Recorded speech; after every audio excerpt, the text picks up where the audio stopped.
वैसे तो लोग भगवान शंकर को आशुतोष कहते हैं, बहुत जल्दी, आस माने जल्दी प्रसन्न होने वाले। भगवान नारायण भी बहुत जल्दी प्रसन्न होते हैं। कब कहते हैं? जब दया या सर्वभूतेषु, जो सबके ऊपर दया का, ये लोग गाते हैं ना, सबका दुखड़ा दूर करने वाले, तेरे दुख दूर करने के लिए भगवान है। तो ये कहते हैं जो सबके ऊपर दया करता है, जो भगवान दे दे उतने में जो संतुष्ट, जिस स्थिति परिस्थिति में भगवान रखें संतुष्ट रहे, और हर इंद्रियों के द्वारा जो भगवान की आराधना करता है, तो कहते हैं बहुत जल्दी भगवान प्रसन्न होते हैं। ये कहते हैं नियम बता करके देवर्षि नारद जी ने इस समय ध्रुव को भेजा। ध्रुव जी गए हैं मधुबन में जाकर के। ध्रुव जी ने मन में विचार किया कि गुरु जी ने तो कहा था कि 7 दिन में मंत्र का प्रभाव दिखेगा। अब छोटा लड़का है, बिना नाश्ता पानी के, बिना फलहार के 7 दिन लगातार करना कठिन है कि नहीं? यहाँ एक दिन में 3 बार आदमी फलहार करता है, फिर भी कहता रहता है आज हम व्रत हैं, आज हम व्रत हैं। लेकिन ध्रुव जी ने मन में विचार किया, दिन भर जब मैं भोजन करूंगा, दिन भर नाश्ता करूंगा, फलहार करूंगा, तो भजन कब कर? जिस दिन ठाकुर जी के लिए उपवास हो, उस दिन उपवास वाला भी काम होना चाहिए कि नहीं? अब फ्री में फलहार मिल जाए तो क्या कहना। आज हम लोग रतनपुर में गए थे, तो निकल रहे थे बाहर में, तो हमने देखा वहां लिखा हुआ था उपवास करने वालों के लिए फ्री में गन्ना का रस है। बहुत लोग तो जाकर के सोचते होंगे चलो कम से कम 2-4 गिलास गन्ना का रस ही ले लें। लक्ष्य हमारा उपवास माने भगवान के समीपस्थ हो, हर प्रकार से भजन से के द्वारा, कीर्तन के द्वारा, चिंतन के द्वारा ठाकुर जी की सानिध्यता हम लोगों को मिलती रही, ये मन में चिंतन होना चाहिए। इसलिए ध्रुव जी ने मन में विचार किया, रोज रोज अगर मैं, भैया फोटो खींचने वाले एक बार खींच लो, कथा में बार बार नहीं करना चाहिए। तो बियाह शादी बना दी यार, बीच में जब कोई आ जाए स्पेशल आदमी तब खींचो। हर समय घूमते रहेंगे तो कम अच्छा लगे ना कथा में। फिर आगे जो सुनने वाला के बीच में आप खड़े हो जाते हैं तो उसको खराब लगता है। एक साइड में रह करके वहां से खींचते रहिए। शादी ब्याह में घूमते रहते, कहते थोड़ा सिर उठाओ, थोड़ा मुस्कुराओ। कथा के बीच में हर बार मुस्कुराएगा तो कथा, भैया फोटो खींचने लगे उसका ध्यान हट जाएगा। यहाँ सुनना प्रमुख है। बोले सियावर रामचंद्र बाल कृष्ण भगवान। गुरु जी ने मन में चिंतन किया। गुरु जी ने 7 दिन का कहा है तो आधा कर देते। 7 का आधा 3.5 दिन का हुआ, तो उन्होंने कहा चलो 2.5 हटा दें, 3 वाला छोटे। इन्होंने मन में संकल्प किया कि एक बार, नहीं पता जंगल में इनको फलहार कौन देगा। अरे जो भगवान के भरोसे जाता है तो भगवान उसकी व्यवस्था। लोग कहते हैं कि मुर्दे को प्रभु देता है कपड़ा लकड़ा आग, तो जिंदा नर चिंता करे तो ताके बड़े अभाव। ध्रुव जी गए तो भगवान ने भी मन में चिंतन किया होगा कि छोटा सा बालक मेरी आराधना करने आया, ये फलहार कहाँ करेगा। तो भगवान की ऐसी माया कि वहां 2 फल बढ़िया पक पक के गिर रहे थे। एक तो कैथा, कैथा यहाँ होता है कि नहीं? कैथा होता है? कहा मणिशंकर भैया, कैथा होता है? कैथा किनको प्रिय है जानते हैं? कौन देवता को प्रिय है? गणेश जी को। कपित जम्बो फल चारु भक्षण कहते हैं कि नहीं? जामुन और कैथा गणेश जी को बहुत प्रिय। और कभी गणेश जी का मुंह हाथी कभी आ जाए तो कैथा दे दीजिए, प्रेम से वो खा लेगा।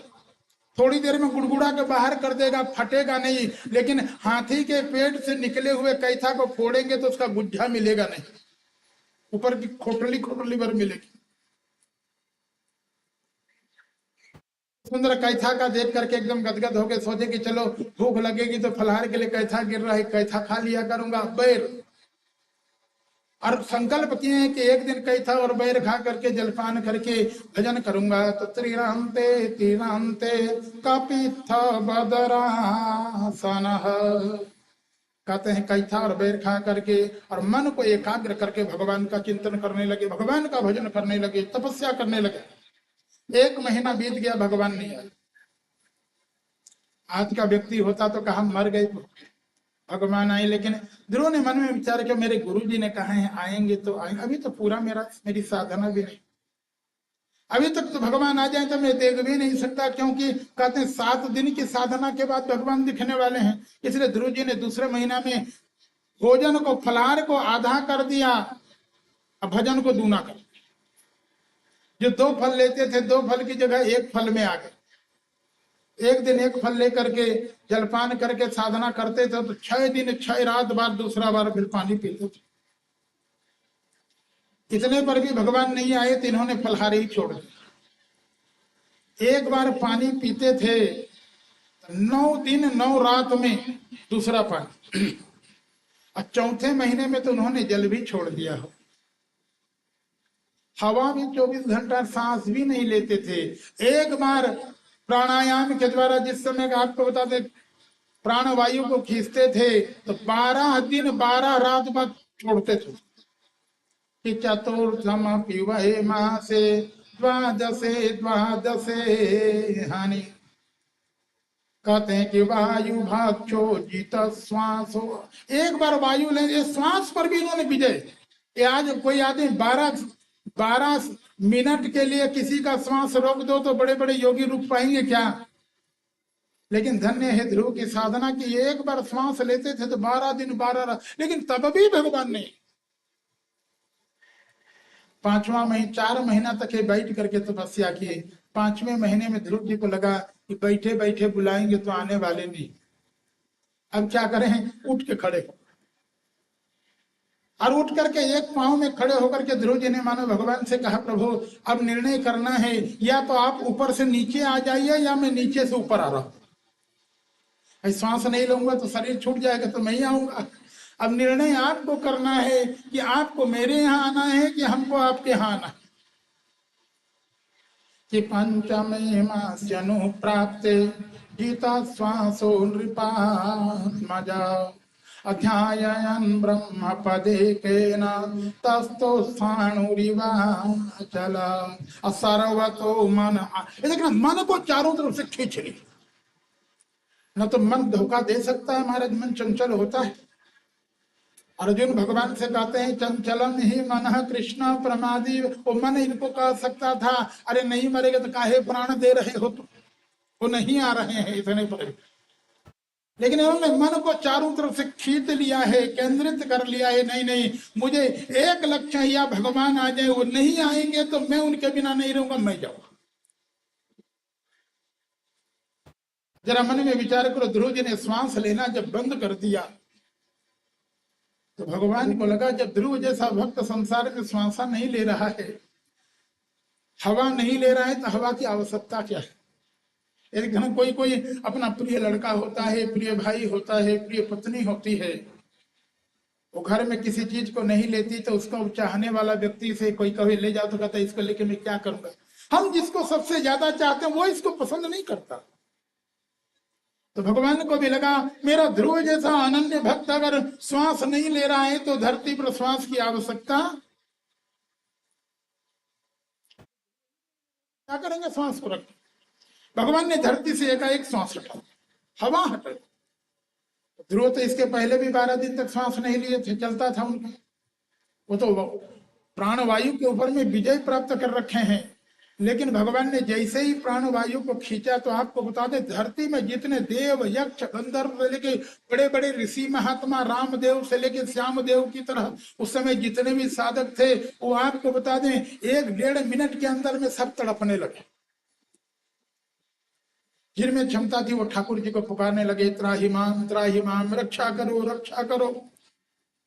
भगवान ने कहा क्या हुआ? उन्होंने कहा प्रभु कुछ समझ में नहीं आता। कोरोना तक तो हम लोग समझे थे, अरे कोरोना में भी आदमी तड़पता था, लेकिन तभी कुछ ना कुछ श्वासा आती थी ना। लेकिन उन्होंने कहा महाराज जबकि तो ऐसा रोग आया है कि नैवं विदामो भगवन् प्राण रोधम चराचरस्याखिल सत्वधाम्ना अविदेहि तन्नो वृजिनात् विमोक्षम् प्राप्ता वयं त्वं शरणं शरण्यम्। उन्होंने कहा प्रभु कुछ समझ में नहीं है। नैवं विदामो, कहना हुआ क्या है? उन्होंने कहा प्राण का अवरोध हो गया, प्राणवायु बंद हो गया। श्वास बंद हो गई है। इसलिए उन्होंने कहा प्रभु हम सब आपकी शरण में आए हैं, क्या आप सृष्टि का लय करना चाहते हैं क्या? प्रभु हमने तो सुना है जब आप सृष्टि का लय करते हैं तो हवा नहीं रोकते, पानी बरसा करते, हाथी के सूंड की तरह संवर्तक मेघों से जल बरसता, उसमें आदमी डूब के मरते हैं। लेकिन यहाँ तो लगता है कि प्राण वायु के बिना सब मरने वाले हैं। क्या आप सृष्टि का लय अब की बार प्राणवायु को रोक करके करना चाहते हैं क्या? अभी समय भी नहीं हुआ है सृष्टि के अंत का। भगवान ने कहा ना ना हम कुछ नहीं करते। उन्होंने कहा हवा कैसे बंद होगी? जब आपने हवा बंद नहीं किया तो किसने कर दिया? देखना, भगवान काम अपना कर रहे हैं लेकिन नाम किसका लगा दिए? भक्त का। हवा रोका किसने? भगवान ने। नाम किसका लगा दिया? भगवान ने कहा कि माँ भैष्ट बालम तपसो दुरत्यया निवर्तई से प्रतिया स्वधाम।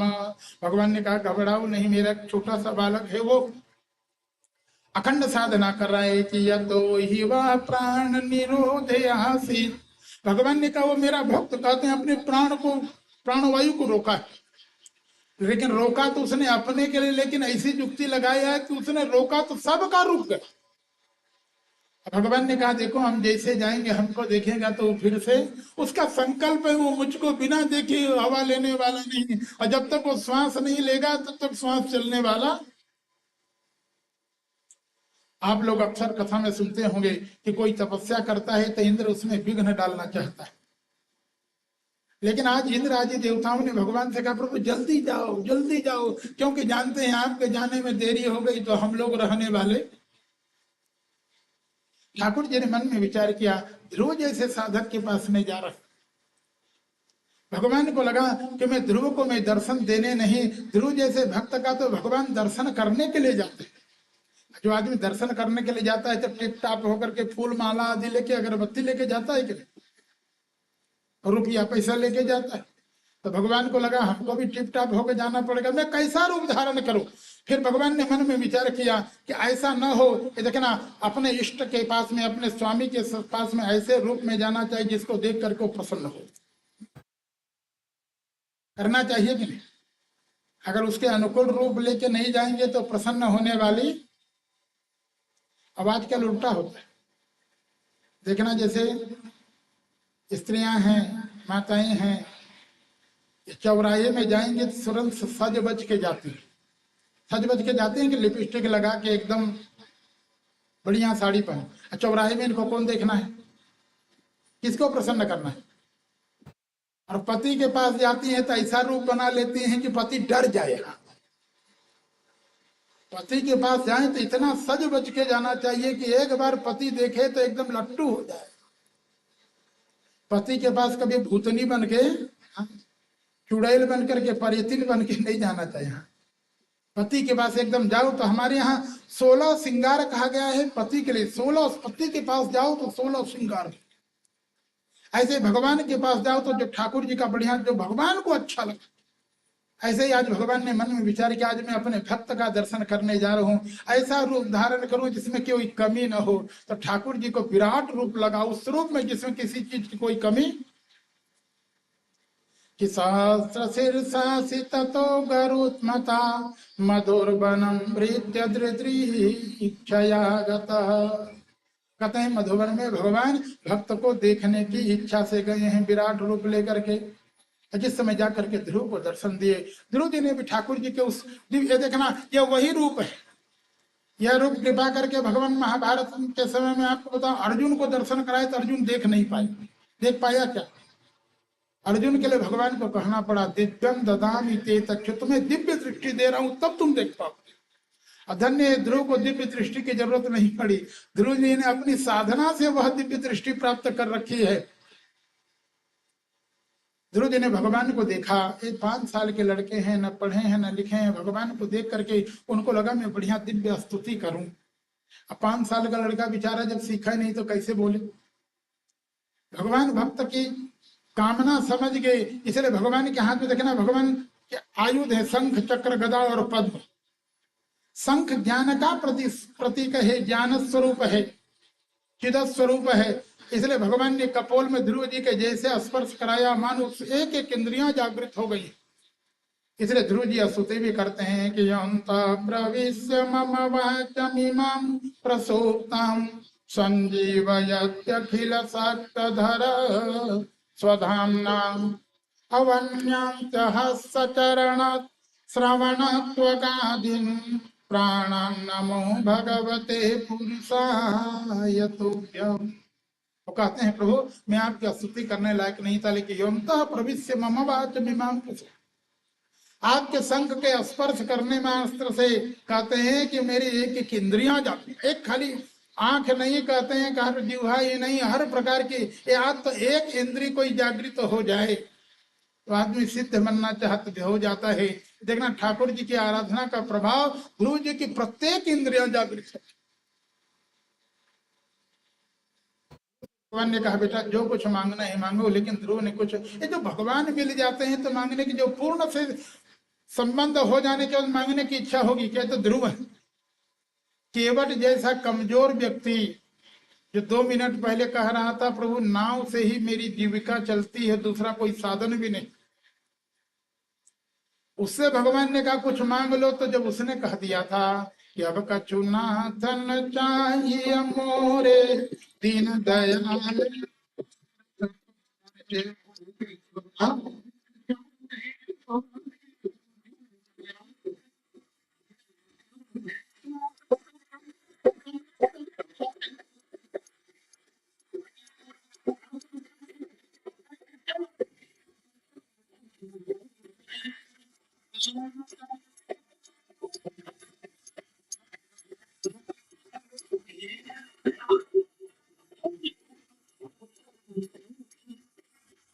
ध्रुव जी ने कहा प्रभु अब मुझे कुछ नहीं था, खाली आपका अनुग्रह मिलता रहे। भगवान ने कहा पूरे बच्चों प्रथम बात, तुम पहले कुछ मन में संकल्प लेके, मन में तो संकल्प इनका था, पिताजी से जब अपमान माता के द्वारा जब अपमानित हुए थे तो ध्रुव जी का संकल्प था गोदी नहीं गद्दी ले लो।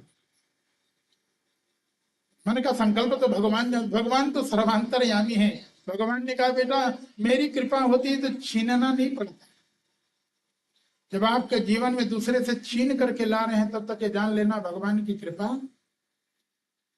अरे ठाकुर जी की कृपा होती है तो बिन मांगे मोती मिले, हाँ देते, वो लोग कहते छप्पर फाड़ के देता है, आदमी रख नहीं पाता इतना प्रदान करते हैं। भगवान ने कहा मेरी कृपा हो गई है, जो तुमको गोदी में बिठाने को तैयार नहीं थे, जाओ तुमको वो गद्दी तुमको प्रदान कर। ध्रुव जी चाहते तो नहीं थे, लेकिन भगवान कहे कि नहीं नहीं मेरी इच्छा है। इसलिए भगवान के चले जाने के बाद ध्रुव जी को एक बार पश्चाताप हो, उन्होंने कहा ठाकुर जी के मिलने के बाद में भी मैंने ठाकुर जी के संसार का ऐश्वर्य लिया।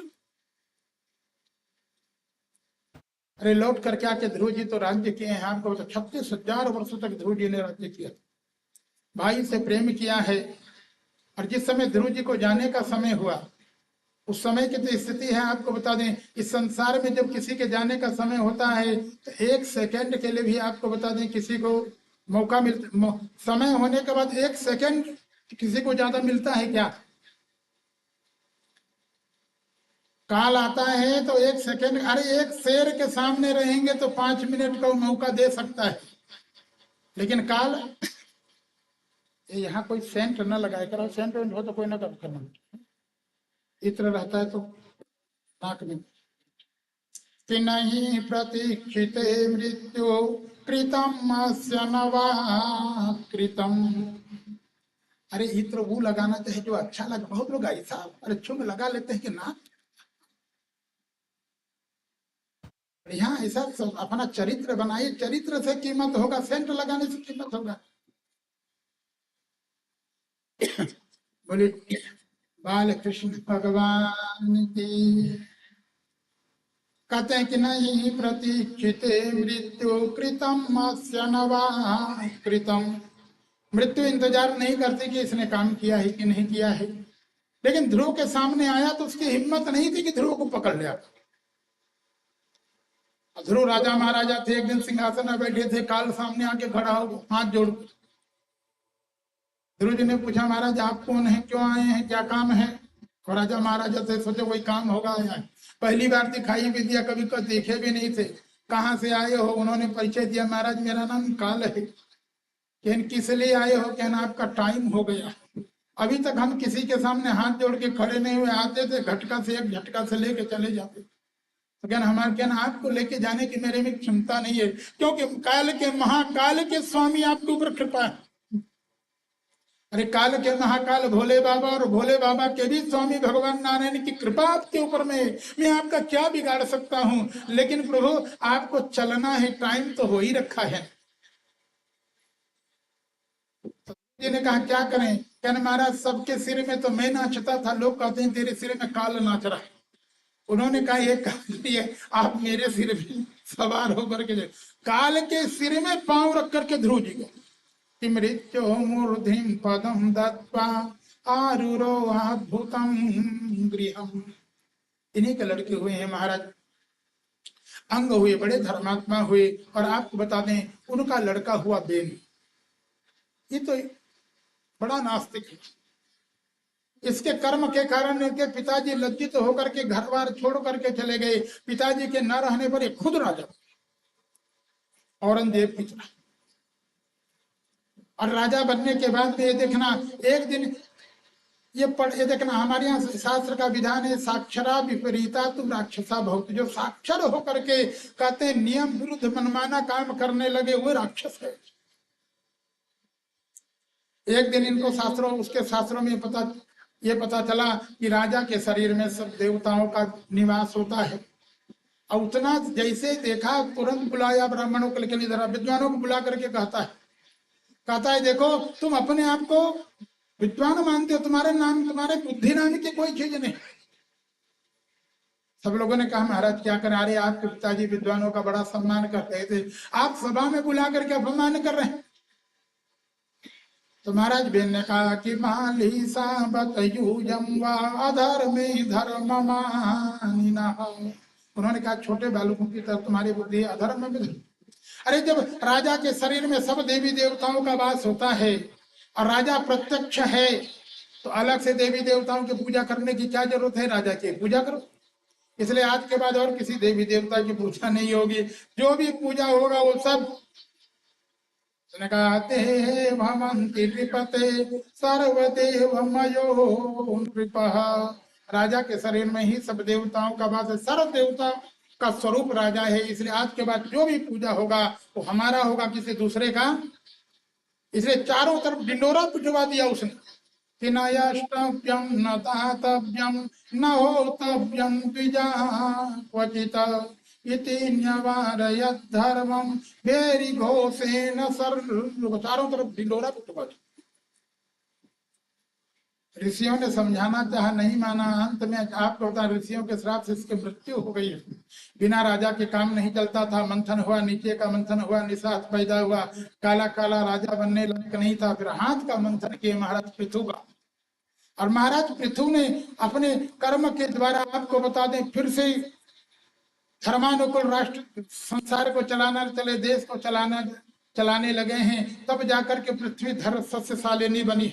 एक बार तो पिता के कुकर्म के कारण, अधर्म के कारण बंजर से ठीक नहीं हो रही तो महाराज पृथ्वी को डांटना पड़ा धरती माता को कि वसुधे त्वं वसुष्यामि मम शासन परामुखी। तुझे दंड देना पड़ेगा, तो मेरे शासन के विमुख कर रही। अरे मैं धर्मानुकूल राष्ट्र शासन कर रहा हूं, तब तो तुमको हर प्रकार से रत्नों को बाहर निकालना होगा, हर प्रकार से अन्न को पैदा करना होगा। देखना धरती का नाम पहले वसुंधरा था, महाराज पृथु ने इसका उद्धार किया। इसलिए पृथु के उद्धार करने के कारण इसका एक नाम क्या हुआ? पृथ्वी, पृथु पुत्री की तरह। महाराज पृथु ने तो भगवान की इतनी आराधना किए है, बड़े बड़े यज्ञ किए और यज्ञों के द्वारा आराधना की। एक बार भगवान इनके ऊपर प्रसन्न हुए और प्रसन्न होकर पृथ्वी से कहते हैं बेटा क्या चाहते हो? तो महाराज पृथु ने कहा प्रभु देना चाहते हैं तो 10,000 कान दे दो। उन्होंने कहा विभत्स करना युत में समय बरह, 10,000 कान दे दीजिए। भगवान ने कहा 10,000 कान लेके क्या करोगे? तो उन्होंने कहा प्रभु आपकी कथा 2 कानों से सुनते सुनते मेरा मन नहीं भरता, 10,000 कान मिलेंगे तो आपका गुणानगान सुन। और शास्त्र का विधान है जो भगवान की कथा से जिसको उबन नहीं होती, जो अक्सर लगातार भगवान की कथा सुनते रहता है, तो उसके हृदय में भगवान का, भागवत जी में आए जो भागवत सुनने के लिए रहे तो कहते सत्या हृदय में भगवान के आकर के भगवान का वास होता है। हमारे यहाँ तो रामायण में भी वाल्मीकि जी से भगवान ने पूछा मैं कहाँ रहूं, और जो 14 स्थान बताओ उनमें एक स्थान यह भी था कि जिनके श्रवण समुद्र समाना कथा तुम्हारी सुखद लगी।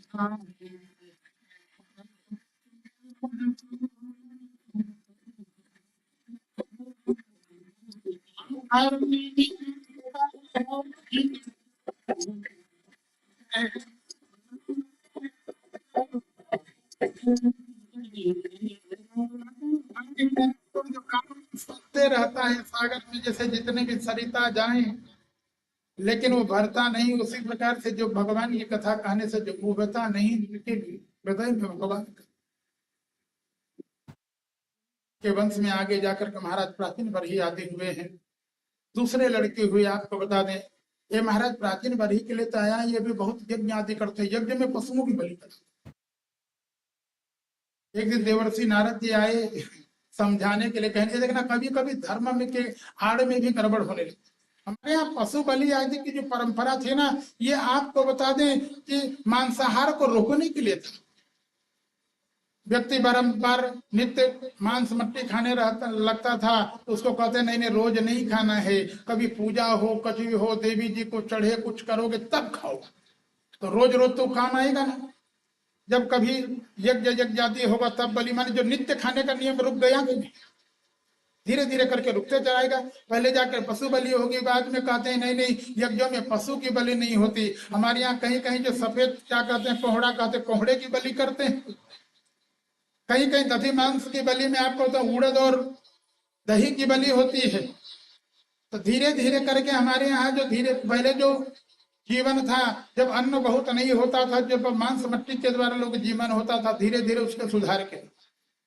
लेकिन किसी किसी की आदत हो जाती है कि बराबर कोई ना कोई त्योहार मनाए, कुछ न कुछ करें, और देवी जी का नाम लेकर के, बलि का नाम लेकर के भी अपनी जीवा की स्वाद।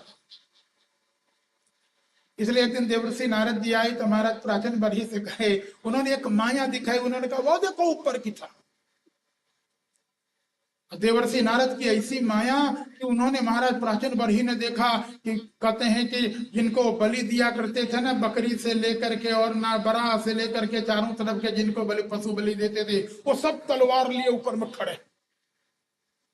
कुआं के अंदर ये है, कुआं के बाहर दिखाई दे रहे हैं, आओ तुमको हम। महाराज प्राचीन बरही ने कहा महाराज जी क्या है? उन्होंने कहा राजन ये तुम्हारा इंतजार कर रहे हैं, तुम जाओगे तो तुम्हारी बोटी बोटी। महाराज प्राचीन बरही ने कहा मैंने कौन सा ऐसा गलत काम किया? अरे मैं तो धर्म कार्य करता हूँ, पूजा करता हूँ, यज्ञ यज्ञादि करता हूँ। उन्होंने कहा बलि देते हो? कहेंगे संसार कर्म प्रधान है कि कर्म प्रधान विश्व करी राखा, जो जस कर फल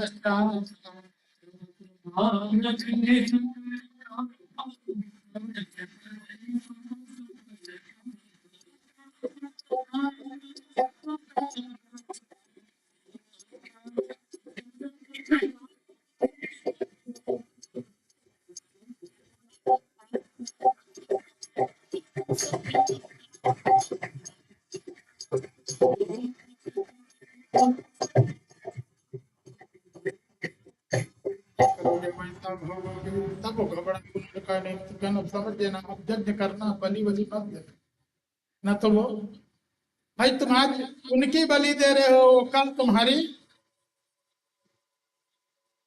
दूसरे लड़के महाराज प्रियव्रत के लिए तो कहते हैं, प्रियव्रत के लिए तो महाराज परीक्षित जी ने प्रश्न कर दिया। उन्होंने कहा कि प्रियव्रतो भागवत आत्मा राम कथम मुने, वो तो आत्मा राम थे, ठाकुर जी में रमन करने वाले, तो संसार में कैसे घर गृहस्थी में, वो घर गृहस्थी में फंसना नहीं चाहते, राज्य की पूरी ये हमारे सांसारिक कर्मों में नहीं, ये राज्य से लेकर के सब सांसारिक कर्म है। वो तो ठाकुर जी में रमन करना चाहते थे, भगवान के भजन में लीन रहना चाहते थे, लेकिन महाराज मनु ने समझाया कि बेटा तुम अकेले भजन करोगे तो अकेले कल्याण करोगे, लेकिन समाज में रह करके समाज का कल्याण करोगे तो बहुतों का कल्याण। और इनके समझाने पर जब ये महाराज प्रियव्रत राजा हुए तो आपको बता दें, महाराज प्रियव्रत ने तो एक दिन चिंतन किया कि देखो 12 घंटा दिन रहता है तो लोग काम करते हैं, और 12 घंटा, ये आजकल तो लोग, बहुत लोग 24 घंटा सोते हैं। 24 घंटा सोना चाहिए क्या? ब्रह्म मुहूर्त में जाग जाना चाहिए। एक तरफ आप अपने आप को सनातन धर्मी भी कर रहे हैं, ब्राह्मण कर रहे हैं, क्षत्रिय कर रहे हैं, वैश्य कर रहे हैं। हमारे यहाँ चातुर्वर्ण में आने वाला व्यक्ति, सनातन धर्म को मानने वाला, अगर सूर्योदय के पहले नहीं जागता है तो सनातन धर्मी कहेगा सनातन धर्म राक्षस है। राक्षस के यहाँ एक ही परंपरा है कि 8 बजे उजागे का। सनातन परंपरा में तो हमारे यहाँ ब्रह्म मुहूर्त में। एक दिन महाराज दशरथ जी नहीं जागे, गुरु जी परेशान हो। जिस दिन राम जी का राज्याभिषेक होना था, महारानी कैकेयी के चक्कर में पड़ के वहीं तड़प तड़प रहे हैं, सवेरे उठ के नहीं आए। 4 बजे गुरु जी दरवाजे में आ गए, उन्होंने सुमंत से कहा, सुमंत आज मुझे बड़ा आश्चर्य लगता है। कहे क्या? कि पिछले पर भूपनित जागा, आज हम ही चला।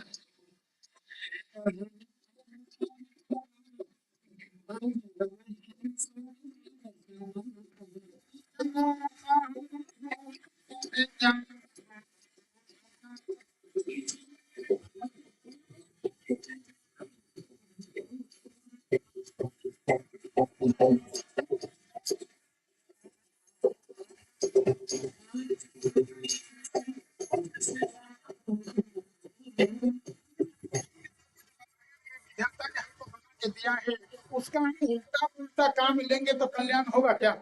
अरे कान को सुनने के लिए दिया, आप कान से पानी पिएंगे? आंख देखने के लिए दिया, उससे देखो। मुंह भोजन करने के लिए दिए, इससे भोजन करो, इससे उल्टा मत करो। रात को भगवान ने सोने के लिए दिया है, और रात भर तुम मोबाइल और इधर उधर देख के जागो। दिन में ब्रह्म मुहूर्त में जागने की चाहे, दिन में तुम। और उसके बाद कहो आज हम तन और मन से दुखी हैं, तो तन और मन से तुम अपने कर्मों से दुखी। जो विधान हमारे यहाँ बना दिया गया, भगवान भी संसार में आए तो भगवान ने विधान को मांगा आना। भगवान 8 बजे तक नहीं सोते थे कि सोते थे? साक्षात भगवान चाहे सोते तो उनको कोई जगाने वाला था क्या? लेकिन भगवान ने कहा जब हम ही सोएंगे तो लोग कहेंगे भगवान नहीं सोते थे। आजकल हमारे यहाँ मंदिरों में भी भगवान रहते हैं तो ब्रह्म मुहूर्त में जागते हैं। शंकर जी जैसा समर्थवान व्यक्ति भी प्रातः काल 4 बजे से पानी से स्नान करता है कि प्रातः काल उठी कह रघुनाथा, मातु पिता गुरु।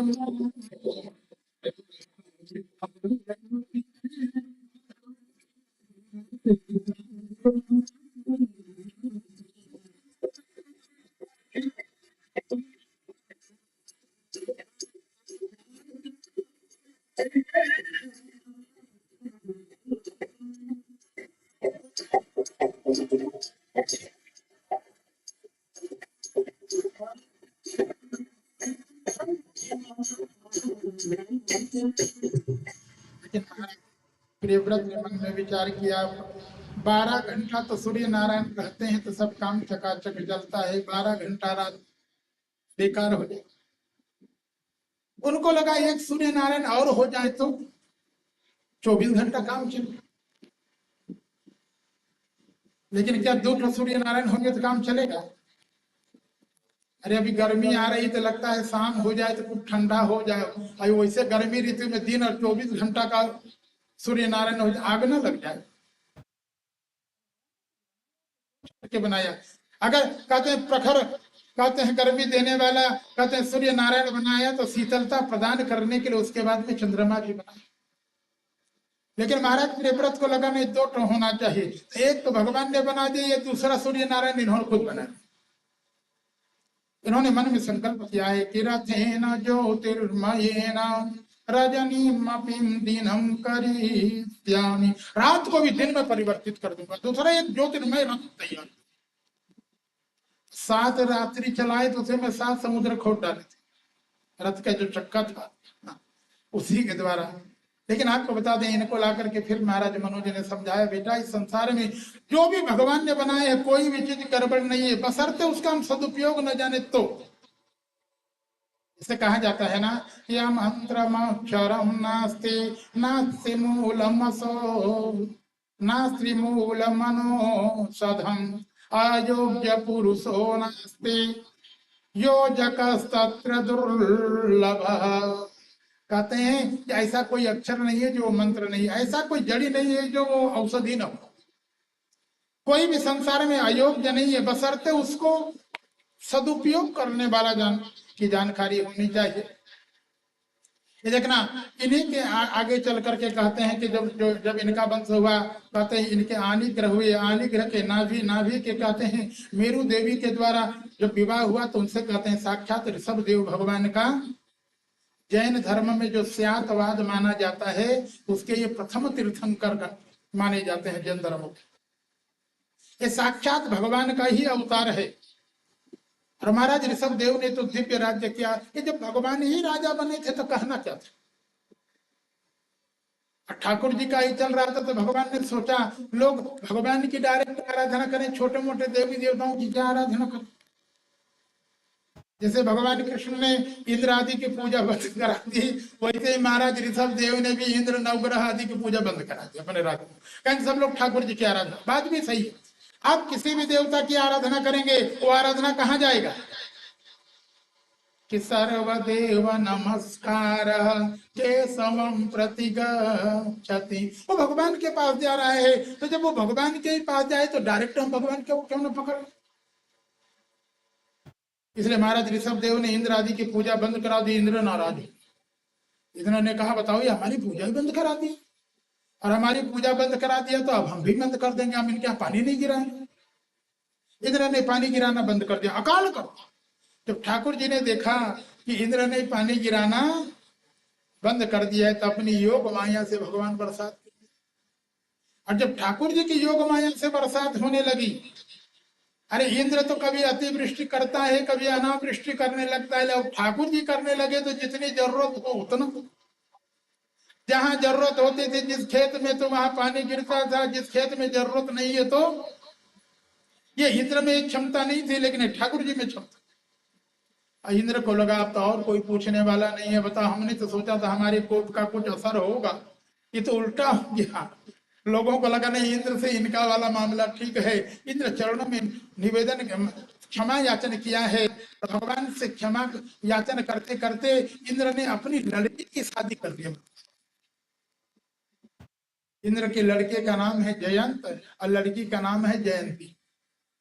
जयंती का विवाह कर दिया भगवान ऋषभ देव से। इन्हीं के यहाँ आपको बता दें भगवान के कहते ऋषभ देव के बाद में जाके 100 पुत्र हुए हैं।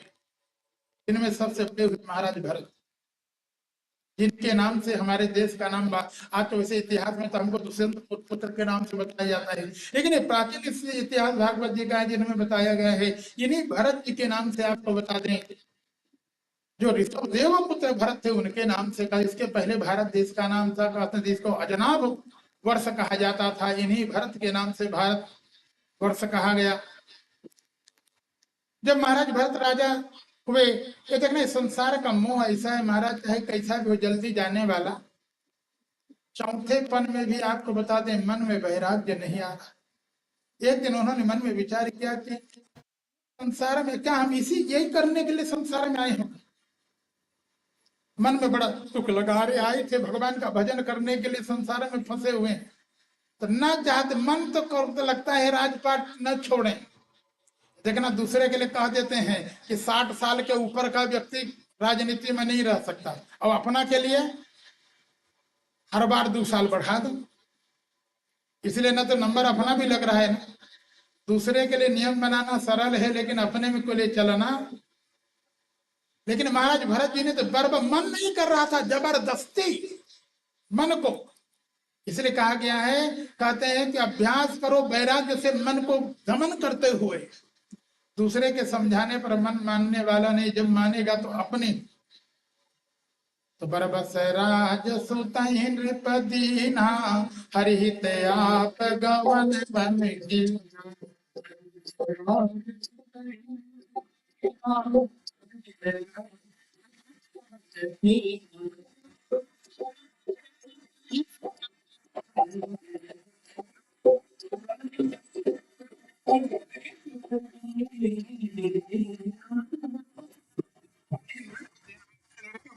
मन नहीं मान रहा था, लेकिन भजन करने के लिए चले गए जंगल। जिस समय जाकर के गंडकी नदी के किनारे में साधना कर रहे थे, एक दिन एक घटना घटी। सवेरे सवेरे स्नान करके, ये देखना राजा है जंगल में गए, साधु भी हो जाए तो उसको सवेरे जागना है। ऐसा नहीं कि तुम साधु बन गए तो तुम्हारा पूजा पाठ से मतलब नहीं है, तुमको जागने से मतलब नहीं। बहुत लोग तो कहते हैं कौन देख रहा है, जजमान के यहाँ गए तो सवेरे उठ के पूजा पाठ करे, घर में आए तो 8 बजे तक, 8 बजे तक गोरू का गोबरे करते रह जाते। अरे आपकी आराधना का क्रम आपको बता दे, तुम जहां भी रहो आराधना का क्रम आपका गड़बड़ होना। ये जंगल में है, सवेरे सवेरे उठ करके कहते हैं नदी में स्नान करके वहीं संध्या कर रहे थे, सूर्य नारायण को अर्घ दे रहे थे। और उसी समय घटना घटी कि एक मृगुणी, कहते जो प्रसव उसका समय सन्निकट था, बच्चा देने वाली थी, जल पीने के लिए आई, लेकिन उसने सिंह को देखा तो देख करके घबरा गई। और घबरा करके हई हितान है हित पशु पक्षी जाना, उसको लगा इधर तो शेर खा जाएगा, तो राजा की तरफ छलांग लगा। लेकिन प्रसव सन्निकट था, जैसे ही छलांग लगाई जल के अंदर में उसने बच्चे को प्रसव कर दिया, जन्म दे दिया, और वहीं वो मर गई। और छोटा सा आपको बता दें, मृग का शावक छोटा सा बालक भी जल में डूब करके मर रहा है। महाराज भरत जी को लगा कि अरे नहीं नहीं, इसका रक्षण करना चाहिए, गए जाके उठा के ले आए। अब माँ नहीं है, कौन इसका पालन पोषण कर। आश्रम में ले गए हैं, सुंदर हरे हरे घास का दूब का रस निकाल करके उसको पिलाए उलाए। उनको लगता था अभी मैं भजन करने लगूंगा तो इनकी सेवा कौन करे, छोटा बालक। लेकिन 1-2 दिन तक तो उसकी सेवा शुश्रूषा में लगे। 1-2 दिन के बाद पशु का बालक थे, 1-2 दिन में तो बढ़िया कुलाटी खेलने लगा, इधर उधर उछलने लगा। अब इनके लगता था कि अब हमको भजन करना चाहिए। अब आंख बंद करके भजन का ध्यान करने लगते थे ना, तो मृग का शावक सिंह से इनको खुजला कहता था कि अरे अभी तक हमसे प्रेम करते, अब काहे आंख बंद कर लियो, अब हमसे हमारे साथ खेलो। देखना, घर का मोह छोड़ करके जंगल में गए भगवान का भजन करने के लिए, और वहां जाकर के पशु के मोह में। इसलिए महात्माओं को किसी का मोह, भागवत जी में आए हैं, एक मेव चरित भिक्षु कुमारिया युवकम। संत को, साधक को अकेले चलना चाहिए। आपको बता दें, धीरे धीरे करके उसका इतना बनने लगा। और एक दिन की बात तो कहते हैं कि अमृत का शावक खेलते खेलते अपने साथियों के साथ दूर निकल गए, लौट के नहीं। उसके बिना महाराज भरत जी का मन नहीं लगता। उसको ढूंढने गए, देखना मृग का को ढूंढते ढूंढते जंगल में गए, पांव फिसल गया, पत्थर में गिर के मर गए। अंतिम में मृग का चिंतन कर रहे थे, उसी का परिणाम था मृग योनि। इसलिए कहते हैं अंते या मति सागति, जो मति अंतिम समय की। लेकिन भगवान का भजन किए, लेकिन भगवान का भजन विपत्ति में भी साथ देता है। मृग योनि में तो गए, लेकिन उस मृग योनि में भी इनको ये ध्यान था कि नहीं नहीं, मैं पूर्व जन्म का, अहम पुरो भरतो नाम राजा, पूर्व जन्म में भरत नाम का राजा था, मेरे अंतिम समय में योग भ्रष्ट होकर के मैं आज भटक रहा हूं। ये भजन का प्रभाव, भगवान की भक्ति ये रक्षण कर रही थी। उसी कारण था कि कहते हैं सूखी सूखी घास खाकर के प्रारब्ध के द्वारा जो मृग योनि मिली थी उसको इन्होंने त्याग दिया। अगला जन्म मनुष्य जन्म में फिर से इनको मिला। कहते हैं कि श्रीमताम ये है योग भ्रष्टोफी जायत, अच्छे कुल खानदान में अंगिरा वंश के ब्राह्मण कुल में आए, और अब की फिर से इनका नाम भरत रखा गया। अब की नाम भरत, जड़ वृत्ति थे इसलिए इनको जड़ भरत का। लेकिन पूर्व जन्म का भगवान के भजन के प्रभाव से था कि मैं पूर्व जन्म का राजा भरत था, पूर्व जन्म का ज्ञान था, इसलिए इस जन्म में माता पिता उसको बहुत सिखाना चाहिए, पूजा पाठ सिखाना चाहिए। उनको लगा अगर पूजा पाठ बहुत सीख लूंगा तो कहेंगे जब वहां सत्यनारायण कथा कहा आओ, वहां शादी कराया आओ, वहां यही ना कराएंगे पंडित के लड़के। लेकिन वो कोई नया प्रारब्ध नहीं बनाना चाहते थे, तो अंतर मन से कहते हैं ठाकुर जी की आराधना करना चाहते थे, इसलिए माता पिता के पढ़ाने पर पढ़े उड़े। पढ़े पढ़ाए थे, क्या पढ़े। लेकिन माता पिता के रहते हुए तो कोई तकलीफ नहीं। माता पिता के न रहने पर भाई भौजाइयों ने जब देखा किसी काम का, एक तो जो काम में भेजे तो ठीक उसका उल्टा करके आते थे, क्योंकि वो जानते थे काम करूंगा तो दिन भर काम कराएंगे। खेत ताकने के लिए भेज देते ना, तो जितना अगल बगल के गाय गोरू रहते थे सबको लेके खेत में डाल देते थे। हमारे यहाँ तो पहले के पुराने लोग कहते थे राम जी की चिड़िया, राम जी के खेत खा लो चिड़िया बराबर। घर वालों को लगने लगा घर से निकाल दी। लेकिन समाज को तुम धोखा दे सकते हो, धोखा। इनके इस जड़ वृत्ति का आपको बताते हैं, 2 परीक्षण हुआ। एक बार की तो बात है कि कहते हैं एक सबर राजा था। सबर राजा समझ रहे हैं ना, कोल भिल्लों के जो राजा हैं। वैसे छत्तीसगढ़ हमारा आदिवासियों का क्षेत्र था, ऐसे आदिवासी क्षेत्र का राजा था। और कहते हैं जो कोल भिल्ल राजा हुआ करते थे, ज्यादा जगदम्बा की भाई देखना, जो जैसा खाता पीता है वैसे देवता पूजता। कोल भिल्ल मांस मट्टी ज्यादा खाते थे, तो ये मांस मट्टी खाने वाला देवी देवता ढूंढते थे। अब कोल भिल्ल भगवान नारायण का कि आराधना अगर ज्यादा करने लगेंगे तो कहते हैं भगवान नारायण के भक्त तो लहसुन प्याज तक नहीं खाते, तो उनको मुर्गा मटन कैसे मिलेगा। ये लोग ज्यादा माँ जगदम्बा, देखो शास्त्र का एक विधान है, यदन्न पुरुषो भवति तदन्न सस्य देवता। जो हम भोजन करते हैं हमारे भगवान को, हमको वही भोजन लगाने का अधिकार है। इसलिए देखना जो भगवान के भक्त होते हैं वो बेचारे जानते हैं कि ठाकुर जी को ये सब भोग नहीं लगेगा, तो अपना भी इसको ग्रहण नहीं करते। तो जगदम्बा काली का भक्त था। ये लोग तो बलि आदि चढ़ाते थे, मांस मंटी चढ़ाते थे। उस सबर राजा ने संकल्प किया, माँ मेरे यहाँ कोई बालक नहीं, अगर कोई बालक हो जाएगा तो मैं तुमको एक नर बलि। बताओ, अपने घर में एक लड़का हो तो दूसरे के लड़के को, और उसमें भी लोग कहते ब्राह्मण बालक मिल जाए तो अति उत्तम। सबसे आपत्ति ब्राह्मण बालक है, उसी की बलि चढ़ा, उसी की जरूरत नहीं। अरे जो किसी लायक ना हो उसकी बलि चढ़ जाए, जो लायक है जो अपना भी कल्याण करे तो उसकी बलि चढ़ा दोगे तो संसार में कल्याण कौन करेगा। जगदम्बा की ऐसी कृपा, उसके यहाँ एक बालक हो गया। उसने अपने अनुचरों से कहा जाओ कोई पकड़ लो। गए जाकर के एक बालक पकड़ के, मान लो बिलासपुर से ही कोई तिफरा आदि से पकड़ के लगे ब्राह्मण बालक। एक तो बिलासपुर का, उसके बाद में तिफरा कॉलोनी का तेज तर्रार ब्राह्मण का बालक था। वहां गया, उसको किसी प्रकार से पता चला कि जो बढ़िया बढ़िया मालपुआ खिला रहे हैं ना, कहन कल पता चला तो रास्ते में भाग लिया। इतना भागा कि वो आपको बता दें रायपुर के पहले तो रुका नहीं, पकड़ लिया ट्रेन जाकर के सीधा बिना टिकट निकल गया। वो कहा कि एकदम राज्य छोड़ दो, जिला पार करके आगे सीधा वो निकल गया दूर। सुबेरे सुबेरे ढूंढ रहे हो, लड़का नहीं है, तो सबर राजा ने कहा देखो नहीं तो जाओ कोई दूसरा पकड़ लो भाई, बलि तो चढ़ाना है, चला गया तो छोड़ो उसको। लेकिन किसी के बालक को पकड़ के लाना मामूली बात है क्या। पकड़ जान नहीं तो लोग पकड़ने वालों को ही बलि चढ़ा दे। ऐसा आदमी ढूंढ रहे थे कि जिसको कोई न हो, या ऐसा व्यक्ति लोग कहें भैया इनका ले जाओ, किसी काम का नहीं। ये जड़ भरत महाराज उनको मिल गए, इनको देख के उनको लगा इनका आगे पीछे कोई लगता नहीं, ले चलो ये माता जी के काम आएगा। हाथ पकड़ के ले चलने लगे। ये धन्य है, आपको बता दें महाराज जड़ भरत जी ने ये भी नहीं पूछा कि तुम हमको कहाँ ले चलना।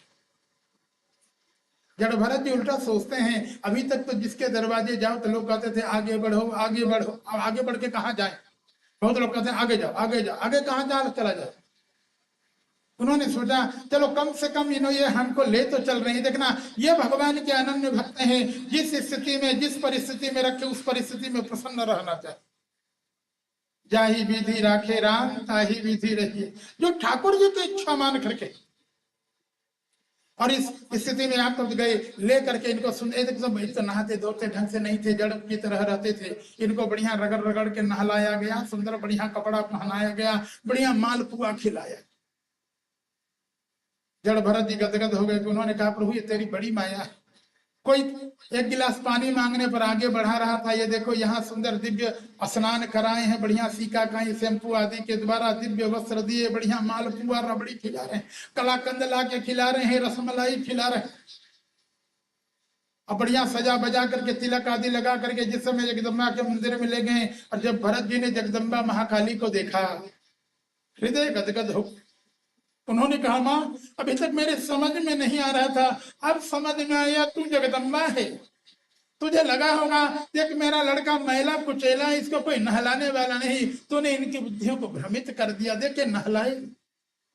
तुझे लगा होगा कि मेरा बालक भूखा है, देख तेरी माया से दिव्य दिव्य पकवान ये लोग खिलाए हैं। ये भाव आया तो माँ के चरणों में साष्टांग प्रणाम करके।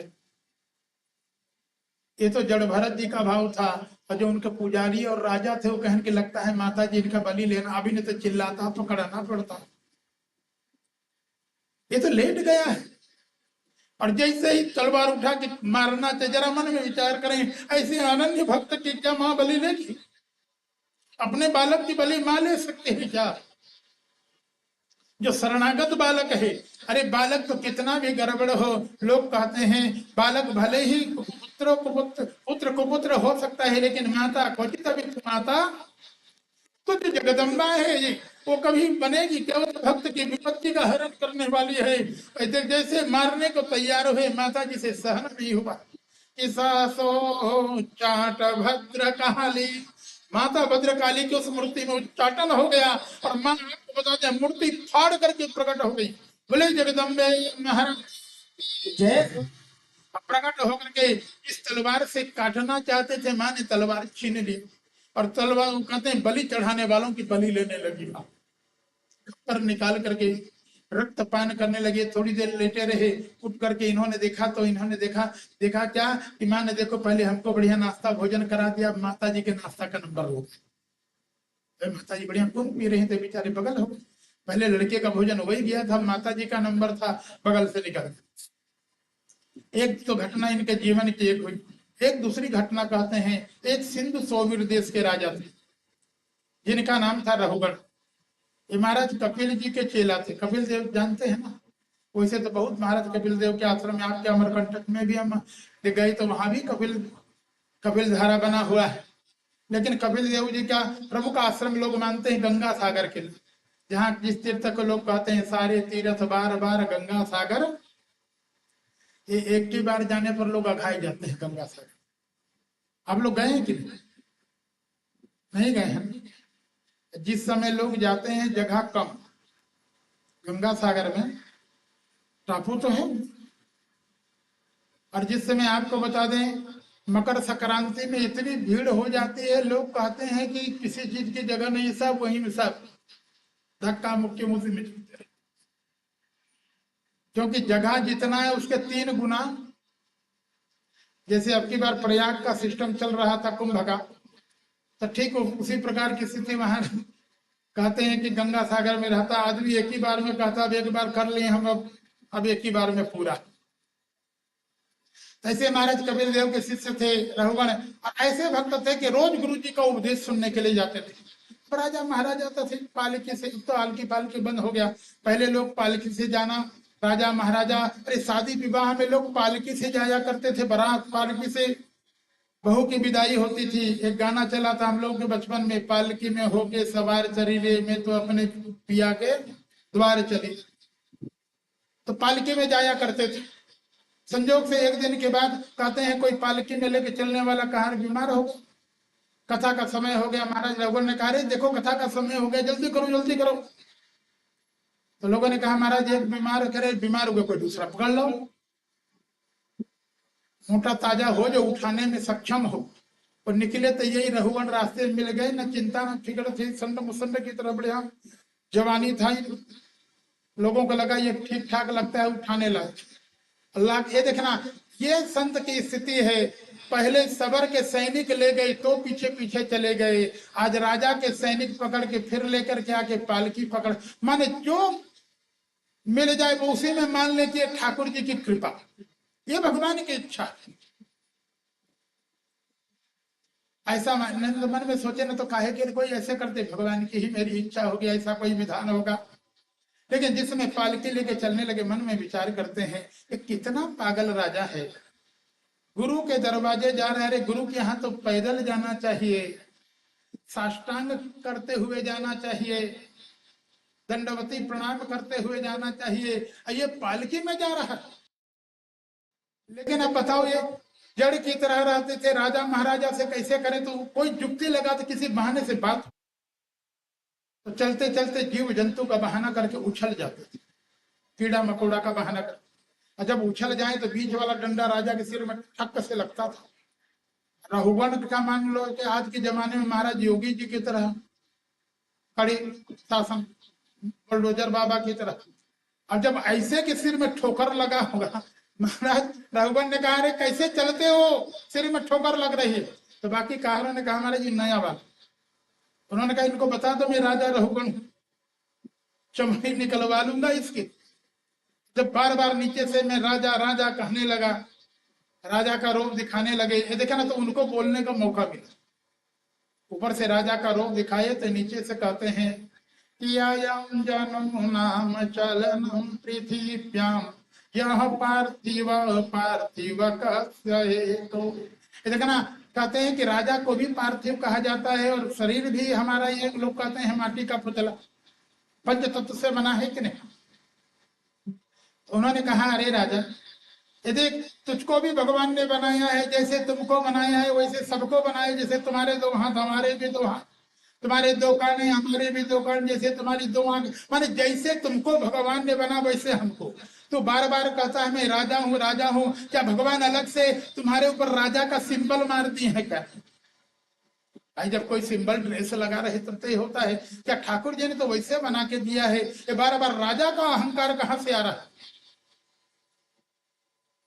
महाराज रघुगण समझ गए सामान्य कहार में ये बोलने की क्षमता है, समझ गए कि कोई, उनको तो एक बार शंका हो गई, कहीं गुरुजी तो बेस बदल के नहीं आ, कूद पड़े और हाथ जोड़ करके उन्होंने पूछा, महाराज आप कौन हैं? कि कास्ताम निगूढ़श्चरसि द्विजाना बिभर्षि सूत्रम कथम वधूत। आपका आगमन कैसे हो? एक बार तो महाराज जड़ भरत जी ने कहा, रहे तो समय रंग बदलता है, अभी 2 मिनट पहले इतना रोब दिखाता था राजा का, और 2 मिनट बाद गिड़गिड़ा रहा है। लेकिन ये महाराज रघुगण बोल रहे थे, भारत का राजा बोल रहा है। उन्होंने कहा, नहीं नहीं महाराज, ऐसा मैं डरपोक नहीं हूँ। कहता, उन्होंने तो कहा, मैं वो रघुगण हूँ कि ना हम विशंके सूर्यराज वज्राज। महाराज रघुगण कहते हैं, देवराज इंद्र वज्र लेकर के आए तो भी मैं घबराने वाला। और उन्होंने कहा, इंद्र की क्या हिम्मत जो हमसे टकराए? अरे जो गुरु भक्त है, ब्राह्मणों का भक्त है, उसका इंद्र आदि कुछ बिगाड़? इसे उसने कहा कि ना हम विशंके सूर्यराज वज्रा त्रयक्षशूलं नयमस्य दण्डा अनान्यर्क सोमानिलभितपास्त्रा शंके भृशं कुला। उन्होंने कहा, देवराज इंद्र के वज्र से, यहाँ तक कहते हैं त्रयक्ष शूलन, 3 आंख वाले भगवान शंकर त्रिशूल लेकर के आए तो भी यम धर्मराजा यम पास लेकर के आए तो घबराने वाले नहीं, छोटे मोटे देवताओं की गिनती का। तो उन्होंने कहा, ब्राह्मण भक्त हूँ, मेरा ये क्या बिगाड़ेंगे? हाँ, लेकिन डरता हूं किसी ब्राह्मण का, गुरु का अपमान। और अंत में इन्होंने कहा, राजन चिंता न करो, हम नहीं। उन्होंने कहा, कहते हैं कि मैं भी तेरी तरह राजा हूँ। उन्होंने कहा, अहम पुरो नाम भरतो नाम राजा। जब कहे कि मैं भी राजा हूँ तो महाराज रघुवर ने कहा, अरे महाराज आप राजा? उन्होंने कहा, सुना है इतिहास में कभी महाराज भरत का चरित्र? कहने वो तो बड़े चक्रवर्ती नरेश से, कहने वही हूं मैं।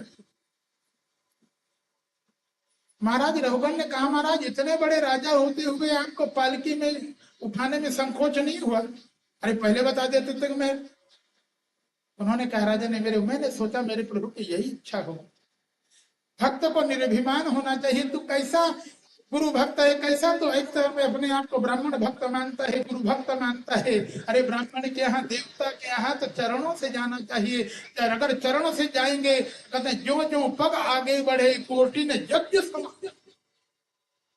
अब मोटरसाइकिल से जाएंगे, फॉर्च्यूनर से जाएंगे, जाकर के इनोवा क्रिस्टा से जाएंगे तो उसमें कितना यज्ञ का सामान होगा? थोड़े कहा कि जितना राउंड चक्का घूमेगा उतना यज्ञ का प्रभाव पड़ेगा। उसमें भी एसी में जा रहे हो, जितना साधना करते हुए, जितने शरीर को तपाते हुए जाओगे परमात्मा के लिए, उतनी उनकी भगवान को भी लगेगा कि देखो। और वहां भी जाकर के ऐसो आराम से जाओगे तो भगवान कहते हैं, तो हमारे यहाँ भी अपना रंग दिखाता है। तब जाकर के उन्होंने कहा महाराज ये जो आप में निरभिमानता है इसको प्राप्त करने के लिए क्या आपने कोई साधन किया है क्या? क्योंकि देखना व्यक्ति के पद प्रतिष्ठा का अहम नहीं जाता। जैसे कोई को पद प्रतिष्ठा मिल गया, सम्मान मिल गया है और वो कथा सुनने आज जमीन में बैठा अगल बगल देखे कहीं हम जमीन में तो देखेंगे, कोई हमको देखेगा तो क्या कहें? उसे पूछो तुम कुर्सी में सोफा में बैठने के लिए आए हो कि भगवान की कथा सुनने? हमारे यहाँ हनुमान जी ऐसा ज्ञानी नाम अग्रगण्य हर प्रकार से कहते हैं, बलवान महावीर होते यही किसी एक कोना में निर्भिमान होकर के बैठ करके भगवान की कथा श्रवण करते। इसलिए उन्होंने कहा महाराज ये निर्भिमानता प्राप्त करने के लिए आपने क्या किया है? तो कहते हैं कि रहो गणित तपसा नयाति न चेज्जया निर्वपणा गृहाद्वा न छंदसा जला सूर्य बिना महदरा बिना महद पादरजो अभिषेक। उन्होंने कहा हे धरुगण तत्तपसा नहीं, ये तपस्या के द्वारा नहीं आ जाता, किसी विद्या के द्वारा यज्ञ के द्वारा मंत्र आदि के द्वारा नहीं मिलेगा। कहते हैं जब तक क्या कहते हैं बिना महद पाद, हमारे यहाँ महद कृपा मानी जाती है, गुरु की कृपा ठाकुर जी की कृपा हो जाएगा तब ये आपको मिलने वाला है। और हमारे यहाँ तो भगवान से भी ज्यादा गुरु की कृपा मानी गई। उन्होंने कहा राजन जब गुरु जी की कृपा हो जाती है तब होता है। तब जाकर के उन्होंने आगे जाके भट्टाटवी आदि का वर्णन सुना है और पंचम स्कंद के अंतिम में 28 नरकों की चर्चा करते हैं। कहते हैं ऐसा करोगे तो इस नरक में जाना होगा, ऐसा करोगे तो इस नरक में जाना होगा। इन नरकों की चर्चा सुन करके तो एक बार महाराज परीक्षित जी घबरा गए। ये देखना छोटे छोटे कर्म का सजा है, तुम जान से करो अनजान से करो। सुन करके महाराज परीक्षित जी ने कहा महाराज इसका मतलब इस संसार में आने वाला व्यक्ति नरक से बचने वाला नहीं, जान अनजान में कहीं न कहीं तो कर्म वही जा रहा। उन्होंने कहा महाराज मान लो कोई गलत कर्म हो ही गया तो प्रायश्चित हो सकता है कि नहीं? तो उन्होंने 2 प्रकार से उत्तर दिया कि राजन प्रायश्चित हो भी सकता है नहीं भी हो सकता। उन्होंने कहा महाराज ऐसे कैसे? तो कहते हैं जो भगवान के अनुकूल है, सन्मुख व्यक्ति बड़ा से बड़ा भी अपराधी है तो कोई न कोई जुक्ति करके भगवान उसको मुक्त। देखना अजामिल भगवान के अनुमुख है, भगवान का मंत्र ले रखा है, शरणागत है, बड़ा पापी था लेकिन बहाना कराए ना, नाम का बहाना से मुक्त करे। और जो भगवान के सन्मुख नहीं है वो कितना भी पुण्य करेगा उसे मुक्ति होने वाली, ये ध्यान रखना। जैसे हम पहले दिन चर्चा कर रहे थे कि गंगा जी के रहते हमारी दुर्गति नहीं हो सकती। गंगा जी का दर्शन करें तो मुक्ति, पानी पी लो तो मुक्ति, नाम ले लो तो मुक्ति, हड्डी डाल दो तो मुक्ति। लेकिन जो भगवान के विमुख है वो गंगा जी में डूब करके पानी पी पी के मर जाएगा तब भी उसकी मुक्ति होने वाली। गोस्वामी ने कहा कि अगर कोई भगवान का विमुख है तो क्या होगा? सब जगता ही अनल देता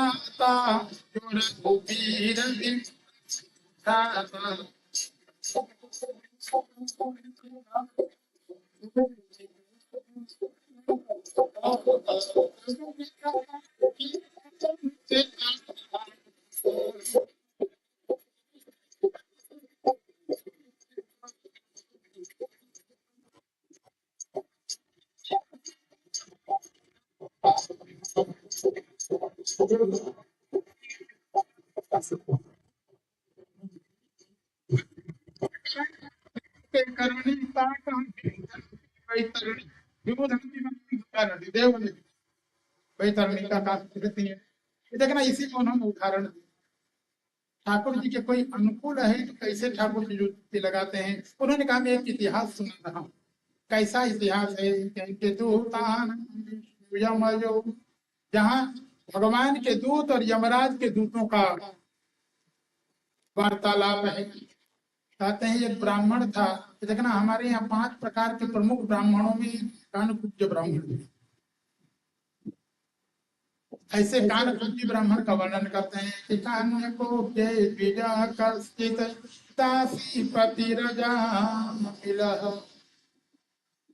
कहते हैं कानकुब्जी ब्राह्मण तो था लेकिन ब्राह्मणत्व नहीं था।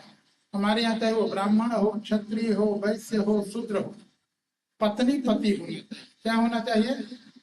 कि दासी पति होना चाहिए, पत्नी पति। रखेल कभी घर में रखना, रखेल रखने वाले का लोक परलोक दोनों, पत्नी के लड़के का दिया हुआ जल मिलेगा, रखेल का मिलने वाला वर्ण शंकर पैदा हो जाएगा, उससे कल्याण होने वाला। अब बताओ, ये ब्राह्मण है, भगवान का भक्त है, मंत्र लिया है, लेकिन दासी पति है। इसलिए तो कहते हैं कि नाम ना नष्ट सदाचार, इसके नाम से ही लगता है कि सद आचार विचार से एक बड़े ब्राह्मण में पैदा हुआ, लेकिन आचार विचार, लेकिन एक बड़ी विडंबना है, कर्म इसके अच्छे नहीं है वर्तमान में। लेकिन पहले इसने ऐसा युक्ति लगाया है, ठाकुर जी की शरणागति की है, और आज भी देखना, जो भगवान का मंत्र लो, ठाकुर जी की शरणागति करो। आओ सनत कुमार भैया, मंत्र लेते समय गुरु महाराज कह देते हैं, अब तुम भगवान के हो गए, अब तुम नरक जाने वाले। अजामिल भी तो भगवान का बचपन में ही ब्राह्मण बालक था, पढ़ने गया था, गुरुकुल में ही भगवान की शरणागति किया है। उनके भी गुरु जी ने कहा है तुम नरक नहीं जाओगे, काम सब नरक वाला कर रहा है। भगवान भी कहते हैं कि नरकम वै प्रपन्नानां न कदाचन विद्यते। भगवान कहते हैं मेरे प्रपन्न का नरक नहीं होता, तो अजामिल का क्या हो? अजामिल का कर्म तो नरक वाला है। इसलिए भगवान ने एक दिन मन में विचार किया, अगर ये नरक में जाएगा तो हमरो नाक, भगवान की भी नाक कटाएगा कि नहीं? नरक में भी लोग कहेंगे ये भी भगवान का भक्त था। तो भगवान को लगा कोई युक्ति लगाना चाहिए इसको बचाने की। इसलिए अजामिल की घटना जो हुई वो प्रत्यक्ष नहीं थी। अजामिल एक दिन स्वप्न में देखने लगा, क्या कि कहते देखना, इसके 10 लड़के रखेल से पैदा किया था, और अंतिम लड़के का नाम संतों की कृपा से नारायण रख रखा था। उसी के प्रेम के कारण समय नारायण नारायण नारायण करता था। एक दिन इसने सपना देखा, सपना में देखा कि जमदूत है। देखना, असली में जमदूत दिखाई देते हैं क्या? असली में जमदूत नहीं दिखाई, सपना में, सपने में तो हर कोई दिखाई दे सकता है, जमदूत से लेकर रामदूत जमदूत, सपना रामदूत हनुमान जी भी दिखाई देते हैं सपना में किसी किसी। इसको जमदूत दिखाई दे गया, बड़ा विकराल रूप दे करके घबरा गया, और स्वप्न में ही उसने देखा कि उसका जो लड़का छोटा नारायण वो खेल रहा है। उन जमदूतों को देख के घबरा के चिल्लाया, नारायण बचाओ, नारायण बचाओ, दौड़ो दौड़ो नारायण। अपने लड़के को पुकार रहा था। अरे आपको बता दें, यह आवाज जब वैकुंठ में गया, भगवान के दूतों ने सुना, तो भगवान के दूतों ने मन में विचार किया, हमारी प्रभु दे रहा है, अगर इसको तकलीफ होगी तो हमारे मालिक की बदनामी। इसलिए भगवान के दूत कहते हैं कि भरतुना पार्षदा सहसा पतन। भगवान के पार्षद एकाएक नीचे आ गए। यमदूत जो उसका प्राण खींच रहे थे उसको डांट के कहा, इसको छोड़ो छोड़ो छोड़ो इसको। यमदूतों ने कहा, महाराज दिखने में तो आप लोग अच्छे लोग लगते हैं, कि दिशो विच मेरे कहा लोका पूर्वंत स्वयं दिशा। देखना, भगवान के दूत चतुर्भुज होकर शंख चक्र गदा पद्म धारण करके आए थे, उनके दिव्य तेज निकल रहा था दसों दिशाएं। कहते हैं कि उजागर ये लोग कर रहे थे, एकदम चमक निकल रही थी। उन्होंने कहा, अच्छे लोग लगते हो तो हम यमराज के दूतों का साथ देने की जगह विरोध क्यों कर रहे हैं? भगवान के दूतों ने कहा, इसको पहले छोड़ो, क्या कर रहे हो, क्यों इसको जबरदस्ती इसका प्राण खींच रहे? उन्होंने कहा, हमारे जी बहुत बड़ा पापी है, ऐसे पापी को हम लोग ऐसे अभी तो निकाल रहे हैं, अभी तो इसकी सोटाई होगी, यहाँ से मारते मारते हम लोग कहाँ लेके जाएंगे। भगवान के दूतों के सामने ज्वार बारी कहते हैं, वो कहते थे अधर्मी है अधर्मी। भगवान के दूतों ने कहा, हमको तुम्हारे ऊपर शंका है, हमको तो लगता नहीं कि तुम यम धर्मराजा के दूत हो। अरे यमराज के दूतों को ये नहीं पता है कि क्या धर्म है क्या अधर्म है। यम के दूतों ने कहा, महाराज कोई हम भारत देश में कोई नौकरी थोड़ी, कोई वैकेंसी में हम थोड़ी लगे हुए, आरक्षण में थोड़ी आए। उन्होंने कहा, कोई योग्यता रही तभी आए। उन्होंने कहा, इतना क्या हम धर्म अधर्म भी नहीं जानते? भगवान के दूतों ने कहा, जानते हैं कहने से नहीं चलेगा, अगर तुम जानते हो तो। उन्होंने कहा कि ब्रोत धर्मस्य नास्तत्वं यस्य धर्मस्य लक्षणम्। उन्होंने कहा, धर्म को जानते हो तो धर्म का लक्षण बताओ। धर्म का लक्षण क्या है? ये देखना, आज भी हम लोगों के सामने एक बड़ी विडंबना होती है। आज भी देखना, जैसे थोड़ा कोई चंदन वंदन लगा ले, कोई बड़ा चंदन लगा ले तो बड़ा बड़ा तो लोग मानते हैं, बड़ा धर्मात्मा है, बड़ा चंदन लगाता है, लाल पीला पहन लिया तब क्या कहना, और सवेरे सवेरे घंटी बजा दे तो और बड़ा। क्या धर्म का ये लक्षण है क्या? आज भगवान के दूतों ने पूछा धर्म का लक्षण क्या है? देखना, यमदूत धर्म का लक्षण बता रहे हैं कि वेद प्रणहितो धर्म यधर्मस्तद विपर्ययः अवेदो नारायण साक्षात् स्वयं भूरिति श्रुमा। उन्होंने कहा महाराज, कहते हैं जो वेद में हमारे प्रणीत है वह धर्म है, वेद में जो नहीं है, बहुत लोग कहते हैं जो धारण करने योग्य है वो धर्म, लोग अधर्म को भी धारण करते हैं, अधर्म का भी प्रतीक बन करके ये हुआ। वेद में जो प्रणीत है, जो लिखा है वो धर्म है। तो वेद क्या है? देखना, हमारे यहाँ पुराणों को बनाने वाले तो बहुत है, लेकिन वेद को किसी ने बनाया? कि वेद को किसी ने बनाया? आजकल तो वेद भी बना लिया। हमारे यहाँ श्री राम शर्मा भी, इसीलिए वो लोग प्रज्ञा पुराने करते हैं। लेकिन हमारे यहाँ जो वेद है, वेद माने साक्षात भगवान। वेद कहाँ से निकला? तो रामायण पढ़े तो उसमें गोस्वामी जी की उक्ति लिखे कि जाकर सहज श्वास श्रुति चारी सोहरि बढ़य।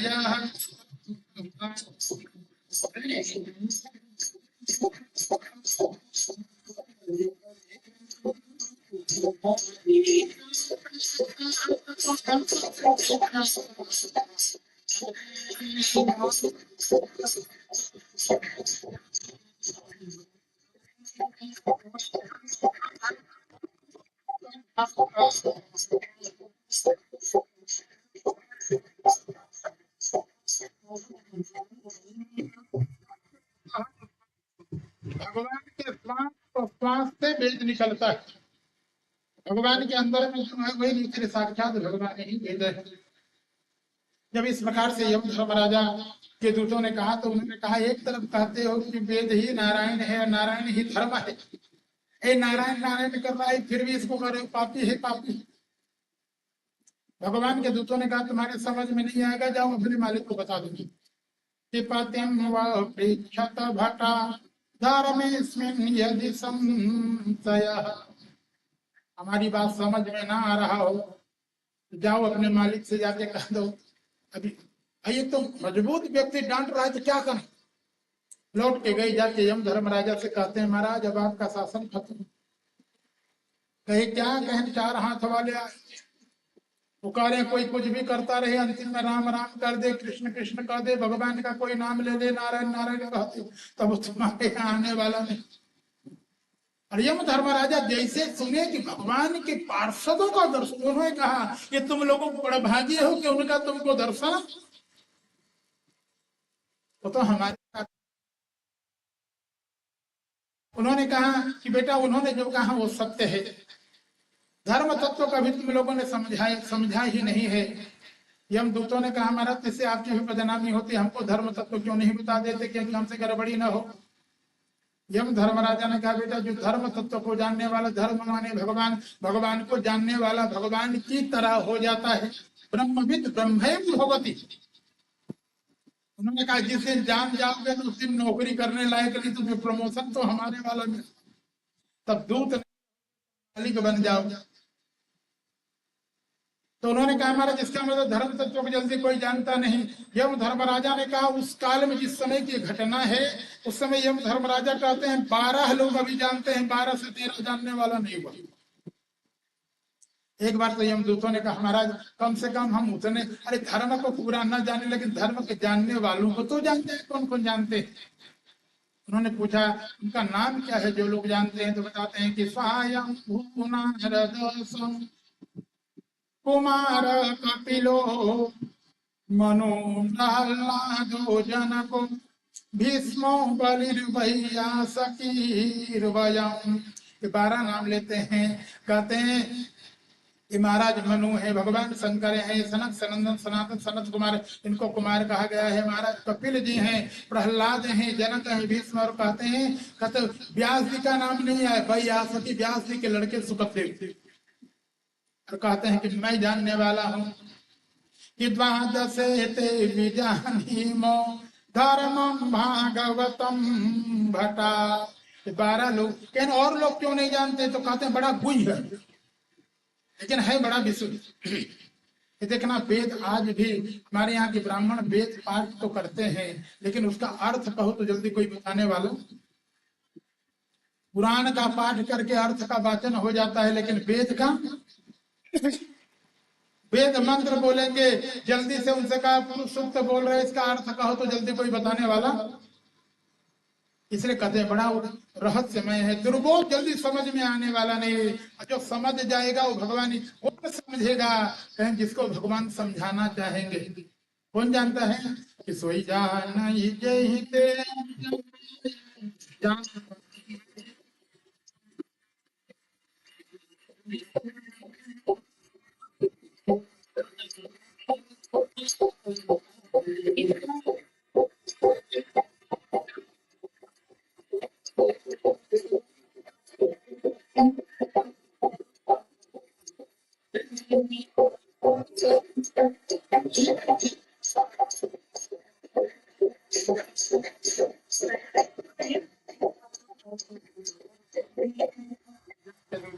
तो हमको सीधा सीधा बता दें ठेठ भाषा में, कहना अगर भाषा में न समझाते बने तो छत्तीसगढ़ी ठेठ बोली बस जाए। तो देवतीर्थ परिगीत पवित्र गाथा ये साधव समदृशो भगवत प्रसन्ना चितानोपसीदत हरिर्कदया विगुप्ता वयं न च वयः प्रभवं दंडे। उन्होंने कहा था भगवान की देव सिद्ध है, कहते हैं ये पवित्र भगवान की कथा हो रही हो, हम कितना भी बड़ा पापी हो तो वहां जाना। इसीलिए देखना हमारे यहाँ की परंपरा है, किसी का शरीर छूट जाए तो लोग भगवान की कथा रखें। कथा के रूप में न करें तो लोग कहें गीता का पाठ करा दो, भागवत जी का पाठ करा दो। संतों को बुला लो, संत रहेंगे तो वहां कितना भी बड़ा पापी होगा वहां कोई यमदूत आने वाले। ये साधव समुद्रसो भगवत प्रपन्न, जो समुद्र से भगवान के प्रपन्न रहते हैं। ये देखना, इसीलिए हमारे यहाँ की ऋषियों की विशुद्ध परंपरा है। हमारे यहाँ की परंपरा मनमानी नहीं जो आजकल मनमानी हो रही। हमारे यहाँ पुरानी जितनी परंपराएं हमारे ऋषियों ने बड़ा सुंदर विशुद्ध करके रखा। देखो कोई मर जाता है तो सीताराम सीताराम राम राम राम राम करते जाते हैं कि नहीं, क्यों? देखना अंतिम समय में हम लोग करते उसे उसको विदाई करते हैं, इसलिए उसको तुरंत स्वर्ग लगा देते, नरक नहीं लगा, क्योंकि जानते हैं जिसके अंतिम समय में हम राम राम कहें वो नरक जाने वाला। राम राम रहेगा बोलते रहेंगे तो राम राम प्रभाव से जमदूत नहीं, भगवान के दूत नहीं, तो इंद्र का दूत तो आया, देवताओं का तो दूत जरूर आया होगा। तो उन्होंने कहा हमारा चलो हम ये जान गए, जहां जहां नहीं जाना है, जाना कहाँ है? तो उन्होंने कहा जिह्वा न भक्ति भगवन् ध्येयम् चेतस्य न स्मरति तच्चरणम् अकृष्णं जनुक्ते यद सिरये कदापि तान् यद्धमसतो विष्णुप्रीत्या। उन्होंने कहा इसके जिह्वा से कभी भगवान का गुणगान न किया, ठाकुर जी का कीर्तन न किया हो। जो कहते हैं अपने चित्त में ठाकुर जी के चरणारविंद का स्मरण नहीं करते तो भगवान के शरणागत नहीं हुआ। जो कम से कम एक बार ये ना कह दिया हो भगवान को कि हम तुम्हारे हैं, तो संसार का है तो 84 के चक्कर में उसी को लेकर डालो, वो हमारे। जो भगवान को कह दिया है हम तुम्हारे हैं, तो यमराज कहते हैं जब भगवान का है तो उसे हमसे क्या मतलब है? जो संसार का बनता है उससे हमारा मतलब है, और जो भगवान का हो गया तो वो जैसे भी करे उसका अगर अच्छा बुरा भी करना है, न्याय भी करना है तो ठाकुर जी के यहाँ। इस प्रकार से नाम महिमा करते हैं। और आपको बता दें हमारे यहाँ सबसे सस्ता साधन यही है, इसलिए और नहीं, मन को जरूर समझाइए, अपने दूसरे के समझाने से समझने वाला कि मन भजले हरि का नाम सौदा सस्ता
ये देखना आगे चित्र कथा महाराज में हमारे यहाँ महिमा मानी गई है। भगवान जी कहते हैं जो मुझसे भी ज्यादा गुरु का सम्मान करता है उसके ऊपर मैं भगवान शंकर का तो कहना क्या है, गुरु द्रोही को भगवान शंकर क्षमा नहीं, कोई उनका भी हो तो भी। महाराज परीक्षित जी ने कहा महाराज हमने तो सुना है जिन देवताओं को भगवान पक्ष लेते हैं उन देवताओं ने एक गुरु का अपमान किया, गुरु बदल दिया। गुरु बदलना चाहिए क्या? पति बदलना चाहिए? कहने ठीक है तो ठीक है ना, तो चलो आजकल तो पति भी बदलता है। हमारे यहाँ गुरु पति, अरे पति कैसे बदलोगे? पति पत्नी एक शरीर है। दाहिना अंग पति का है, बाया का अंगे प्रत्यारोपण कर देंगे क्या? जैसे आजकल डॉक्टरी में होता है कि अंगे बदल, बहुत चीज बदलने की चीजें नहीं होती। कोई बाप बदलेगा? बदल दिया तो नहीं बदलना। लेकिन उन्होंने कहा कि एक गुरु को तो उन्होंने अपमान कर दिया, दूसरा को फिर गुरु बदल दिया। जिस गुरु को बदले उस गुरु को फिर मर्डर, गर्दन को। देवताओं ने आखिर ऐसा क्यों? भी देवता होकर कैसा? महाराज परीक्षित जी कहते हैं, महाराज इस रहस्य को आप जैसे आत्मज्ञानियों को छोड़ करके कोई सामान्य व्यक्ति इसका निराकरण नहीं कर सकता। इसलिए सदा चक्ष भगवान शिष्यानामग्रमं गुरु। और उस गुरु का उन्होंने अपमान किया था जो शिष्यों को बहुत चाहता। ठीक है, गुरु ही द्रोह करने लगे तो भाई उससे न पटे तो अच्छी बात है, लेकिन जो गुरु अपने शिष्यों का हित चाहता है ऐसे गुरु का तो सम्मान करना। तो कथा बताते हैं, एक बार देवासुर संग्राम में देवता विजयी हुए। देखना, जैसे आपके यहाँ विधायकी का चुनाव होता है, सरपंची का चुनाव होता है, ऐसे देवताओं के सृष्टि का भी चुनाव बनते रहते हैं। देवी देवता भी इसी क्रम में कर्मानुसार बदलते रहते हैं। देवासुर संग्राम हुआ, कहते हैं उस संग्राम में देवता विजयी हो गए गुरु जी की कृपा से। देव गुरु बृहस्पति ऐसी युक्ति बताई जिससे देवता विजयी हो गए। जब देवता विजयी हो गए तो देवराज इंद्र ने मन में विचार किया, अब तो मैं राजा बन गया तीनों लोक का, स्वर्ग का भी राजा हो गया, पाताल का भी, तीनों जगह का माने केंद्र में शासन हो गया। माने आपने छत्तीसगढ़ का भी वो मालिक हो गया, मध्य प्रदेश का मालिक हो गया, उड़ीसा, सब जगह का हो गया ना। तो जो वहां का मालिक हो गया, उस जगह जैसे प्रधानमंत्री बना है तो अपने बाप का भी प्रधानमंत्री बना है, अपने गुरु का भी प्रधानमंत्री है कि नहीं? इंद्र को लगा जब मैं तीनों लोक का मालिक बन गया तो गुरु जी का भी मालिक बन गया। अपने मन में सोच रहे, कोई दूसरा नहीं। उसने सोचा गुरु जी आएंगे तो हम उठ के प्रणाम करेंगे ना करें। इंद्र ने कहा कि बताओ, जब हम राजा हैं, गुरु जी हमारी प्रजा है, हम कैसे प्रणाम करें? फिर इंद्र अपने मन में सोचा, नहीं कुछ भी हो, हम कुछ भी बन जाएं, लेकिन गुरु तो गुरु, गुरु मुझे प्रणाम करें। अच्छा, इंद्र अपने से निर्णय निकाल लिया कि ना हम गुरु जी को प्रणाम करें, ना गुरु जी हमको प्रणाम करें। मामला ठीक हो जाए, दोनों बराबर है। राजा हो गए तो हम भी पूज्य हो गए, और गुरु हो गए तो वो पूज्य हो गए। हमको प्रणाम करें ना हम उनको प्रणाम। इंद्र आपसे सोच रहा है घर। कल दूसरे दिन ही शपथ ग्रहण समारोह है, शपथ ग्रहण समारोह के पहले चिंतन कर रहे हैं, और उधर गुरु जी अलग सोच रहे हैं। गुरु जी को लगा जिस समय तीनों लोगों का अधिपति बन करके मेरा चेला दिखेगा, अब मैं जाऊंगा, आकर के साष्टांग प्रणाम वो करेगा, त्रैलोक्य के लोग देखेंगे कि गुरु की महिमा क्या है। गुरु जी अपने से मगन है। दूसरे दिन शपथ ग्रहण समारोह में इंद्र आदि सब आए हैं, देवता आदि चारों तरफ से बुला के लाए हैं ना, स्वर्ग से भी प्रतिनिधि गए हैं, पाताल से। भाई देखना, आज भी शपथ ग्रहण होता है तो चारों तरफ के मुख्यमंत्री, प्रधानमंत्री, देश विदेश सबका बुलाए। देवराज इंद्र के मंत्री है महाराज चंद्रमा, प्रधानमंत्री उनके बगल में मंत्री महोदय मंत्रणा देख ले। गुरु जी को आते देख करके इंद्र को लगा अगर न देखूं और आज तक प्रणाम करता था, कहीं गुरु जी को न लगे कि, तो उनको लगा कि गुरु जी आए बैठ जाए, मुझे लगा कि देखे ही नहीं। गुरु जी को प्रणाम करना नहीं है, हमको भी नहीं करना है, देख के न करे तो कहीं उनको खराब नहीं। तो गुरु जी को आते हुए देख करके इंद्र ने मुंह मोड़ इधर, उनके लगा कि जैसे हम लगे कि हम नहीं देख पाए। गुरु जी को लगता था कि आए देखें और हमको प्रणाम कर, तो गुरु जी आके बगल में खड़े हो, तो उनको लगता था कि चेला देखे। चेला देखना नहीं चाहता, दूसरे से बात करने का नाटक करने लगा है, तो गुरु जी भी जोर जोर से अगल बगल को बात करने लगे कि कम से कम ना देख रहे हो तो हमारी आवाज सुन लो। चंद्रमा ने धीरे से गुरु जी को इशारा किया, गुरु जी बैठ जाओ बैठ जाओ। अब गुरु जी भी बैठना, गुरु जी को लगता था चेला प्रणाम कर ले तब बैठ, लेकिन थोड़ी देर में गुरु जी समझ गए कि चेला प्रणाम करना, देव गुरु बृहस्पति को लगा चाहे कोई कुछ भी दे दे, लेकिन अगर सम्मान नहीं दे रहा है तो वहां रहना, जो हमारा आया पसंद नहीं किया, ये देखा तक हमारी तरफ नहीं, यहाँ रहना ठीक नहीं है। अगर कुछ कहते हैं तो समाज में एक बदनामी और लोग कहेंगे तुम्हारा ही चेला है, जो समझाए हो गए वही। भाई लड़का कल के दिन माता पिता कहें हमारा लड़का बिगड़ा ऐसा करता है, तो लोग ये कहेंगे जैसा संस्कार दिए होगे होगो, किसी से कुछ कहे नहीं, लौट करके चले गए। लेकिन वो जानते हैं कि लौट के जाऊंगा, ये कुछ चीज संसार की स्थिति बड़ी गड़बड़ होती है। आप बहुत अकड़ में कुछ कर रहे हैं, लेकिन श्रीमती जी हैं तो घर में आफत कर दें। श्रीमती कहते काहे चले आए, क्या करोगे, इज्जत क्या रे, रहते माल देता हूं, माल लेके नहीं आए, इज्जत के कारण नाराज होकर चले जा, पत्नी के कारण विवश होना पड़ेगा। इसे घर तो आए, उनको लगा पत्नी को बताएं, पत्नी ने पूछा जी अरे गए थे आज कुछ भेंट में कुछ मिला, आज तुम्हारा चेला कहते हैं त्रैलोक तक के अधिपति के गद्दी में बैठा, गुरु जी को कुछ भेंटियां उठी दिया, वो कहीं चुप रहो। बगल में गए, जाकर उनको लगा कि ये परेशान करेगी, तो पत्नी को भी बिना बताए। थोड़ी देर में देवराज इंद्र ने चंद्रमा से कहा गुरु जी बैठ गए। चंद्रमा ने कहा बैठे तो नहीं, मुंह बना के गुरु जी चले, दुखी होके गए। तो ये पता चला गुरु जी दुखी होके गए तो अपनी गलती का उसका एहसास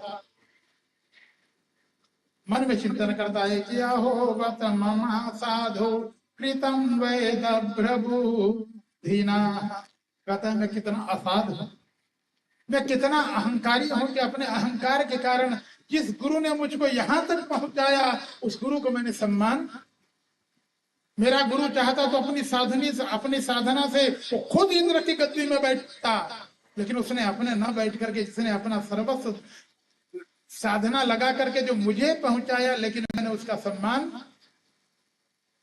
गलती का जब भान हुआ है तो क्षमा याचन करने के लिए गुरु जी के घर में पहुंच गए। गुरु जी तो नहीं मिले, गुरु माता मिली हैं।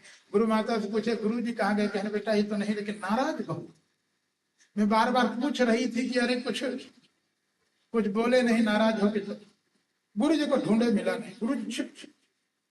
और यह समाचार जैसे ही राक्षसों को मिला, उनके गुरु शुक्राचार्य जी ने कहा बेटा इससे बढ़िया मौका न मिले चढ़ाओ। शपथ ग्रहण पूरा नहीं हुआ, चढ़ाई कर दिए, देवताओं को राक्षसों ने मार के भगा दिया।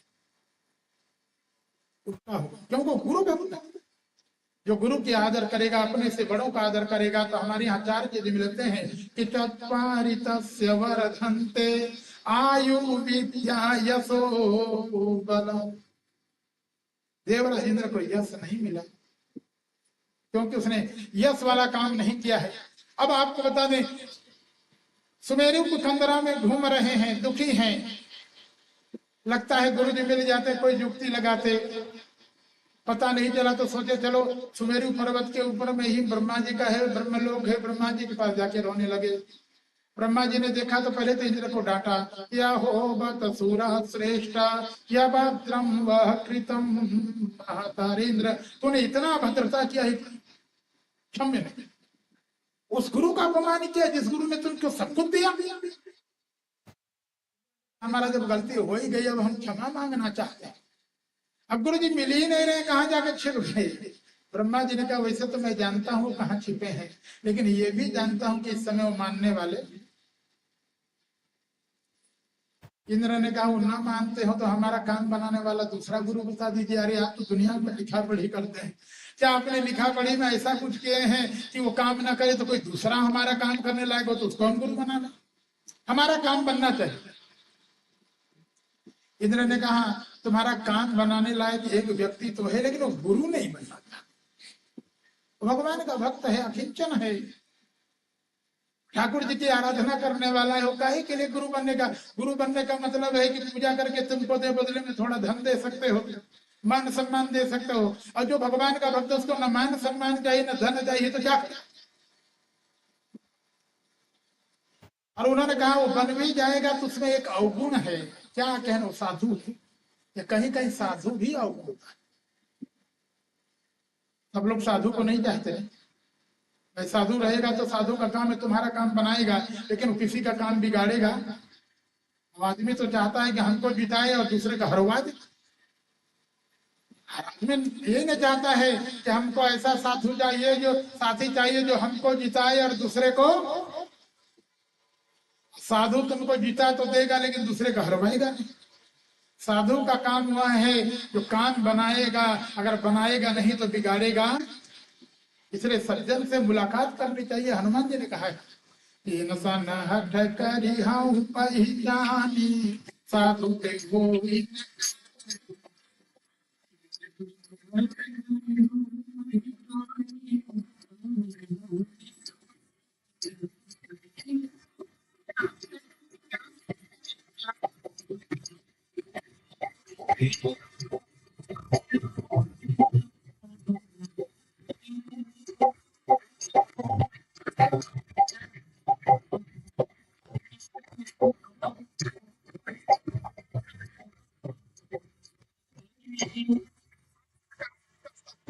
दोष ये है कि तुम्हारे शत्रु का भी अहित है। इंद्र ने कहा हमारा काम तो बना देगा ना, ऐसा कहीं पर काम के बाद की कौन है तो बताए कि तद विश्वरूपम भजता सुविप्रम। अरे विश्वरूप है, त्वष्टा का लड़का है। गए हैं उसके पास, पहुंच के जाकर निवेदन करते हैं, महाराज हम आपको अपना गुरु बना। महाराज विश्वरूप ने कहा मैं बनना नहीं चाहता। कहे क्यों? तो महाराज विश्वरूप ने कहा मैं गुरु क्यों बनूं? अरे जब कोई कमी हो तब ना। मैंने ये देखना, एक भक्त जो भगवान के भरोसे क्या कमी है, उन्होंने कहा किंचन ही दानम तिलोंचनम तेने निर्वर्तित साधु सत्क्रिय। साधु की सत्क्रिया है क्या? क्या कहते हैं? वो अकिंचन भक्त है तो उसको शीला और उंच से अपना काम करना है। दो वृत्ति। क्या वृत्ति? कहते हैं एक का नाम है शीला और दूसरे का नाम है उंच। समझ रहे हैं ना? शीला जानते हैं कि नहीं? गाँव मणिशंकर, शीला जानते हैं? अरे हम लोग लड़कई में शीला भी नहीं, धान का जो बड़ा रह जाता है उसका नाम शीला है। पहले के साधु संत किसी के यहाँ बहुत मांगने नहीं जाते, जो मिल जाए गिरा पड़ा कहते खेत में टूट जाए वो ले आए। लेकिन ये 12 महीना मिलेगा नहीं, तो जो कहते हैं समय से तो वो ले आए। बाकी समय में उच्च वृत्ति रखी जाती थी। उच्च वृत्ति कहते थे पहले अन्न का क्रय विक्रय नहीं होता था, अदला बदली, इस प्रकार से उसको भी क्रय विक्रय मान लो, एक के बदला में दो। तो अदली बदली करते समय जो गिर जाए उसको दोनों नहीं लेते थे, साधु संत के लिए छोड़ देते थे। हमारे यहाँ पहले लोग ज्ञानी होते थे, गिनती जानते थे, लेकिन 20 से ऊपर गिनते नहीं थे। 20 से ज्यादा, कहीं कहीं 10 तक गिनती होती थी, कहीं तक 20 तक।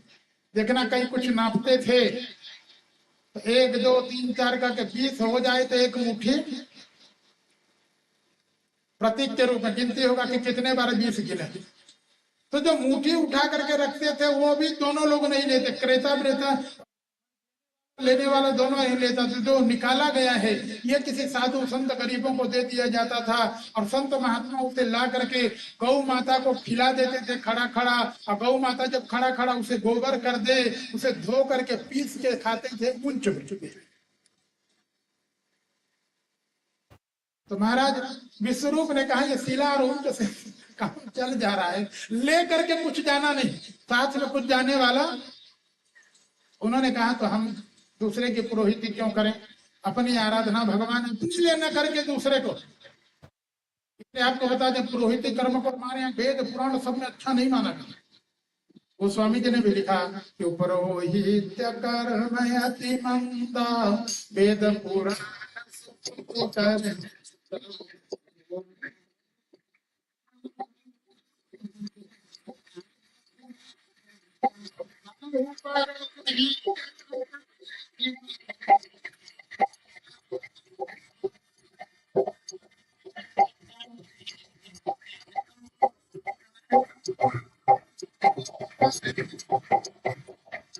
इंद्र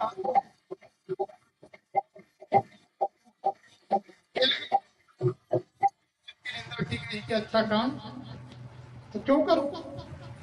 लेकिन इन्होंने कहा महाराज हम आपकी शरण में आ गए, शरणागत का त्याग करना भी अच्छा। किसी का उपकार कर सकते हो, तुम्हारे शरण में इतना ही मांगकर उसे छोड़ देना भी ठीक नहीं है। जो शरणागत का त्याग करते उसके ऊपर भगवान की कृपा, ये तो ठाकुर जी की परंपरा है। ये देवता बोलने में बहुत चतुर होते हैं, अपना काम करें मान। इन्होंने नारायण वर्ग नारायण के कवच से कवचित करके जब कर दिया है, तब जाकर देवासुर संग्राम हुआ। भगवान के कवच से कवचित थे, इसलिए विजय श्री को प्राप्त की। और विजय श्री को प्राप्त करके इंद्र बनने के बाद में जब राजा बन के, स्वर्ग का राजा का नाम इंद्र माने राजा, स्वर्ग का राजा। अब गुरु जी रह करके आपको बता दें, पूजा पाठ करने लगे तो गुरु जी देवताओं के लिए तो भाग देते थे, इंद्राय स्वाहा, वरुणाय स्वाहा, सोमाय स्वाहा, नवग्रह के लिए स्वाहा। लेकिन कुछ धीरे से स्वाहा करते थे। लेकिन आज भी पंडित लोग जब करते हैं तो बहुत चुप्पे चुप्पे स्वाहा स्वाहा। अब काहे का स्वाहा कर रहे हैं पता ही नहीं क्या बोल रहे हैं। इतने ने चंद्रमा जी से पूछा कि बहुत बार तो हम लोग का नाम ले लेके भाग देते हैं, और कभी कभी गुरु जी वैसे स्वाहा लगा दे रहे हैं। ये पता चला कि गुरु जी राक्षसों को भी भाग चुपचाप। एक उसका कारण है मातृपक्ष इनका उनका।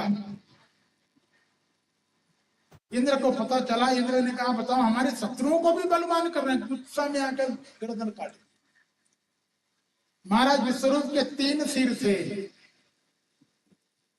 और आपको ये देखना 3 सिर थे तो तीनों सिर से अलग अलग काम करते थे। कि सोम पीथम सुरा पीथा मन्नाद मिति सुश्रुमा। एक से सोम रस का पान करते थे, एक से सुरा का, और एक से अन्न। देखना भगवान मुंह जिस काम के लिए दिए हैं वही काम करना चाहिए, कि गलत है। दिए दूसरे काम के लिए, दूसरा काम करो तो अच्छा है। भगवान कहते हैं अब की बार गलती किए, भगवान भी काम पकड़ते हैं, फिर अगले आगे बार गलती नहीं करेंगे। हमारे यहाँ भगवान ने अलग अलग मुंह बनाया, शाकाहारी मुंह अलग बनाया और मांसाहारी मुंह अलग बनाया कि नहीं। अरे मुंह तो मुंह की तरह है, लेकिन अंतर में यंत्र जो है वो अलग अलग लगाया है। शाकाहारी का अलग यंत्र है, मांसाहारी का अलग यंत्र। जो मांसाहारी होंगे उनके आगे के दांत और किनारे वाले दांत दोनों या खड़े रहते हैं कि। इसलिए देखना हमारे यहाँ मनुष्यों में भी जो राक्षस होता है उसके भी दांत बड़े बड़े कर देते हैं, मांस खाएगा। लेकिन दुर्भाग्य है मनुष्य, एक किस्म बता दे, जो मांसाहारी होता है वो जीभ से पानी पीता है। काहे से पानी पीता है? जीभ से। मांसाहारी देखे हैं कि नहीं? बिल्ली देखे हैं ना, मांस खाती है, चूहा खाती है, पानी कैसे पीती है? मुंह से पीती है, जीभ से। अब गाय मुंह से पीती है, गाय शाकाहारी। गाय शाकाहारी इसलिए मुंह से पीती है। ये दुर्भाग्य है, मनुष्य को भगवान ने शाकाहारी मुंह दिया, ओठ से पानी पीता है। अब खाता क्या है? ना यात्रा में गए थे तो चारों तरफ ऐसे दुर्गंध। हाँ, यात्रा में भी गए, दक्षिण मुखी हनुमान जी से निकले तो लागे कि नाक एकदम उल्टी हो जाएगी। कहे बताओ यहाँ के आदमी कैसे हैं? भगवान ने बनाया शाकाहारी है, फिर भी मांसाहार वाला काम कर दे, कब अच्छी बात है। भगवान अगले बार वैसे बना देंगे तो फिर वही वाला करना। भगवान कहेंगे पकाने की जरूरत नहीं है, बिना पकाए पकाए खाने वाली स्थिति तुमको कर देते हैं। ये देखना।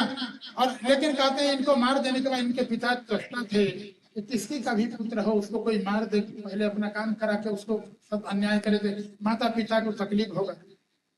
उन्होंने भगवान शंकर की आराधना की है। आपको बता दें तंत्र मंत्र की आराधना के द्वारा वो चाहते क्या है? कहते हैं कि इंद्र शत्रु, इंद्र का शत्रु मारने वाला। इसलिए पूजा पाठ में देख दाख के पंडित रखना चाहिए। देखना जिसमें जैसे जपना चाहिए जपा नहीं गया, उदात्त से जपना चाहिए था, अनुदात्त के। हमारे यहाँ स्वर का भी अंतर होता है। वही मंत्र है, जोर से वही बात है, जोर से कहेंगे तो उसका अलग अर्थ होता है, और वही बात है धीरे से कहेंगे तो उसका, जैसे प्रेम से किसी से पूछ ले कहाँ जा रहे हैं, मतलब क्या है, कहाँ जा, जिज्ञासा है। जोर से कहें कहाँ जा रहे हो, अर्थ अलग होगा कभी, माने कि कहाँ जा रहे हो, जाना माना, इसलिए अंतर होता है ना। इसलिए आपको बता दें मंत्र आदि का, वो भी काम्य मंत्र का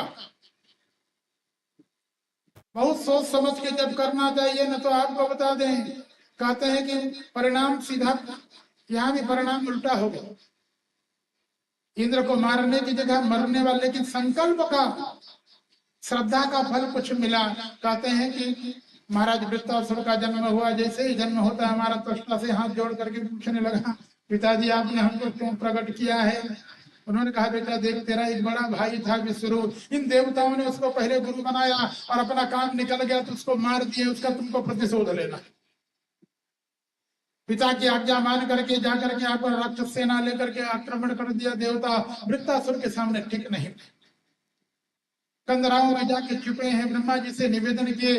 ब्रह्मा जी ने कहा इसकी मृत्यु तब होगी जब भक्त और भगवान दोनों की ताकत एक हो, अकेले न भगवान से मरेगा न भक्त से। कहीं उन्होंने कहा समझे नहीं, तो उन्होंने कहा कि महाराज दधीच जैसा कोई साधक अपनी हड्डी दे, और भगवान नारायण के सुदर्शन चक्र जो नारायणास्त्र है उसकी ताकत दोनों मिला करके वज्र बनेगा, तो कोई भी साधु होगा आश्रम दान दे दे, रुपया पैसा दे दे, भंडारा करा दे, खिला पिला दे। अब किसी साधु से कहो तुम अपना हड्डी दान करो, कोई करेगा? अंगी साखी तो चलो एक आठ दे सकता है, अब पूरी हड्डी कौन दान कर देगा? लेकिन धन्य है महाराज दधीच जी से निवेदन किया गया, जगत कल्याण के लिए महाराज दधीच जी ने अपने शरीर में नमक लगा करके कामधेनु से चटा करके आपको बता दें हड्डी दान कर दी है। भगवान से निवेदन किए, भगवान ने सुदर्शन चक्र की ताकत लगा दी, दोनों को मिला करके वज्र बनाया। भगवान से निवेदन किया गया कि आप देवताओं का पार्टी ज्वाइंट कर, सब दबाव बनाए, तो भगवान ने कहा भाई वैसे तो हमारे सब ठाकुर जी के सब है ना, किसी एक पार्टी में भगवान को खड़ा होना चाहिए, सबको भगवान ने बनाया। लेकिन फिर भी दबाव आया तो भगवान ने कहा चलो सब लोग कहते हो तो हम देवताओं के साथ, वैसे अक्सर लोग कहते हैं कि भगवान देवताओं का पार्टी ज्वाइन कर लेते हैं, राक्षसों का लोग कहते हैं कम करते हैं, भ्रांति है लोगों की। भगवान भी इस पार्टी में आ गए। आपको बता दें ये जिस पार्टी में साक्षात भगवान हो, भगवान का यंत्र हो, सुदर्शन लगा हो, पार्टी विजय होगी कि नहीं? वैसे लोग कहते हैं यत्र योगेश्वर विष्णु यत्र पार्थो धनुर्धर। आज तो इंद्र भी एकदम प्रफुल्लित है, प्रसन्न चित्त, उसको लगा कि वैसे वज्र भी है, भगवान भी हमारे साथ में है। जाके युद्ध हुआ, उधर से वृत्तासुर आया, प्रसन्न है, इसलिए बड़े उत्साह के साथ जब युद्ध हुआ तो इंद्र ने, देव कहते हैं कि वृत्तासुर के ऊपर में अपनी गदा घुमा करके चला। लेकिन धन्य है वृत्तासुर, कहते हैं जग्राह वामेन करेण लीलया, इंद्र के उस गदा को वृत्तासुर खेल खेल में बाएं हाथ में पकड़ लिया, घुमा के मारा इंद्र को, इंद्र है गिर के भागने लगा, खैर घाटी में बैठे की हिम्मत नहीं किया, वो सोचा भागो भागो भाग। अब बताओ जिस पार्टी में आप रहो और पार्टी का मुखिया भागो भागो कहे तो बदनामी ना। ठाकुर जी को भी बड़ा विचित्र लगा होगा भगवान को, या भावगी के पार्टी में हम खड़े हो गए तो अपनी बेइज्जती कराया, करा हमारी बेइज्जती कराया। वृत्तासुर ने ठाकुर जी को देखा, भगवान को भी थोड़ा पटा लग रहा, भाई अपनी पार्टी हारने लगे तो लोगों का चेहरा डाउन हो जाता है। वृत्तासुर ने भगवान से कहा आपसे क्या मतलब है?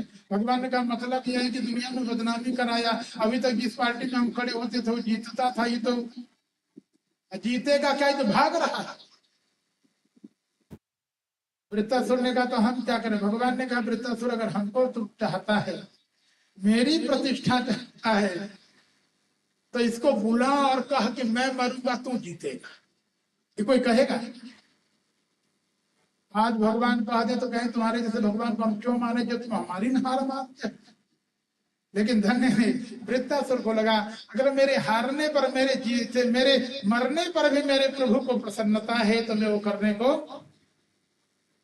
भागते हुए इंद्र से कहता है, अरे इंद्र भाग मत। तो भागते शत्रु से कहा जाए रुक रुक, रुकेगा क्यों, भागे। इंद्र से कहा कि तू भाग मत, सुरेश वज्रम पूरा स्थिते वैरिणी मयी अमा संशयिष्ठान गदेव वज्रम श्यामि फलम कृपणार्थे वयाख्या। कहते सुरेश अकस्मान नहीं। अरे देवराज भाग मत, देख तेरे हाथ में वज्र, वज्र से तू मेरा मुझे मार में मर जाओ। इंद्र ने कहा हम समझ रहे हैं, मैंने गदा फेंका, तूने पकड़ लिया, वज्र फेंकूंगा उसको भी पकड़ लेगा। वृत्तासुर ने कहा अरे ये वज्र तेरे गदा की तरह नहीं है। उन्होंने कहा, कहते इसमें संशय करने की नहीं है, क्योंकि ये वज्र कोई सामान्य वज्र नहीं है। नंदे वज्र तव शक्र तेजसा, ये देवराज ये तेरे बल से, तेरे पुरुषार्थ का नहीं। कहे तब इंद्र ने कहा चलाऊंगा तो मैं ही। उन्होंने कहा भले ही तेरे हाथ से छूटे, लेकिन इसमें ताकत है। हरे दधीते तपसा तेजिता, इसमें तो भगवान नारायण की ताकत है, इस सुदर्शन की। महाराज दधीच की साधना है, ऐसे तू मारेगा तो मैं मरूंगा। और वृत्तासुर ने तो कहा आज अगर तेरे हाथ में वज्र भी न होता तब भी तू जीतता, क्योंकि यतो हरिर विजया श्री गुणांस्ततः, जिधर भगवान होते हैं उधर जय होती है, उसी का मान सम्मान बढ़ता है। ये आपको बता दें, फिर भी देवराजेंद्र की हिम्मत नहीं हो रही थी, तो वृत्तासुर ने कहा एक काम कर, तू डर रहा है तो तू डर मत, ले मैं लड़ाई बंद कर देता हूं, मैं भगवान का स्मरण करता हूं, तब तक तू मुझे मार। जबकि मारना चाहिए क्या, सिलेंडर हो गया। शरणागत का वध नहीं, लेकिन फिर भी आपको बता दें ठाकुर जी की आराधना करने लगा और भगवान का चिंतन करते हुए देवराजेंद्र जब मारने को तैयार हुए हैं। हमारे यहाँ ठाकुर जी भी कब पार्टी बदलने कोई भरोसा। किधर से खड़े थे, इंद्र की तरफ से। जब वृत्तासुर की ये वृत्ति, शरणागति वृत्ति देखे तो भगवान पार्टी बदलते। भगवान ने कहा वृत्तासुर अगर तुम मेरे कारण मरना चाहता है, मेरी विजय चाहता है, तो मेरा स्मरण करता है, तो जो मेरा स्मरण करता है उसको किसी प्रकार का कोई भय। भगवान ने कहा इंद्र तुझे क्या मारेगा, इंद्र को हटाकर हम तुम्हें को इंद्र बनाएंगे। लेकिन वृत्तासुर ने हाथ जोड़ लिया। उन्होंने कहा मालिक मैंने अपनी साधना इंद्र की गद्दी लेने के लिए मैंने नहीं किया। तो भगवान ने कहा इंद्र न बनो तो इंद्र का भी मालिक बना दो। उसने कहा वह भी नहीं चाहिए। तो उन्होंने कहा जहां पर अनेक इंद्र होते हों, अनेक ब्रह्मा होते हों, उसका मालिक बना दो। उसने कहा वह भी नहीं चाहिए। भगवान ने कहा तो एक काम कर, जो मैंने बलि के लिए पाताल लोक बनाए वह तुम्हें सुतल लोक दे दूं क्या। एक एक की भगवान कहते हैं। भगवान ने कहा योग सिद्धि है। उसने तो कहा न नाक पृष्ठम, नाक लोक माने देव, कि न नाक पृष्ठम न च पारमेष्टम न सार्वभौमम न रसाधिपत्यम न योग सिद्धि पुनर्, भगवान ने कहा मोक्ष दूं, न पुनर्भवम वा। तो भगवान ने कहा भले आदमी क्या चाहिए। उसने कहा प्रभु देना चाहते हो मुझे विरह, आपके विरह में मैं तड़पूं, मेरे विरह में।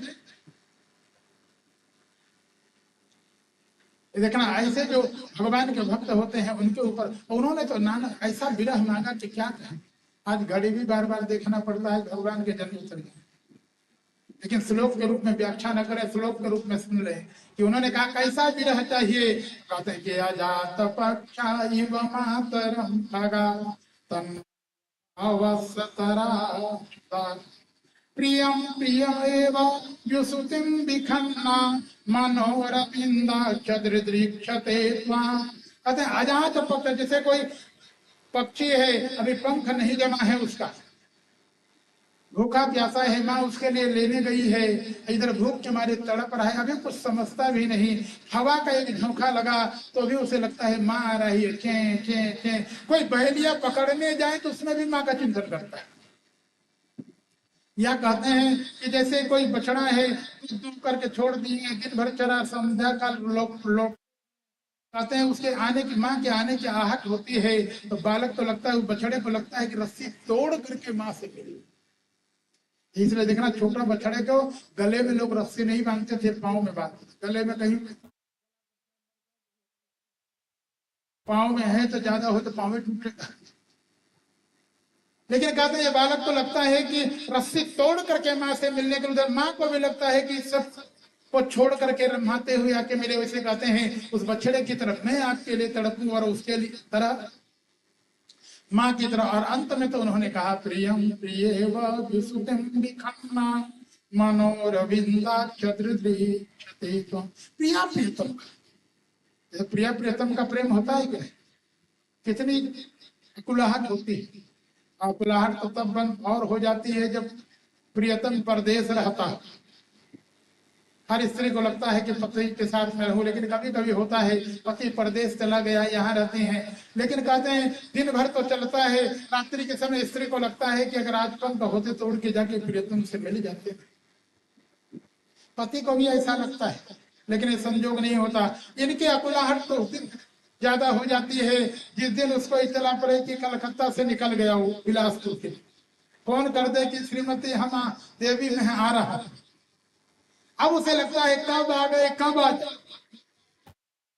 अरे वहां से कम 10-12 घंटा का समय लगेगा, लेकिन आपको बता दें 8 घंटा भी ना हो और आगे से एक मोटरसाइकिल भी निकले तो उसे लगता है आ गई क्या, आ गई। और अगर फोन कर दे कि बिलासपुर स्टेशन आ गए तब क्या,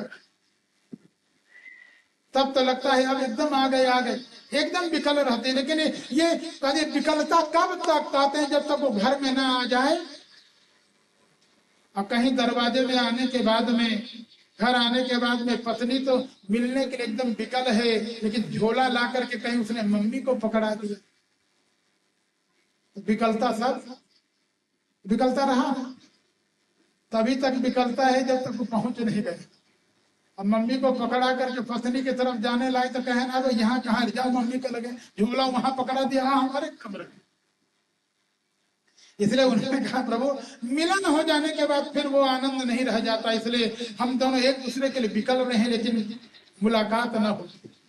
हमारे यहाँ तो रूप गोस्वामी वृंदावन में थे, भगवान से निवेदन करते थे, प्रभु मैं विकल होकर के बुलाने की गलती अगर मैं कर भी जाऊं तो आप आने की गलती, क्योंकि मिलन हो जाएगा तो फिर वो आनंद आने वाला। इस प्रकार से कहते हैं। और इसी चरित्र को सुन करके महाराज परीक्षित जी ने कहा, महाराज बड़ा अटपटा लगता है, इसका मतलब है भगवान राक्षसों से प्रेम कम करते हैं, देवताओं का साथ देते। अरे देखना वृत्तासुर इतना भक्त था। उन्होंने कहा नहीं राजा, अरे परमा ये देखना, इसीलिए प्रहलाद के उदाहरण देते हैं। प्रहलाद राक्षस वंश में लेकिन कृपा पात्र हुआ कि नहीं। विभीषण हमारे यहाँ राक्षस वंश में है, लेकिन फिर भी भगवान की कृपा पात्र भी, जो भी ठाकुर जी की आराधना करेगा उसका रक्षण भगवान करेंगे, उसका चाहे किसी योनि का हो, किसी जाति का हो। इसलिए तो हमारे यहाँ तो कहा गया है कि कहते हैं वो संसार में पूज्य है जो भगवान का भक्त है। छोटी योनि में भी पैदा हो और ठाकुर जी की आराधना किया तो, नारद पुराण में तो देवर्षि नारद जी कहते हैं न शूद्र भगवत भक्ता, अगर वह शूद्र भी है भगवान का भक्त है तो शूद्र नहीं है। कि न शूद्र भगवत भक्ता भागवत स्मृत सर्ववर्णे सुते शूद्रा ये भक्ता जन। हर वर्ण में वो शूद्र है जो भगवान की आराधना करे। तो कहना क्या है, हमारे यहाँ तो महात्मा कहते हैं कि जिसके लागे रे लगन भगवान में उसका दिया जलेगा तो।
महाराज परीक्षित जी ने कहा कि ठाकुर जी क्या देवताओं के प्रति ज्यादा प्रेम करते हैं क्या? उदाहरण कोई भी चीज उदाहरण देकर समझाना है।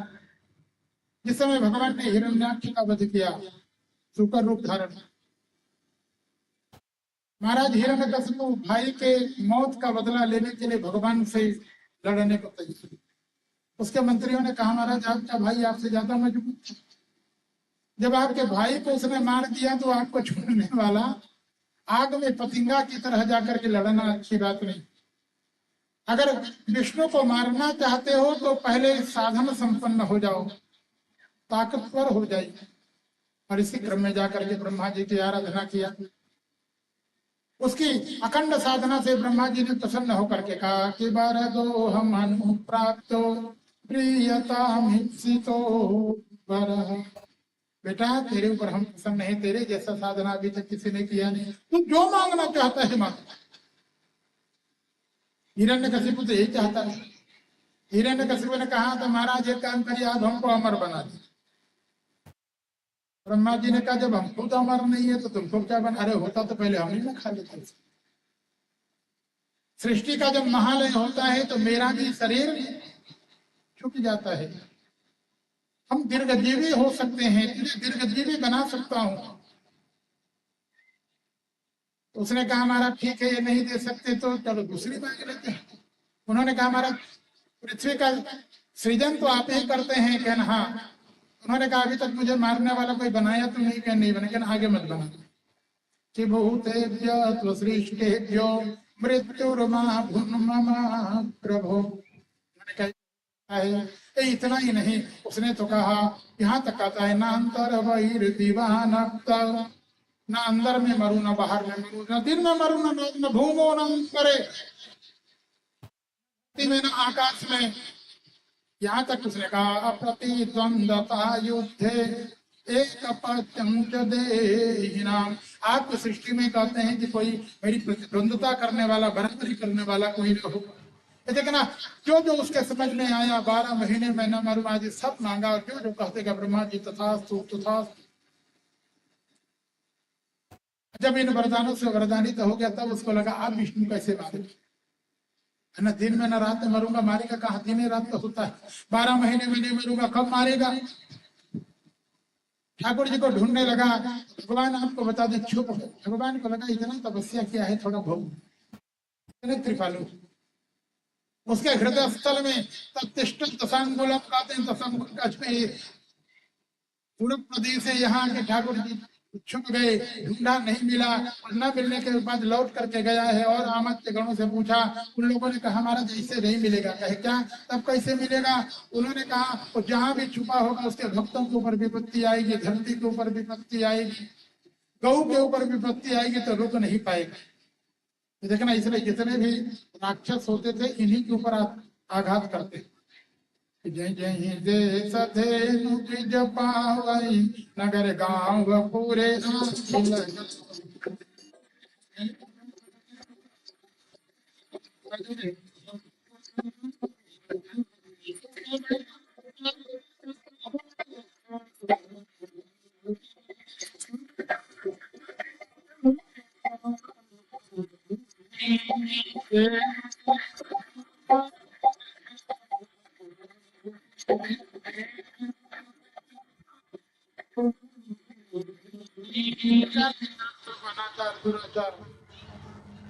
जब वो करने लगा तो जितने भी कहते हैं धरती माता से लेके तो भगवान को पुकारी, तो इसके दुश्मनी आपसे है, यह हमको परेशान कर रहा है।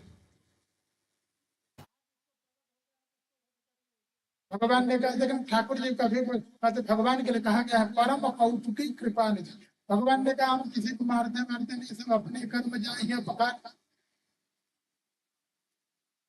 धरती का प्रभु, ये पहली बुझाने का समय नहीं है, आपको मारना पड़ेगा, ये हम कह रहे हैं। पत्नी कहे तो काम तो कर रहे हैं, पत्नी जिद कर ले तो आपको एक काम करना है, तो पति मजबूर हो। ठाकुर जी का कुछ स्वतंत्र कर्म है, अनुग्रह निग्रह ये सब, मारना जिलाना ये ठाकुर जी का स्वतंत्र कर्म है, बताने वाला काम नहीं। इसलिए पत्नी को भी चाहिए, पति का कुछ सीक्रेट मामला हो तो उसमें दखलंदाजी, इसमें बहुत अपना तोहनी नहीं समझना चाहिए कि आप हमारी हमको नहीं बताएंगे तो किसको बताएंगे। मान लो उनका कोई स्पेशल मामला है तो रहने दीजिए।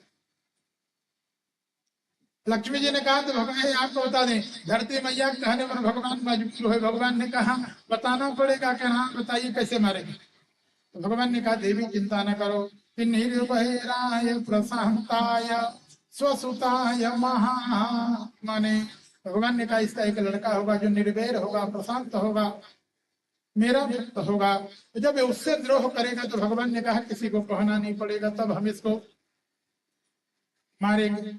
इधर प्रहलाद जी का जन्म हुआ, 5 साल के प्रहलाद हुए। महाराज हिरण्यकशिपु पिता का धर्म निभाते हैं। लड़का पैदा कर देना ही प्रमुख बात नहीं है, धर्म है लड़के को संस्कार दो, पढ़ाओ लिखाओ, पढ़ाओ भी वहां जहां अपनी संस्कृति हो। आर्य संस्कृति में पैदा हो और पाश्चात्य संस्कृति में उसको पढ़ाओगे, कल्याण होगा? तब कल्याण होने वाला नहीं। ये बताओ, हमारे यहाँ आर्य संस्कृति में बचपन में चूड़ी पहनाया जाता था। जो बालिका बचपन से चूड़ी पहनती थी वो चूड़ी का महत्व समझती थी, और जो जवानी तक चूड़ी पहने नहीं है तो चूड़ी का महत्व समझेगी? वो उसका महत्व समझने वाली नहीं। राम सहन ऐसा रहना चाहिए जो कहते हैं अपनी संस्कृति के अनुसार, ऐसी संस्कृति में रखो जो आपके अनुकूल हो। पाश्चात्य संस्कृति में उसको पढ़ाओ और जाकर के वो टाइमेज जींस पहन के चल के आके पूजा में बैठ जाए तो देवी जी प्रसन्न होंगी? हमारे यहाँ तो पूजा पाठ में लोग कहते हैं कि नया कपड़ा पहन, बिना फटा वाला, और वो फटन वाला खरीदत बनवा में अब क्या। अरे जिसका कपड़ा फटा होगा तो संस्कार उसके कितने अच्छे होंगे, रहन सहन जिसका इतना बिगड़ा हुआ हो। अरे हम लोगों से तो महाराज हिरण्यकशिप अच्छे हैं, वो अपनी संस्कृति के विद्यालय में भर्ती कराए। शुक्राचार्य के लड़के संड और अमर के हैं उनमें, और आपको बता दें उसमें भी वो देख रहे हैं कि लड़के को पढ़ा क्या रहे हैं। एक दिन जा करके गए हैं देखने के लिए, बालक का निरीक्षण करने के लिए। बालक संस्कारिक है, पिताजी को आया हुआ देख करके साष्टांग प्रणाम किया। महाराज हिरण्यकशिपु ने कहा, बेटा मन्यते साधुय भवान, कोई सज्जनों वाली अच्छी वाली बात बताओ।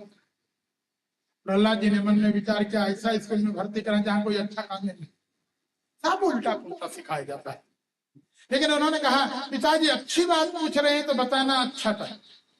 अरे पिताजी तो गलत स्कूल में दाखिला करा दिए, लेकिन माँ कहते जब मैं माँ के गर्भ में था तो माँ अच्छे स्कूल में थी, देवर्षि नारद के यहाँ, वहां से वैष्णवी विद्या आप कहता भागवत धर्म सीख करके आए थे। अच्छी बात पूछे तो उन्होंने भागवत धर्म का, संसार से वैराग्य का पिता को उपदेश कर दिया। उन्होंने कहा, पिताजी अगर संसार में जीव अपना कल्याण चाहता है तो तत्साधु मन सुरवर्य देहिनाम सदा समुद्विग्न धिया सदग्रा अहित्वात्मपादम गृहमन्धकूपम वनम गतो यद्भरिमाश्रयेत ततः। उन्होंने कहा, हे असुरवीर, अगर कोई अपना कल्याण चाहता है सबसे बड़ी बात तो घर गृहस्थी न करे, ब्याह न करे।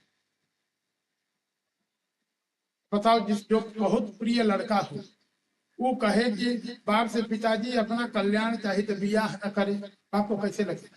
बाप को लगता है ये हमारा वंश चलाने वालों कह रहा है कि कल्याण चाहते हो, हित चाहते हो तो शादी नहीं करना है। उन्होंने कहा, बेटा क्यों नहीं करना शादी, शादी में क्या गड़बड़ी है? तो प्रहलाद जी बोल रहा, प्रहलाद नारद जी के यहाँ सब पढ़े हैं तो वैराग्य वाला ना पढ़े हैं। उन्होंने कहा, पिताजी शादी करने से दिमाग उद्विग्न हो जाता है, जब तक शादी न करो तब तक दिमाग उद्विग्न ये होता है। शादी न हो तब तक कोई चिंता नहीं, कोई टेंशन नहीं। चिंता टेंशन होता है, शादी होने के बाद एक रात हो जाए,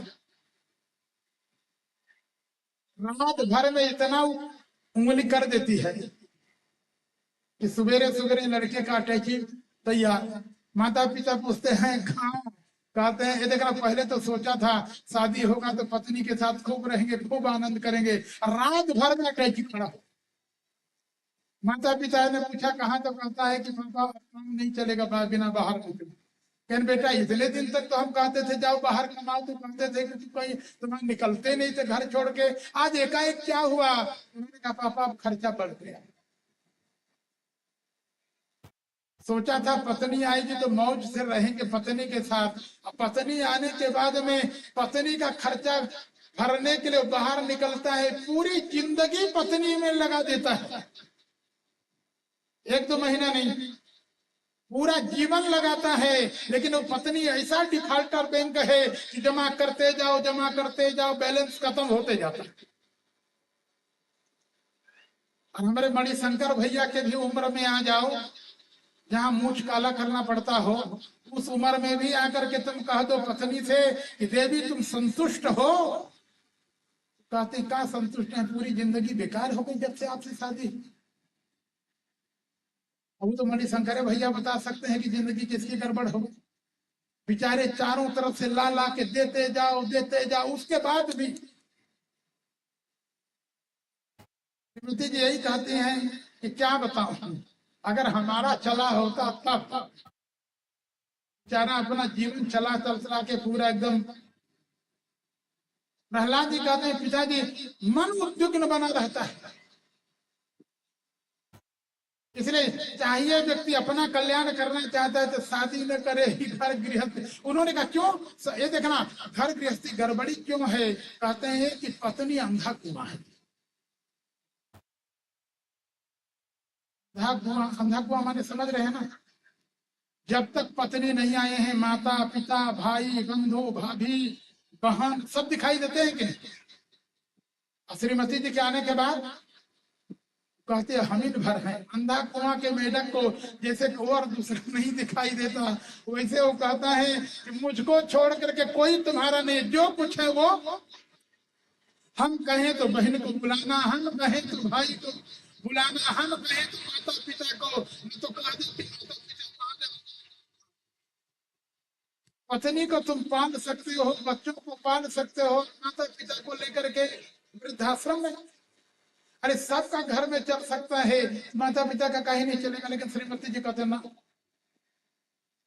तो प्रहलाद जी ने कहा पिताजी किसी कल्याण अपना चाहते हो, अपनी दुर्गति न कराना चाहो तो शादी न करो। अब बताओ, सुन करके प्रहलाद हिरण्यकशिप को क्या लगा? उन्होंने संड और अमर से कहा, अरे मूर्ख यही पढ़ा रहे, जो पढ़ाना चाहिए वो न पढ़ा करके ये उठपटांग की विद्या पढ़ा रहे हो। उन लोगों ने कहा महाराज हमने नहीं पढ़ा। प्रहलाद से कहते हैं बेटा तू तो झूठ नहीं बोलता, ये बता कि बाला नती। उन्होंने कहा, कहते हैं कि बुद्धि भेद पर कृतो उता होते स्वतो भवत। तुम्हारे बुद्धि में जो भेद आया है अपने से आया है कि किसी ने सिखाया? प्रहलाद ने कहा गुरु जी आप भी क्या कहते हैं? अरे किसी के सिखाने से कोई सीखता है क्या? लोगों को भ्रम होता है कि हमने इसको बना दिया, हमने इसका बिगाड़ दिया। किसी के ना कोई बिगाड़ने से बिगड़ता है, ना किसी के बनाने से। अगर बनाना होता तो जितने वाइस चांसलर थे वो अपने बच्चों को बना देते। जिन्हें बच्चों का भविष्य बनाते हैं अपने लड़के का ना बनाते। हर ज्ञानी अपने बच्चों को बना दे, लेकिन जो अपने बच्चे को नहीं बना सकता, अपनी पत्नी को नहीं सुधार सकता, तो दुनिया को क्या सुधारेगा? क्योंकि बनाने और बिगाड़ने वाला ऊपर है। यहाँ संसार में व्यक्ति निमित्त बनता है, करने वाला ऊपर बैठा है। ये देखना संड और अमर के ने कहा क्या बोलता है हमारे, देखना आजकल तो मारना पीटना बंद हो गया है। हम लोगों के बचपन में भी चलता था, गुरु जी रूल रखते थे, उसका नाम रखते थे ज्ञानदास। कहते थे बहुत को हमने इससे ठीक किया। तो संड और अमर ने भी कहा ठीक करेंगे। महाराज हिरण्यकशिपु ने भी कहा देखो बिगड़ रहा है, थोड़ा सुधारना हो। अब तो संड और अमर ने कहा गुरु जी महाराज चिंता न करें, थोड़ा सा राजा का लड़का समझ करके कुछ नहीं कहते थे। 2-4 महीना बीता। ये देखना प्रहलाद जी में प्रबल मेधा शक्ति थी, जो गुरु जी सिखाते थे तुरंत कंठ कर लेते थे। चरित्र भी प्रहलाद जी का बढ़िया है। ठंड और खबर भेजा महाराज आपका लड़का आपका एकदम ठीक चल रहा है। महाराज प्रहलाद जी फिर से हिरण्यकशिपु जी फिर आ गए हैं देखने के लिए। देखना बालक की प्रशंसा सुन करके माता पिता का हृदय गदगद हो गया। आए प्रहलाद जी संस्कारित देखकर पिताजी आए, फिर से प्रणाम किए, उठा के गोदी में ले लिया और पूछा कि काले नेता बतायुष्मन यद शिक्षद गुरो भवा। बेटा इतने समय में गुरु कहा तुम्हारे गुरु जी बड़ी प्रशंसा करते थे, कोई बढ़िया बात बताओ जो तुमने सीखा है इस समय तक, तुम्हारे जो दिमाग में बैठा है वो बताओ। प्रहलाद जी ने कहा पिताजी अगर जीव अपना कल्याण चाहता है तो उसके जीवन का अच्छा यह है संसार में तो रहे, लेकिन संसार का संबंध न जोड़े, वो अपना सब संबंध भगवान से। अरे संसार में रहकर संसार की तरह संबंध जोड़े, संसार वाला ही संबंध भगवान से। यहाँ भी देखना जैसे हमारे यहाँ रामानुज स्वामी का यही सिद्धांत है, लक्ष्मण जी का। माता पिता गुरु भगवान राम ने कहा लक्ष्मण तुम चले जाओगे, माता होगी, गुरु जी भी इस समय विकल हैं। तो लक्ष्मण जी ने कहा आपको छोड़ के अलग ना माता पिता ना गुरु, कि गुरु पितु माँ तुम जानू काहू कहूँ स्वभाव ना पतिया।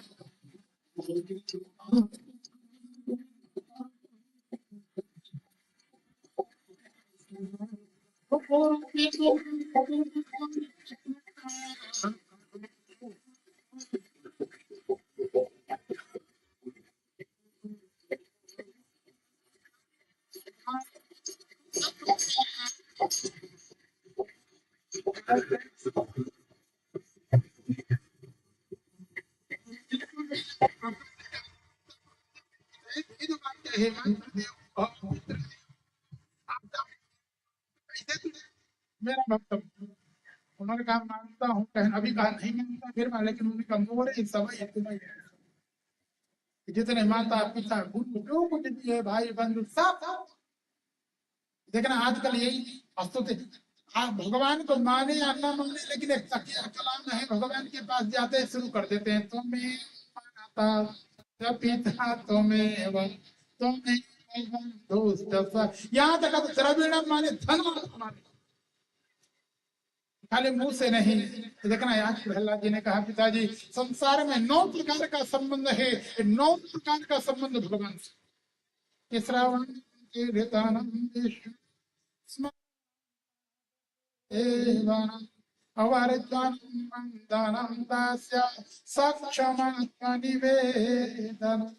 ये सब संबंध भगवान। अरे इतना सुना तो उठा के पटक।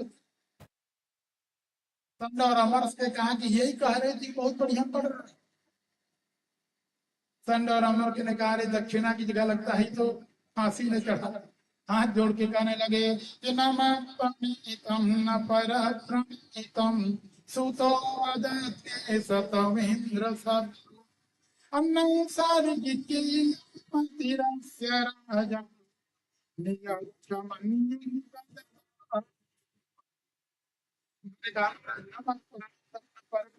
ना हमने इसको ऐसा सिखाया है। उन्होंने कहा मैं काम करता हूं, कोई बिगाड़ता है नहीं। सीखते हैं कोई। हिरण्यकशिपु ने कहा तुमने नहीं सिखाया, इसे दूसरे ने नहीं बताती, कैसे सीखे? सम कहा हमें तो लगता है कि नैसर्गिकीयं मतिरस्य, राजा ने इसका नैसर्गिक लक्षण, ये सब माँ के पेट से सीख के लिया है। अरे महाराज हिरण्यकशिपु ने सुना तो प्रहलाद को हुई, यानी मूर्ख कहीं के, जब गुरु जी कहते वो नहीं पढ़ता, वो नहीं करता, अपने मन से करता है। प्रहलाद जी ने कहा पिताजी बड़ी विडंबना है, गुरु जी भी जबरदस्ती करते हैं, आप भी जबरदस्ती, लेकिन जबरदस्ती से कुछ होने वाला नहीं होगा। जबरदस्ती करेंगे तो उल्टा रिएक्शन करता है। प्रहलाद जी पिता को समझाते हैं, पिताजी सिद्धांत यह है, सुन लीजिए। कहे क्या कि मतिर्न कृष्ण परत स्वथोवा मिथो विपद्ये गृह व्रता अवदान्त गोभिर्विशतां तमिश्रम पुनश्चरवति चर्वणः।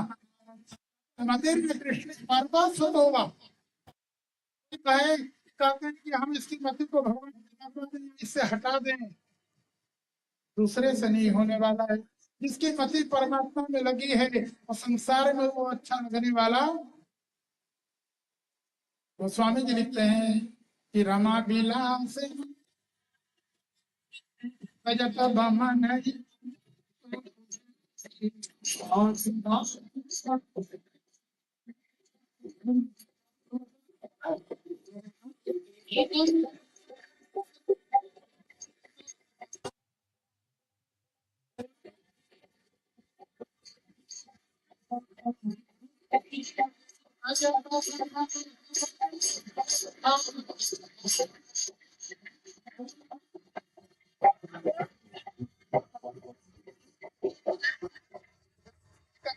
तो रात का वैसे छोड़ देता है जैसे उल्टी।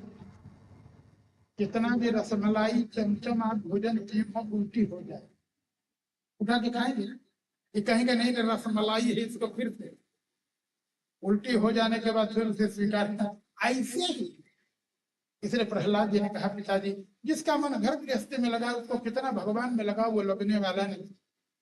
अरे यह सुन करके तो आपको बता दूं, उसको लगा कि ये मार डालने लायक, फिर मारने का नाना प्रकार से उद्यम करता है। लेकिन आपको बता दें एक आध बार तो गुरु जी उसको कहते हैं एक मौका और दे दो, अब की ठीक करेंगे। लेकिन अब की बार तो और उल्टा हुआ।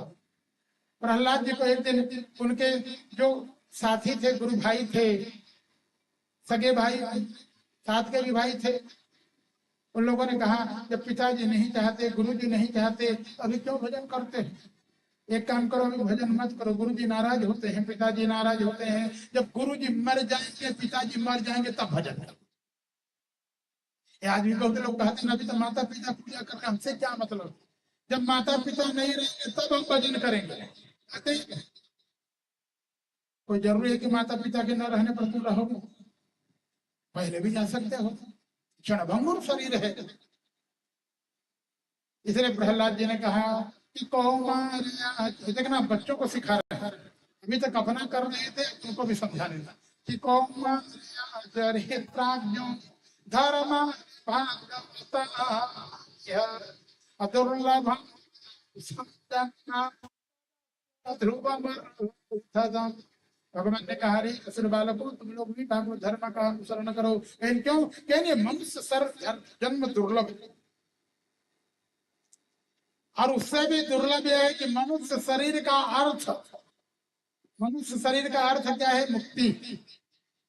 भगवान से माँ के गर्भ में कवल किए थे, निकल के भगवान का भजन करूंगा मुक्ति होने के लिए, तो कहते हैं ये इसका प्रमुख लक्ष्य है, और तो करो या ना करो। यह सुन करके तो आपको बताते हैं धीरे धीरे करके वो बच्चे भी, यहाँ तक संत और अमर को भी लगता था जो कह रहा है वो ठीक कह रहा है, लेकिन उनको लगा महाराज जी को पता चल जाएगा तो मामला गड़बड़ हो जाएगा। महाराज हिरण्यकशिपु से कहते हैं महाराज आपके बच्चे को, ये तो बालक, ये तो पूरे स्कूल को, पूरे विद्यालय को, विश्वविद्यालय को नष्ट कर देने वाला है। तो देखना आप तो ले गए हैं, प्रहलाद जी को मारने का नाना प्रकार से उद्यम किए हैं, लेकिन जिसका रक्षण भगवान कर रहे हैं उसका भला क्या बिगाड़ सकते थे। और अंतिम में तो एक दिन महाराज हिरण्यकशिपु स्वयं उसको खींच करके ले आए, दो झापड़ मार के कहे अरे भागी, दुनिया को मैंने बताया मैं भगवान, तू अपने चाचा के शत्रु को मारने वाले को भगवान मानता है। प्रहलाद जी ने कहा पिताजी जबरदस्ती वाला आपका काम है, जबरदस्ती कहोगे तो थोड़ी हो जाएगी। उन्होंने कहा ये बताओ आखिर मेरे में वो कौन लक्षण है जो नहीं है? उन्होंने कहा परमात्मा वह जो सर्वशक्तिमान है, कर्तुम अकर्तुम अन्यथा कर्तुम सर्वसमर्थ है। अरे परमात्मा तो लक्षण हुआ है कि उत्पत्तिम च विनाशम च, हमारे यहाँ शिव पुराण में ईश्वर के लक्षण है कि उत्पत्तिम च विनाशम च भूतानाम अगतिम गतिम अवेत्ति विद्याम अविद्याम च सवाच्यो भगवान। प्रहलाद जी ने कहा पिताजी ये लक्षण आप में दिखाई नहीं देते। उसने कहा वह परमात्मा सर्वज्ञ है, सर्वशक्तिमान है। तो उन्होंने कहा सर्वज्ञ है, सब जगह रहने वाला है, तो हमको क्यों नहीं दिखाई देते? प्रहलाद की धारणा को कि सब जगह भगवान रहते हैं, इस धारणा को दूर करने के लिए महाराज हिरण्यकशिपु ने पूछा एक खंबा था, कहा इस खंबे में है क्या? देखना प्रहलाद को भगवान वहां भी दिखाई देते हैं। और जब प्रहलाद जी ने आज भगवान से एक बार चिंतन किया, उन्होंने पिता से तो कहा हाँ उस खंबे में भी परमात्मा है। ये देखना उसका कारण है जो भगवान के भक्त हैं उनको तो कुत्ते और चांडाल में भी भगवान के दर्शन हुआ करते हैं। अब उन्होंने प्रहलाद जी से ने पिता से कहा पिताजी हमको खंभे में भी दिखाई देते हैं। आज प्रहलाद जी भगवान से निवेदन, बोले सियावर रामचंद्र की, बालकृष्ण भगवान। हमारे घर से आए हैं, हमारी बहन जी हैं, भाग्य, बोले सियावर रामचंद्र की। महाराज हिरण्यकशिपु को लगता था इसकी धारणा समाप्त कर दें, इधर भगवान ने से प्रहलाद जी ने निवेदन किया कि प्रभु हमको हर जगह दिखते हो, अगर इनको भी दिख जाते तो क्या भाई, जब हमको दिखते हो इनको भी दिख जाते। इधर महाराज हिरण्यकशिपु जैसे तलवार निकाल के मारना चाहे वैसे ही खंभ फाड़ के भगवान नृसिंह प्रकट हुए। बोलो नृसिंह भगवान। ये देखना जिस समय भगवान प्रकट हुए तो सुखदेव जी महाराज परीक्षित से कहा, परीक्षित ने कहा आज भगवान सबके दर्शन दे रहे, ये परमात्मा का दर्शन, अरे जन्म जन्म तक यातना कर जतन करने पर जिसके दर्शन नहीं होते आज सब लोग वहां देख रहे हैं, क्यों आज भगवान क्यों आए? इसके पहले ही नहीं आए, आज क्यों आए? सुखदेव जी ने कहा सत्यम विधातुम निज भृत्य भासितम, भगवान हिरण्यकशिपु को मारने के लिए नहीं आए हैं। कहें क्यों, तब क्यों आए हैं? कहें सत्यम विधातुम निज भृत्य भासितम, भगवान को लगा कि मेरा भक्त कहीं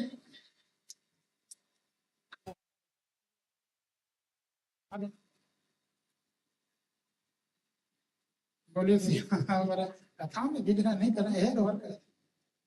बोले वार कृष्ण भगवान पकड़ ले। कहते हैं कि सत्यम विधातुम निज भृत्य भासितम व्याप्तिम च भूतेषु खिलेषु चात्मना अदृश्यता यद्भूतरूपमुद्वहम् मृगम नमः। भगवान को कहा मेरे भक्त की वाणी सत्य न होती। आज ना आते थे हिरण्यकशिपु कहता तो झूठा है। भगवान तो अपना वचन भले ही गड़बड़ हो जाए, परम प्रेम कही पाले पढ़कर हरि को नियम बदलते देखा। स्वयं का प्रण भले टल जाए पर भक्त का प्रण नहीं। इसलिए कहते हैं जो परमात्मा अदृश्य रहने वाला, परमात्मा निराकार रहने साकार रूप में प्रकट हो गया। स्तंभ में कैसा रूप है, कहे न मृगम न मानुषम, न वो मृग में पशु में है, न मनुष्य में। आधा शरीर मनुष्य का है और आधा सिंह का है। ये देखना, भगवान को देख करके सब प्रसन्न हो। हिरण्यकशिपु भी प्रसन्न हो, प्रहलाद जी भी प्रसन्न है, भगवान भी प्रसन्न है, सभा वाले भी प्रसन्न है, जो भगवान के पक्ष वाले भी प्रसन्न है, एंटी वाले भी प्रसन्न है। परीक्षित जी ने कहा वो क्यों? महाराज सुखदेव कहते हैं हिरण्यकशिपु इसलिए प्रसन्न है कि ढूंढा बहुत नहीं मिला, आज मिल गया है। आज इसे वाले हिरण्यकशिपु वाले तो कह रहे थे कि आज इसका राम राम सत्य होने वाला है, आज हमारे महाराज जी छोड़ेंगे नहीं, क्योंकि हमारे महाराज जी तो मरने वाले नहीं है। और भगवान इसलिए प्रसन्न थे, भगवान को लगा कि बहुत दे चुका, अब इसका पूरा करना है। और अंत में तो युद्ध होने लगा। युद्ध करते समय भी हिरण्यकशिपु घबरा नहीं रहा था, ताकि भगवान ने गोदी में पटका। जिस समय भगवान गोदी में पटके तो भगवान ने कहा तुझे डर नहीं लगता? हिरण्यकशिपु ने कहा काहे का डर? भगवान ने कहा काल का डर नहीं लगता, मौत का डर नहीं लगता। अरे शेर देख के डर जाए, शेर के गोदी में तू है, मुंह सामने में, देख रहे हो नाखून मेरे। उसने कहा जो भी हो मैं मरने वाला नहीं हूँ। क्यों? कहने ब्रह्मा जी ने आशीर्वाद दिया है। एक चीज और आपको बता दें, भगवान कभी भी ब्रह्मा की वाणी को असत्य करने वाले, हमारे यहाँ गोस्वामी जी ने लिखा है प्रभु विधि वचन कीन है तह साचा, विधाता के वचन को भी सत्य करना। भगवान ने कहा डर नहीं लगता? कहने ब्रह्मा जी क्या? भगवान ने कहा जब मैं मारूंगा तो ब्रह्मा का कोई वरदान रक्षा नहीं करेगा। भगवान ने कहा बोल ब्रह्मा का कौन सा वरदान तुझे रक्षा करे? उसने कहा ब्रह्मा जी से वरदान लिया हूं, 12 महीने में नहीं मरूंगा, बता कब मारेगा तू? भगवान ने कहा कौन महीना चल रहा है? वो जनवरी फरवरी बताता था। भगवान ने कहा जनवरी फरवरी मत बता। भगवान ने कहा चेत वैसा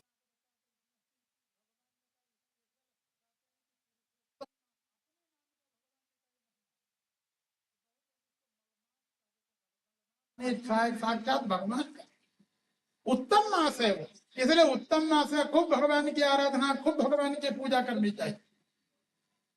भगवान ने कहा चलो पहला वरदान तो तेरा गया, 12 से 13वां महीना तेरे लिए बन गया। उसने कहा न दिन में मरूंगा न रात में, कब मारेगा? भगवान ने कहा देख दिन है कि रात? तो कहा संध्या काल हो रहा है। तो भगवान ने कहा दिन रात याद रखा, संध्या काल याद नहीं रखा। ये दूसरा भी तेरा तो गया। उसने कहा न भूमो न अंबरे, न जमीन में मरूंगा न आकाश में, कहा मारेगा?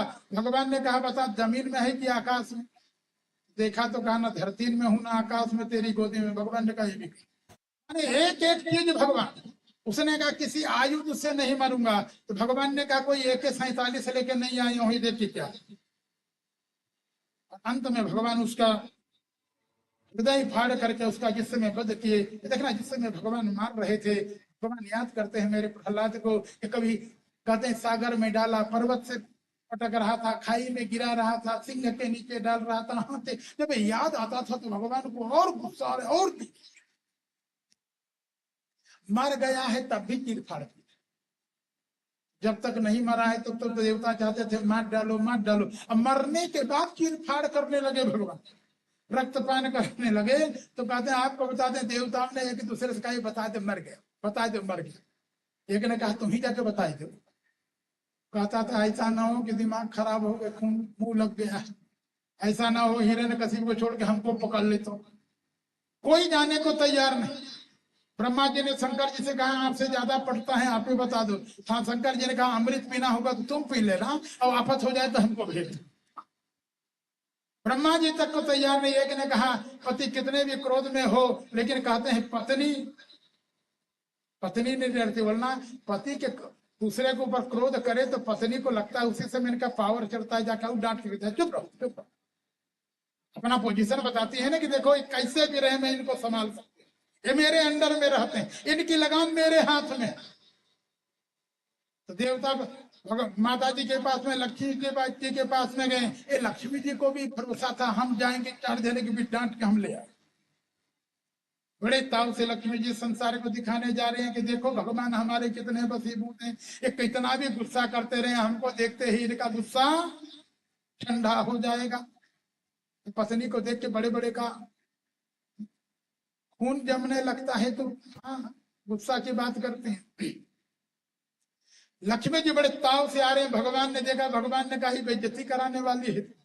अरे घर के अंदर चाहे कितनो दबाओ, लेकिन बाहर में तो भगवान पोजीशन कर दबाने के लिए आपको बता दें एकदम बड़े जोर से आवाज की चिघाड़ लगाए, जैसे लगाए तो लक्ष्मी जी एकदम घबरा गई कि अदृष्टा सुत पूर्वोत्पात सानो पे संकिता। लक्ष्मी जी ने कहा मैंने पूर्व में कभी इतना क्रोध नहीं देखे, ऐसा न हो कि हमारे ऊपर बरसता है। तो लक्ष्मी जी भी लौट गई। अब ये होता है, अब भगवान लक्ष्मी जी भी शांत नहीं कि कौन शांत करे। ब्रह्मा जी ने प्रहलाद से कहा बेटा तुम ही, क्योंकि देखना दुनिया डर रही है, बगल में प्रहलाद, उसको कोई डर नहीं। प्रहलाद से कहे तो प्रहलाद ने एक युक्ति लगा, कुछ कहा नहीं, भगवान के चरणों में साष्टांग प्रणाम किया है। और जैसे ही भगवान ने प्रहलाद को प्रणाम करते देखा, कहते हैं कि स्वपाद मूले पतितम भगम विलोक्य देव कृपया परिप्लुतः।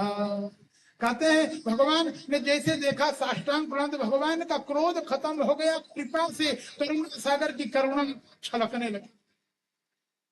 दोनों हाथों से उठा करके गोदी में, देखना भगवान की गोदी में हिरण्यकशिपु का क्षत विक्षत शरीर पड़ा है और ऊपर में प्रहलाद को बिठा। गुस्सा है, देखना प्रेम करेगा पशु तो चाटने लगता है। और भगवान ने तो भागवत जी में तो नहीं, विष्णु पुराण में तो वर्णन मिलता है, प्रहलाद जी भगवान को हाथ जोड़े थे और कहते हैं कि भगवान ने भी प्रहलाद को हाथ जोड़े। प्रहलाद ने कहा प्रभु ये काहे की उल्टी गंगा है, अरे हम आपके भक्त हैं, हम आपको प्रणाम करें, अच्छी आपका ही प्रणाम किए हैं। भगवान ने कहा कोई गलती कोई भी करे, चाहे छोटा हो या बड़ा हो, सारी तो कह सकता है। हाँ जोड़ना चाहे, क्षमा मांगना चाहे कि नहीं, ये थोड़े कि बड़ा है तो वो ना कहे, छोटे वाले को कहे कि तुम क्षमा मांगो। तो प्रहलाद जी ने कहा आपने क्या अपराध किया। भगवान ने कहा बेटा देखो तुम्हारे ऊपर जो जितना भी अत्याचार अनाचार हुआ है वो कहते हैं मेरे कारण। क्वेदम बपुः क्वच कुमार वयस्य नेतद क्वेता प्रमथ कृत दारुणयातनाश्च अश्रुत्वा त्वदार्तवचनं झटिति प्रयातः क्षन्तव्यमङ्गयति जागमने विलम्बः। भगवान ने कहा वेदम बपु तुम्हारी सुकुमार अवस्था 5 साल की, कहते हैं प्रमथ कृत दारुण यातनाश्च, मेरे धर्म से दारुण यातना तुमको दी गई। अब मारना ही था तो पहले मार दिया होता तो इतना तकलीफ का है सब। तो प्रहलाद जी ने कहा पहले क्यों नहीं आए। भगवान ने कहा बेटा जब जब तेरे ऊपर हाथ उठता था मेरा सुदर्शन खड़ा हो जाता था, लेकिन तेरी इच्छा नहीं देखता था, और तेरी इच्छा के विरुद्ध कभी मैंने कोई काम, तेरा रक्षण कर देता था, आता नहीं। तो प्रहलाद जी ने कहा आज क्यों आए। भगवान ने कहा श्रुत्वा त्वदार्थ वचनम झटिति प्रयात, अब तेरे मन में एकांत भावना निकले।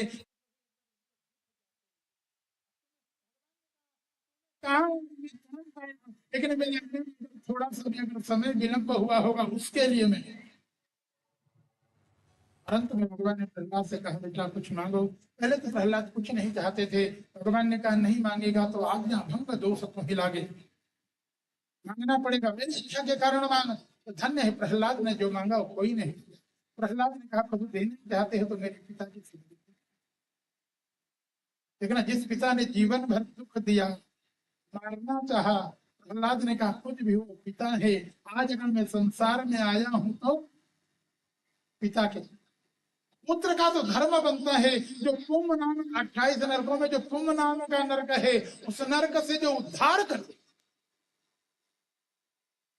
अरे हमारे यहाँ तो पुत्र आपको बता दें माता पिता को मर जाने के बाद जिंदा को उनके मरने पर भी जल दिया जाता है, हमारे यहाँ उनके लिए पिंड दान दिया जाता है। मरने पर भी भोजन और पानी दिया जाता है। मैं ऐसा अभागी पुत्र कि अपने बाप को मरवा डालूं? अरे अपने बाप का कल्याण कराने का है। इसलिए उन्होंने कहा प्रभु मेरे पिता का उद्धार कर दीजिए। भगवान ने कहा बेटा तो हमने पहले कर दिया, तेरे जो पिता हो उसको हमें उद्धार न करो। प्रहलाद जी को एक बार शंका हुई, मेरे पिता ने कोई बढ़िया काम तो किया नहीं था, तब कैसे उद्धार हुआ? भगवान ने कहा बेटा तेरे सम देखना यही है, लोग कहते हैं ज्ञान से मुक्ति होगी, कर्म से मुक्ति होगी, शरणागति से भक्ति से मुक्ति होगी, लेकिन हमारे यहाँ तो रामानंद स्वामी कहते हैं संबंधात मुक्ति। तुम किसी संत का संबंध बना लो, भगवान का संबंध बना लो, तुम्हारी मुक्ति हो जाएगी। भगवान ने कहा बेटा तेरे संबंध से तेरे पिता तेरे साथ संबंध हो गया ना।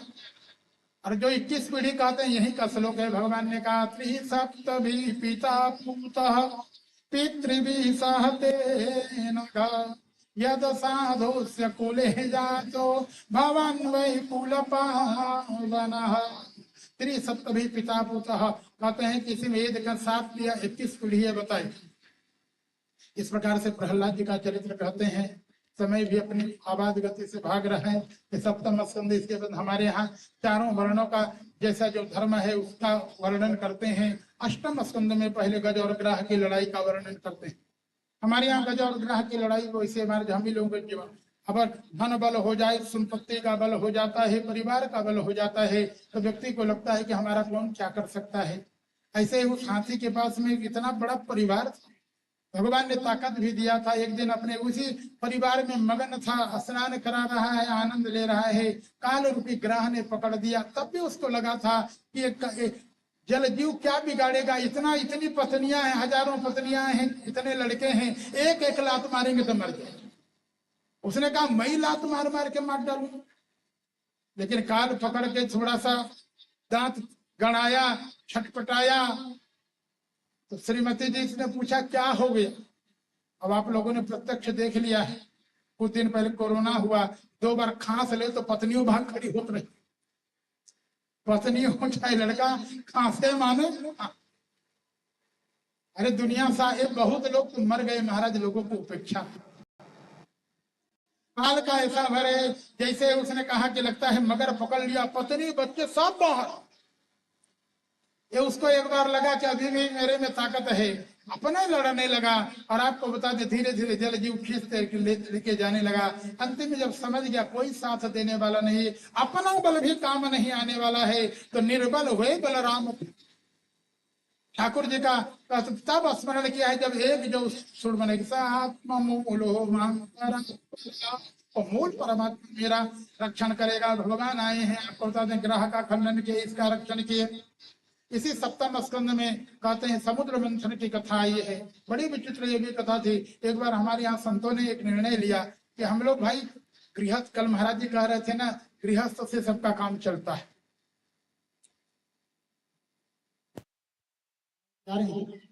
बोलो सियावर रामचंद्र की। गृहस्थ से काम चलता है। तो आपको बता दें इनको भी लगा उस समय जो कहते हैं संतों के कुलपति थे, लेकिन आज हम लोग भी कुलपति जी के साथ में दर्शन आदि करने गए थे। तो संतों का उस समय कुलपति बनाया गया था महाराज दुर्वासा जी। समय समय पर कुलपति बदलते रहते हैं। तो दुर्वासा जी जिस समय कुलपति बने तो दुर्वासा जी ने सब संतों की एक सभा की और उन्होंने कहा भैया देखो गृहस्थों से हमारा काम चलता है। वो लोग धन भी देते हैं, भोजन भी देते हैं, दक्षिणा भी देते हैं, मान भी देते हैं, सम्मान भी देते हैं, सब देते हैं कि नहीं। तो उन्होंने कहा हमारा भी धर्म बनता है कि बदले में उनके लिए कुछ करें, न तो खाली चेला से माल लो, कल्याण न करो तो ऐसे गुरु का भी कल्याण होने वाला।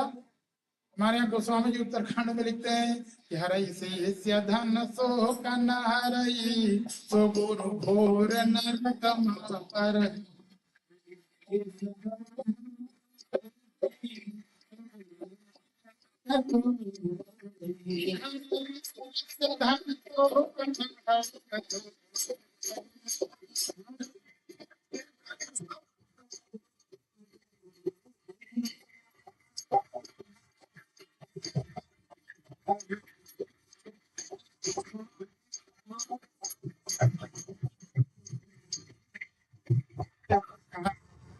भक्तों का कल्याण करने के लिए काम करना। देखिए भक्तों का कल्याण कहीं तब होगा, कहीं जब संत का काम है को भगवान से जाकर के उनका संबंध जोड़ दे। दुर्वासा जी ने कहा जो प्रेम से माने उनको तो प्रेम से जाके मंत्र दे के भगवान से जोड़ो, जो न मानता उसको समझा बुझा करके परमात्मा की शरणागति कराना है। संतों ने कहा हमारा ठीक है, चलो हम लोग नीचे देखते हैं, आप थोड़ा ऊपर देखो। यक्ष नगरी अलकापुरी की ड्यूटी बना दिए हैं दुर्वासा जी को कि वहां वालों को आप संभाल लीजिए। दुर्वासा जी गए अलकापुर। अलकापुरी जानते हैं ना, बद्रीनाथ के ऊपर अलखनंदा अलकापुरी से आए, गंधर्वों की नगरी है। आज उल्टा है, पहले उत्तर में गंधर्वों की नगरी नाचने गाने वालों की थी, आजकल दक्षिण में हो गई, बंबई आदि में नचने लगी। दुनिया को समझाया जा सकता है, इनको जल्दी समझाना खतरनाक होता है। दुर्वासा जी जिस समय गए आपको बता दें वहां की स्थिति थी, गंधर्व लोग जगदम्बा की आराधना कर रहे थे।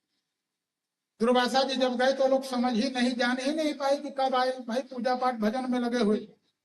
कुछ देर बाद पूजा पूरा हुआ, गंधर्वों ने देखा दुर्वासा जी को तो घबरा गए। उन्होंने कहा राम राम, कब से दुर्वासा जी आए हैं, क्रोधी महात्मा है, नाराज न हो जाए। और जगदम्बा प्रसन्न होकर के एक दिव्य हार भगवत जगदम्बा ने प्रदान किया था और कहा था माला जहां रहेगी वहां त्रैलोक्य की संपत्ति रहे। गंधर्व लोग डर के मारे आपको बताते दुर्वासा जी को दक्षिणा वो ही माला पकड़ाई। दुर्वासा जी आए थे, कह इनको भगवान का भक्त बनाने के लिए तो बड़ा दक्षिणा। उन्होंने कहा कि चीज मिल गई, इसका सदुपयोग जहां हो, जहां इसकी जरूरत है वहां। उनको लगा ये त्रैलोक्य की संपत्ति का प्रतिनिधि है, श्री तत्व का प्रतिनिधि है, इसलिए उनको लगा इंद्र इस समय तीनों लोगों का राज है, चलो इंद्र को दे दे। दुर्वासा जी उस माला को इंद्र को देने के लिए जा रहे थे, रास्ते में मिल गए। रास्ते में मिला तो रास्ते में पकड़ा।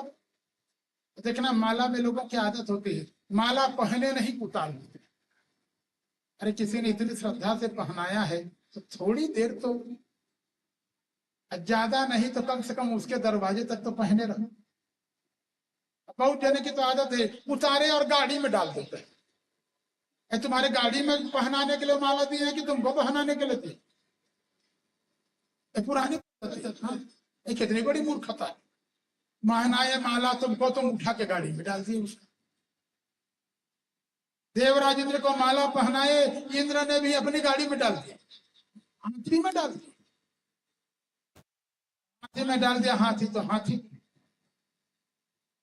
भाई अगर आप अपना इनोवा में डाल दें, इनोवा क्या करेगा, स्पीड चलेगा, तितिर पितिर छिन्न भिन्न, माला टूट टूट के गिरेगा कि नहीं? किसी के पांव में पड़ रहा है, किसी के पुट में पड़ रहा है। सामने वाला कि इतनी श्रद्धा में उसने दिया और तुम उस माला के क्या दुर्गति कर रहे हो? दुर्वासा की तरह मिल जाए तो। दुर्वासा जी को ने देखा कि हाथी में डाल दिया, हाथी ने पांव में रमज दिया। आपको बता दुर्वासा जी को गुस्सा आया, उन्होंने कहा मद्दत्ता भवता यस्मात् चित्ता माला मही तले। अरे दुष्ट, मेरे द्वारा माला के दिव्य माला का अपमान कराया, जाओ श्राप देता हूं, त्रैलोक श्री विहीन हो जाएगा। देखना जगत कल्याण करने के लिए गए थे, गुस्सा में जगत का, इसलिए कहते हैं क्रोधात बुद्धि सम्मोह। क्रोध से बुद्धि मोहित हो जाती है और बना बनाया काम त्रैलोक श्री विहीन हो गया। गलती है इंद्र ने किया, भोग त्रैलोक रहा है, श्री विहीन हो गया, माने श्री तत्व चला गया सब में।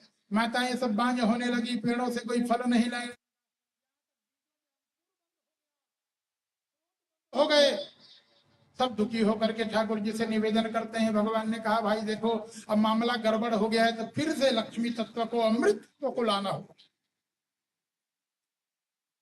कहाँ निकलेंगे? भगवान ने कहा जाओ क्षीर सागर का मंथन करो, सब लेकिन इकट्ठा हो, लड़ाई झगड़ा पहले बंद करो। या तदानव देते ताव संधिर विधीयता। भगवान ने कहा जब तक काम न बन जाए तब तक। लेकिन देवताओं ने कहा महाराज कैसे संधि हो, सांप नेवरा की कैसे संधि कराएंगे? भगवान ने कहा देखो अपनी गरज हो तो गधे को बाप कहना पड़ता है। भगवान ने लालच दिया, किया कहते हैं आई मूसा कवदेवा यर्थस्य पदवीं। जैसे चूहा और सर्प का दोस्त। एक कथानक है कि कहते हैं एक बार एक सर्प पिटारी में बंद था, क्या कहते हैं जो इसमें बंद करके रखते हैं, सर्प का मालिक लेके कहीं जा रहा था, गिर गया, मर गया। सर्प अंदर में भूखा प्यासा, संजोग से एक चूहा के उसके ऊपर में फुदक के खेल रहा था। भाई पिटारी के ऊपर खेल रहा है। अब बताओ, अंदर में सर्प भूखा और सिर में भोजन, करे तो करे क्या? तो बेचारा अंदर से काम बनाया, कहने से दोस्ती पहले कर। पिटारी के अंदर से कहता है चूहा भैया। सर्प की आवाज सुना तो कूद के भागा। आवाज पहचाना, उसने कहा कब से तुम्हारी हमारी भाईचारा, तुम्हारा हमारा हो गया? उसने कहा क्या बताऊं, पहले हम गलती करते थे, तुम्हारे वंश में बहुत को हमने मार काट दिया, खा लिया, लेकिन अब भैया अंतिम अंतिम में साधु हो गए हैं, अब अपना प्रायश्चित करना चाहते हैं। कहन क्या प्रायश्चित करोगे? कहन देखो हम सर्प जहाँ रहते वहां धन हो, हमारे पास कुछ अन्न है जो तेरे कानून को लगा, अंतिम समय में लेके तो जाएंगे नहीं, साथ में कुछ जाता नहीं, तो ये अन्न तुम्हें को दान कर दे। तो चूहा ने कहा तो दान करो। कहन कैसे दान करे? कहना हम संकल्प कर देते हैं, पिटारी काटो और बूढ़े हैं, निकल नहीं सकते। लालच में आके चूहा ने पिटारी काटा, जैसे काटा वैसे लब बसे। ऐसे ही भगवान ने देवताओं से कहा जब तक समुद्र का मंथन न हो जाए, अमृत ना निकले, करो, और अमृत निकल जाए तो सर्प की तरह अपना काम बनाओ, साथ देंगे। देखना इसी में संधि कर लिए सब लोग मिल करके, ऋषि मुनि से लेकर सब लोगों ने मिल करके समुद्र का मंथन किया। और जिस समय समुद्र का मंथन करते हैं, मंथन क्यों हो रहा है? अमृत की। अब पहले क्या निकल गया कि निर्मात्यमाना दुदधेर भूतम अहोल बलम हाल हलावग्रता। चाहते अमृत थे लेकिन हलाहल विष निकला है, तो कोई खाई चाहेगा? कहा मणिशंकर, यहाँ विष न दे तो तुम्हारी इज्जत न दे। आजकल कलयुग में विष से इज्जत होगी। गुटखा न खवाए आने वाले को चाय न पियावा, बीड़ी न पियावा, तमाकू न रखा। छत्तीसगढ़ में तो पहले एक परंपरा बन गई थी, भागवत आदि भी हो तो वहां गांजा रख दो। आगे एक तरफ भगवान की कथा कराओ और ऊपर से भजन कराओ, कीर्तन कराओ, गांजा पिया किया कराया सब। जब तक ये कुरीतियां थी तब तक छत्तीसगढ़ आगे नहीं बढ़ा। धीरे धीरे कुरीति खत्म हो रही है। कुरीति को सही करने लगे तो उसका परिणाम, आदि में पड़े रहते थे, यहाँ का आदमी ऊपर उठा, लेकिन वहां उस समय कोई पीना नहीं, उस समय गांजा भांग कोई खाने वाला जहर नहीं पीना चाहते, कोई तैयार नहीं हुए। लेकिन उसको कोई ना कोई लेगा ना तो सबको नष्ट कर दे। एक दूसरे से कहो तुम पी लो, कहे तुम पी लो, कोई तैयार नहीं हुए। तो कुछ लोग बुद्धिमान थे, उन्होंने कहा एक काम करो, महाराज जी लोग आए उनको पिला दो, इनका कोई रोने वाला नहीं, इनका कोई आगे पीछे नहीं है, महाराज जी लोगों को पिला दो। महात्मा जी लोग कहे बताओ हम लोग भगवान का भजन करेंगे कि तुम्हारा विष पीने आए? महात्मा भी तैयार नहीं हुए तो भगवान से कहने प्रभु क्या हो? भगवान ने कहा हमारा एक चेला है। अब महात्मा का नाम ले लिए तो हमको लगा यहाँ के महात्मा नहीं, लेकिन एक महात्मा हमारा चेला है, गृहस्थ महात्मा है, शंकर शंकर बाबा कहते हैं, जानते हो, चलो उन्हीं को वो पी सकते, उन्हीं को पिलाएंगे। असाध के सब ये देखना कितनी बड़ी विडंबना। ये देखना समुद्र मंथन में सब है, समुद्र मंथन की मीटिंग हुई तो भगवान थे शंकर से, क्योंकि भगवान जिस समय समुद्र मंथन में मंथन का राय दे रहे थे, भगवान ने शंकर जी को संबोधन किया था कि हंत ब्रह्मण न हो संभो हे देवा मम भासिता। लेकिन भोले बाबा ने कहा हमको अमृत की क्या जरूरत है, घर में पत्नी थी, पत्नी के पास रह गई। कहते तुम लोग जाओ उधर मंथन करो, हम पत्नी के साथ विहार करेंगे, पत्नी के साथ जगत कल्याण करेंगे, भजन करेंगे भगवान का, हमको अलग से अमृत की जरूरत नहीं है। इधर विष निकल गया तो शंकर जी के पास लेके गए। सब लोग भोले बाबा की आराधना, जैसे आजकल कहते हैं बोल बम करते, सब लोग कहते हुए जा रहे हैं कि मेरा कर दो बेड़ा पार, भोले शंकर जी कर दो।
सब देवता इस समय कहे भगवान शंकर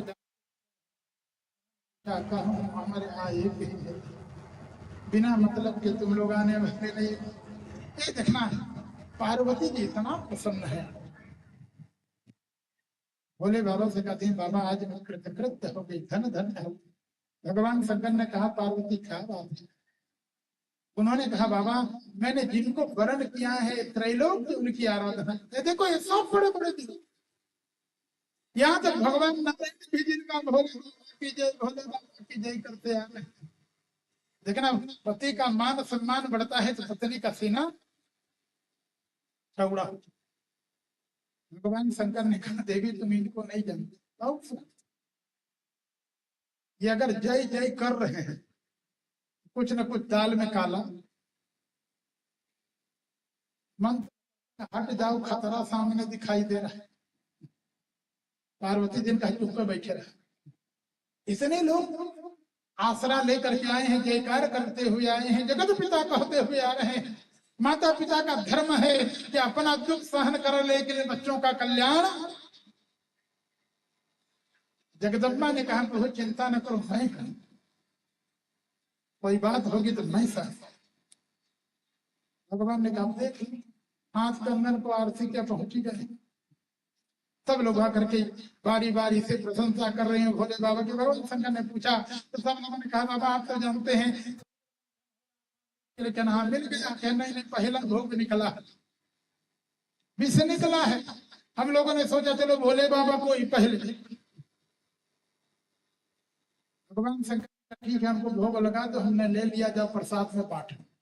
ठाकुर जी कहते हैं भैया भोग लगाओ प्रसाद बांट लो। कुछ लोग थे कहे महाराज बहुत जन कहते शंकर जी का प्रसाद नहीं खाएगा, इष्ट मान रहे हो। जो इष्ट न माने उसके लिए जो इष्ट माने उसको तो ठाकुर जी का भोग लेना पड़ेगा ना, वो तुम्हारे इष्ट है। उन्होंने कहा महाराज जी हम लोग लाके नहीं, आप ही लोगों पे लाएंगे, आप ही सहन कर सकते हैं। पार्वती जी ने कहा क्या बात है। भगवान शंकर ने कहा देख ले विष पिलाने आए हैं। पार्वती जी ने कहा प्रभु चिंता न करते, अरे इस विष को मैं पान कर जाऊंगी, मेरे रहते हुए मेरे पति को कुछ होने वाला। भगवान शंकर ने कहा देवी तुम क्या कह रहे हो, अरे विवाह के समय तुम्हारे माता पिता देवताओं के सामने गुरु गोविंद के सामने तेरे रक्षण का मैंने वचन दिया है, मेरे रहते हुए तू नहीं है।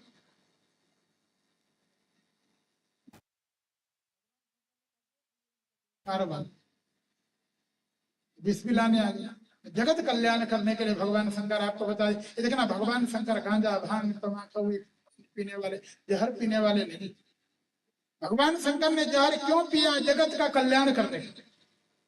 हवा भी पिया तो भगवान शंकर ने कहा पेट में जाएगा तो जहर नुकसान करेगा, गले तक में लो कि ततः करतली कृत्य व्यापी हलहलम विषम अवभक्षयन् महादेव कृपया भूत भावना। वो विष भगवान शंकर का कुछ बिगाड़ नहीं सकता था, लेकिन भगवान शंकर ने कहा अरे विष तुम मेरा बिगाड़।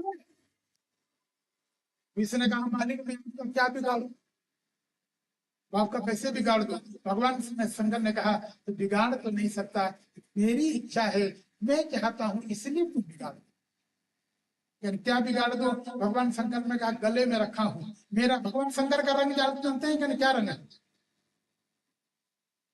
गोरा, कर्पूर की तरह गोरे, कपूर की तरह गोरे गोरे थे। भगवान शंकर का रंग को उसने आपको गला को नीला कर दिया, जहर से नीला पड़ जाता है। भगवान शंकर संसार को दिखाते हैं मैं समर्थवान हूं, अगर मैं विष पान करता हूं, मैं गले में रखता हूं तो मेरा गला नीला हो जाता है, तो तुम गांजा पियोगे बीड़ी पियोगे तो तुम्हारा क्या होगा, बुरा हो जाएगा। पेट में ले जाओगे तो कलेजा तक जल जाएगा। को उपदेश दिए, अरे देखना इधर तो भगवान शंकर जहर का असर कुछ न कुछ नशा चढ़ा वगैरह गई, फिर एक एक करके निकलता है। अब किसी ने भगवान शंकर को पूछा नहीं, आपस में बंटवारा करने में घोड़ा निकला, इन बलि ने कहा हम लेके हाथी निकलता है, इंद्र कहता हम लेके, एक एक करके लड़ाई दो में हुई है। कहते हैं क्या क्या, कहते हैं जिस समय लक्ष्मी जुड़ी, लक्ष्मी को हर आदमी चाहता है मुझे चाहिए मुझे चाहिए, लड़ाई झगड़ा न कर, कहे क्या, कहे नहीं देखना नारी है रत्न है, इसको स्वयं वर्ण करने का अधिकार है, इसी का नाम है स्वयंवर, क्यों अपने से। भगवान के हाथ में जयमाल दो अपने से, सब में कोई ना कोई अवगुण देख करके अंत में भगवान निष्क्रिय थे, भगवान को चढ़ा दी है जयमाल की। और कहते हैं उसके बाद में जिस समय अमृत निकला तब हर आदमी को लगता है कि हम कौरवा महं कौरवा न तुम न तुमिति प्रभु। धनवंतरी महाराज कलश अमृत का लेकर के आए, सब कहते हैं हम पहले छीना झपटी। देवराजेंद्र का लड़का जयंत तो छीन लिया, लेकिन भाग खड़ा हुआ, पीछे पीछे राक्षस दौड़ा रहे। देवता समझ के बचने वाला नहीं है, किसी को मिलेगा नहीं है तो छिन्न भिन्न हो जाएगा, गिर जाएगा। ये देखना अमृत का कितना महत्व था, 4 जगह छींटा पड़ गया था छीना झपटी में, आज भी कुंभ पर्व वहां लगता है।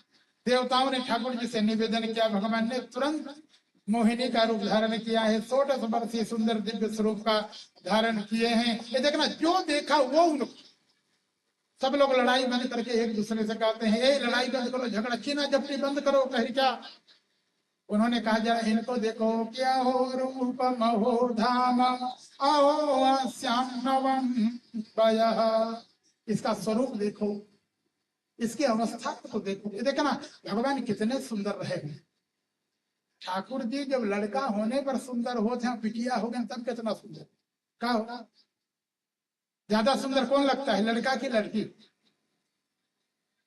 लड़का देख के सीटी कम मारते हैं, लड़की देख के ज्यादा सुंदरता दिखाई देती। लेकिन हमारे ठाकुर जी तो इतना सुंदर हैं, चाहे कोई लड़का हो चाहे लड़की हो, शत्रु होगा तो कोई सीटी मारेगा, कोई इसको अपनाएगा? शत्रु को कोई करेगा? तो भगवान ठाकुर जी तो हमारे इतने सुंदर हैं, आपको बता दें, खरदूषण और तीसरा की बहन का नाक कान काट दिए थे ना। अब बहन ने जाकर के कहा कि भैया देखो, तुम लोगों के रहते हुए मेरी बेइज्जती है। खरदूषण तीसरा प्रतिशोध लेने के लिए बहन का आए, चारों तरफ से घेर लिए, अस्त्र चलाने लगे। खर उनका जो मालिक है उसने देखा ठाकुर जी का स्वरूप, तो उसने कहा रुको। दूसरा जो मंत्री उनका सेनापति, उसने कहा भैया इसी ने बहन जी का नाक कान काटा है।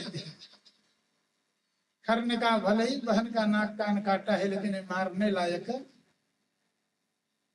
जब विभागिनी की न कुरूपा बदलायक नहीं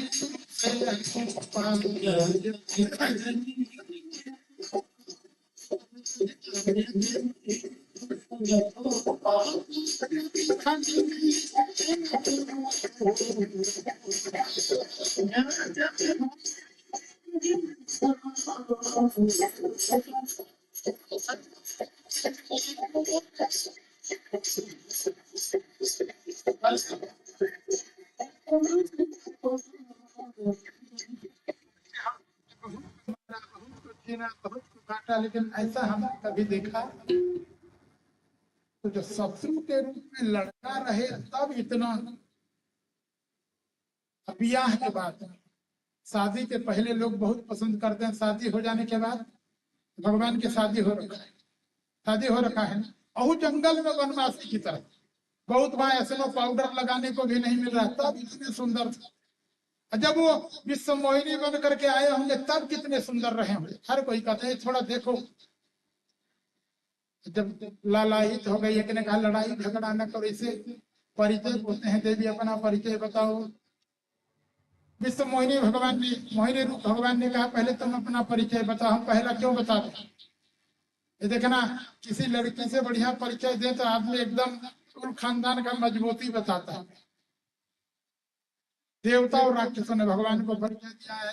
कहते हैं कि वायम कस्य पदायादा भ्रातर कृतपौरुषः।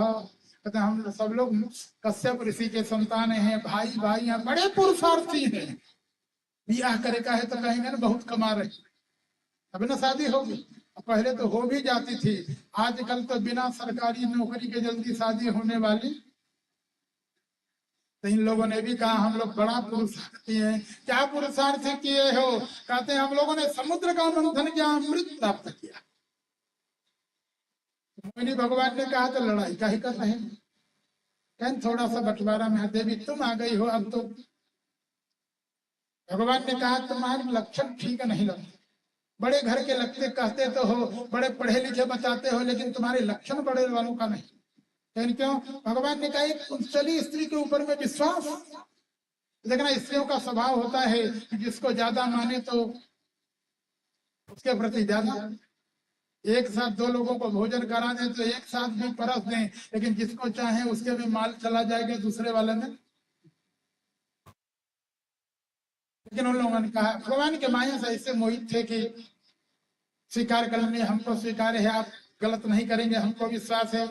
एक ठाकुर जी कभी पंक्ति भेद करने वाले, भगवान ने पंक्ति भेद भी नहीं की।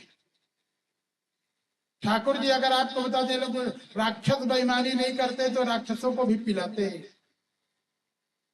भगवान ने तो शुरुआत देवताओं की तरफ से किया था, देवताओं के बाद राक्षसों का नंबर आता न था। लेकिन बेईमानी राहु ने की। राहु को लगा ऐसा ना हो कि खत्म हो जाए। अरे लेकिन राहु सूर्य और चंद्रमा के बीच में बेस बदल के बैठ गया। ये देखना, क्या भगवान राहु को पहचाने नहीं? पहचाने कि नहीं? लेकिन भगवान ने फिर भी पिलाया। भगवान ने पंक्ति भेद नहीं किया। लेकिन जैसे ही सूर्य और चंद्रमा ने कहा प्रभु ये बेईमान है, ये बीच में भगवान ने कहा अगर गलती किया है तो पनिशमेंट का, दंड का पात्र है। सुदर्शन चक्र लेकर के गर्दन काट दिए हैं। और जैसे ही गर्दन काटा जाना, ये देखना बेईमानी अपना करते हैं लोग, भगवान से कहने लगे धोखा धोखा धोखा। देवासुर संग्राम, वही लड़ाई छिड़ गई, देवता अमृत पान करने के कारण आप विजय श्री को प्राप्त करते हैं। राक्षस हार गए, लेकिन आगे चल करके राक्षसों ने फिर से गुरु जी की सेवा की, और गुरु जी के सेवा के प्रभाव से फिर से देवताओं को हरा करके कभी कांग्रेस तो कभी पलट रहा है ना बार बार। अब की बार फिर से आपको बता दें, राक्षस लोग जिस समय इंद्र की गद्दी को प्राप्त किए हैं, स्वर्ग की गद्दी को, देव गुरु राक्षस गुरु शुक्राचार्य को लगा कि बार बार का अल्टा पलटी ठीक नहीं। उनको लगा कि पक्का वाला इंद्र बना दे अपने चेला। पक्का इंद्र कैसे बनेंगे? कहते जो शतक क्रतु हो, जिसको 100 यज्ञ का पुण्य मिले, उस इंद्र को फिर बदलने वाला। तो उनको लगा कि ये अदली बदली वाला नहीं, वो डिग्री इनको प्रदान कर दें और भृगु कच्छ क्षेत्र, जमुना किनारे, नर्मदा किनारे भृगु कच्छ क्षेत्र में लेकर के यज्ञ करा रहे हैं। 99 पूरा हो गया। इधर आपको बता दें, देव माता जो अदिति हैं, उनके लड़के जब बाहर जाकर के भटक रहे थे, माता जी को लगा अपने बच्चों के कल्याण करने के लिए पति से निवेदन कर। पति ने कहा, कहते महाराज कश्यप जी ने कहा, देवी बच्चों का कल्याण चाहते हो तो ठाकुर जी की आराधना करो, द्वारा आराधना करो। भगवान के लिए विडंबना है, देवताओं का कल्याण करने के लिए मां व्रत कर रही है, और राक्षसों का कल्याण करने के लिए गुरु महाराज यज्ञ करा रहे। देखना, दोनों गुरु, माँ भी गुरु है और भगवान कौन पार्टी में जाए, दोनों भगवान को, एक यज्ञ भगवान का आराधना कर रही है, एक ठाकुर जी का नारायण का स्वरूप का आराधना कर रही है। भगवान ने देखना दोनों का काम बनाया। पहले माँ के पास आ गए, भादों का महीना शुक्ल पक्ष कहते हैं, मध्यम दिन विजय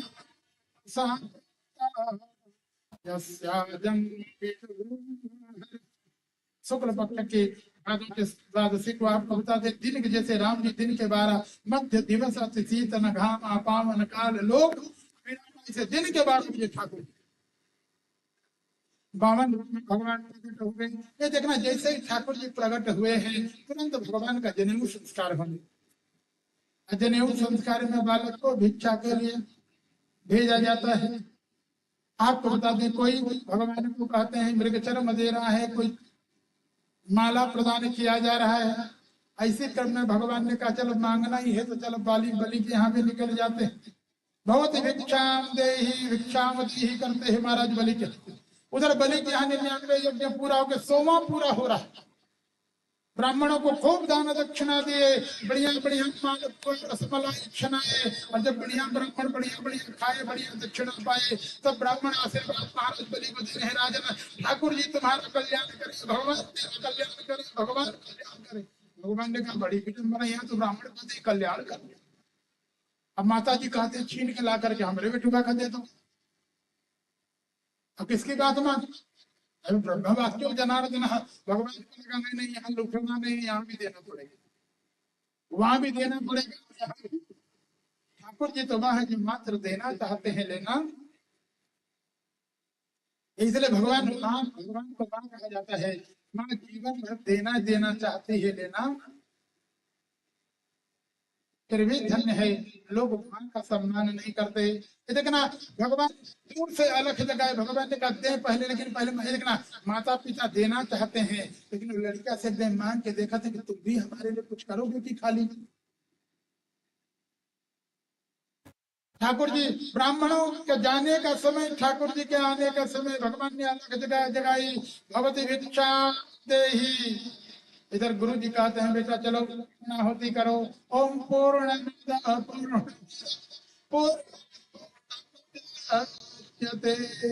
स्वाहा। बलि ने कहा गुरु जी रुक जाओ, लगता है उसने कहा बेटा पूर्णाहुति कर लो तब जाकर के। उधर उन्होंने कहा नहीं महाराज, कोई संत रह गया है, कोई ब्राह्मण बालक रह गया है। धन्य है, वामन रूप में भी भगवान का ऐसा स्वरूप था कि जो एक बार देखे तो गुरु जी के रोकने पर भी बलि रुका नहीं, दौड़ गए। ठाकुर जी के सामने हाथ जोड़ करके स्वागत करता है। ठाकुर जी का स्वागत अपने दरवाजे पर करोगे, ठाकुर जी तुम्हारा कल्याण करने पर भगवान कहते हैं तुम मेरा सम्मान करो, तुम्हारा सम्मान ऐसा बढ़ा दूंगा कि फिर कहना। बलि ने भगवान का सम्मान किया कि स्वागतम वो महा स्वागतम ते नमस्तुभ्यं ब्रह्मन् किम करवाते। हे ब्रह्मन, आपका स्वागत है, स्वागत सुस्वागत है, बताएं मैं आपकी क्या सेवा करूं। भगवान ने कहा राजन, क्या ऐसे ही सब ब्राह्मणों की सेवा करते? उन्होंने कहा नहीं महाराज, लोग देखना किसी का मान सम्मान उसका स्वभाव और प्रभाव करा। भगवान ने कहा हमारा स्वभाव प्रभाव क्या है? अरे देख रहे हो बामन अंगुल के बहुना है। उसने कहा महाराज, इस बहुने रूप में भी ऐसा लगता है कि ब्रह्मार्थिनाम तप साक्षात अन्य त्वया वपुर्वितम धरम। उन्होंने कहा हमें तो लगता है कि ब्रह्मर्षियों का दिव्य तेज ही स्वरूप धारण करके आया है। बलि ने तो कहा महाराज, आपके आने के बाद अभी तक सब कहते थे राजन तेरा यज्ञ सफल हो जाए, तेरा यज्ञ सफल हो जाए, भगवान की कृपा हो जाए। अब आपके आने के बाद मुझे लगता है मेरा यज्ञ पूरा पूरा आने से अज्ञानम पितर तृप्त। उन्होंने कहा महाराज, आज मेरे पितर तृप्त हो गए, मेरा कुल पवित्र हो गए। अवाद्य श्रेष्ठ क्रतुरय, ये मेरा यज्ञ सिद्ध हो गया है। यद भवान तो गृह, आपके आने से सब महाराज मेरा कल्याण हो गया। कैसे आना हुआ है बताएं। भगवान ने कहा राजन, हमने सुना है जो आकर के याचना करता है तो तुम उसकी इच्छा से पूर्ति करते हो। महाराज बलि ने कहा सब कुछ नहीं कर सकता, अपनी क्षमता से करता था, लेकिन आपके लिए मैं स्पेशल कहता महाराज, जो जो आप मांगेंगे वो दूंगा। यदि यद भट हो वांछिता प्रतीक्षा में त्वमर्थितं विप्रसुतान्। ये देखना, कभी कभी हंसी मजाक में भी व्यंग नहीं बोलना चाहिए। इसलिए वाल्मीकि रामायण पढ़ेंगे तो यज्ञ के समय महाराज दशरथ जी ने कहा था कि लीला में हंसी मजाक में भी किसी का अपमान बहुत जगह होता है। लोग करते तो हैं लेकिन अपने नाते रिश्तेदार आ जाते हंसी मजाक में कुछ न कुछ बोल। लेकिन आपको बताइए देखना, महाराज बलि ने भी उत्साह में कुछ मजाक कर दिया भगवान। उसने कहा प्रभु आपका स्वभाव प्रभाव ऐसा है, आप जहां जाएंगे वहां आपको लोग हर चीज देंगे, लेकिन जो मैं दिला दूंगा, मैं दे दूंगा, वो नहीं देंगे। भगवान ने कहा कौन ऐसी चीज है? उन्होंने कहा बाकी सोना चांदी हाथी घोड़ा जमीन जायदाद तो लोग देंगे, लेकिन ये बामन अंगुल के आते हैं, कोई लड़की से कोई सुंदर कन्या से शादी कोई कन्या से कराएगा। लेकिन महाराज ने कहा महाराज अगर आप कहें तभी सुतानुतर गए, सुंदर ब्राह्मण कन्या के साथ में आपका विवाह भी करा दूंगा। शादी का नाम सुन करके तो भगवानों को शादी एक ऐसी चीज है, कहते हैं जो छोटे से लड़के को भी कह दो, छोटा अबोध बालक से भी शादी कहो, वो भी प्रसन्न हो जाता है।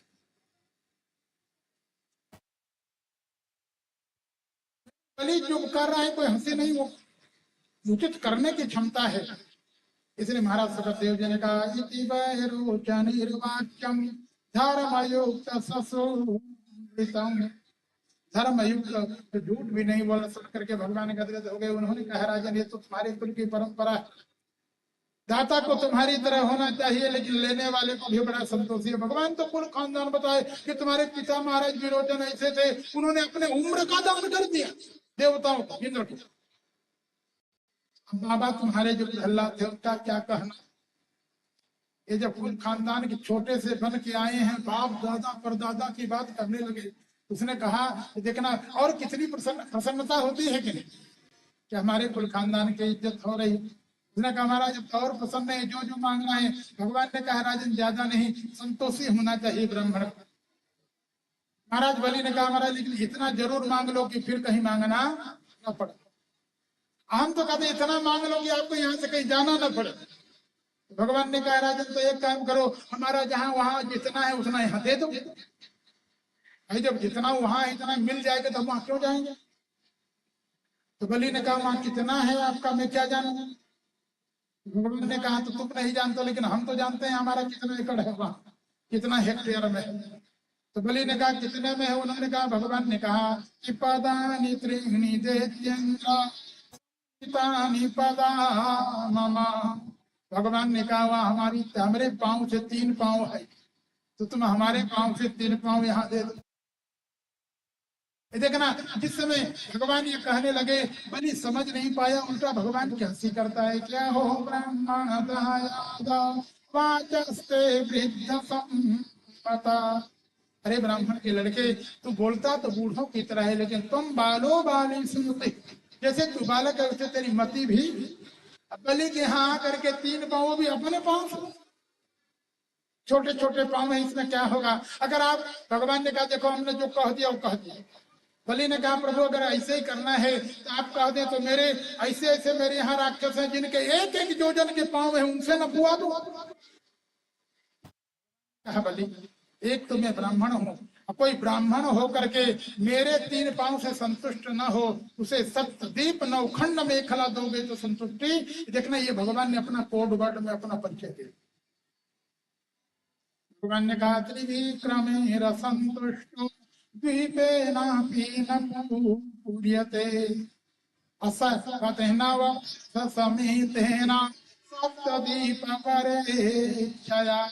जब ये कोड वर्ड की भाषा बलि तो नहीं समझा, लेकिन गुरु महाराज पढ़े लिखे शुक्राचार्य, इसने कहा ये बलि रुक रुक रुक रुक रुक, क्या हुआ? मैंने कहा बेटा तू नहीं, लेकिन मैंने इसको पहचान लिया। भगवान ने कहा अभी तक नहीं चिन्हे, परिचय दे दिए तब पहचान लिए। अरे गुरु भी वहां है महाराज, जो कहते हैं भगवान का कोड वर्ड समझ करके चेला को, उन्होंने कहा महाराज क्या समझे? उन्होंने कहा बेटा ये सब रोचनी साक्षात भगवान विष्णु। अरे विरोचन के लिए साक्षात अव्यय परमात्मा है, ये साक्षात भगवान नारायण है। बलि ने कहा गुरु जी आप भी कुछ भाषा तो आज नहीं लगा दी। अरे अभी तक भगवान का परिचय दे देते हैं कि सशंखचक्रम शांताकारम भोजन, ये बताते थे। अब आज इस बौने को कह रहे हो कि भगवान है। का बेटा ये वही परमात्मा है। आपकी बौना कैसे बन गए? तो उन्होंने कहा ये काश्यपादधीते जातो वही परमात्मा कश्यप और दिव्य का सहारा लेकर देवताओं का काम बनाने के लिए तेरा सब कुछ लूट लेंगे। बलि ने कहा गुरु जी आपका दिमाग खराब, 4 अंगुल के इसका पाँव नहीं है, 3 पाँव में क्या लूट लेगा ये हमारा? उन्होंने कहा बेटा अभी 4 अंगुल का है, 52 बन के आया है, जब देने लगोगे संकल्प करेगा तो 53 का होगा। कहें 53 का होगा तब क्या करेगा? उन्होंने कहा तब इसके पाँव की गति होगी विक्रमतो गम विभो। 53 बनेगा तो एक पाँव से पाताल तक नापेगा, दूसरा आकाश नाप ले। भगवान ने कहा लगता है ऐसा नापना। अब गुरु महाराज कहे तो गुरु महाराज क्यों हम चकाए कहने वाले पूरी सृष्टि को शरीर से कैसे देगा? उन्होंने कहा बेटा उस दान की प्रशंसा नहीं होती जो वृत्ति का नाश कर। दान धर्म ये तो कहते हैं लोक में मान सम्मान को बढ़ाने के लिए है, और कहते हैं उन्होंने कहा अपने धन का सर्वस्व दान का नहीं लिखा है, कहीं कहीं लिखा है सर्वस्व दान दीन कह पाऊं जो राखा पावन, जो पावा राखा नहीं था। लेकिन उन्होंने कहा अच्छी परंपरा नहीं है। शिष्ट परंपरा तो यह है कि अपने धर्म का 5 भाग करे, लेकिन आजकल 10% कहते हैं। महाराज बलि ने 20%, 5 भाग करेंगे तो 20 पंचे 100 होगा ना, 5 भाग हुआ, 20% का है। तो उन्होंने कहा धर्माय कामाय स्वजन, 5 भाग में धर्म में अर्थ में यश में काम में जो करता है उसका लोक परलोक दोनों बन जाता है। लेकिन बलि ने कहा गुरु जी झूठा कह दिया इसका क्या हो? लेकिन बहुत लोग कहते हैं झूठ, कहते हैं कि कुछ जगह झूठ बोलना पाप, ऐसा नहीं कि झूठ बोलना झूठ तो झूठ है, लेकिन कुछ जगह के झूठ को लोग बहुत गलत नहीं कहते। श्री सुनरम विवाहे प्रीत्यर्थे संकटे अगौ ब्राह्मणे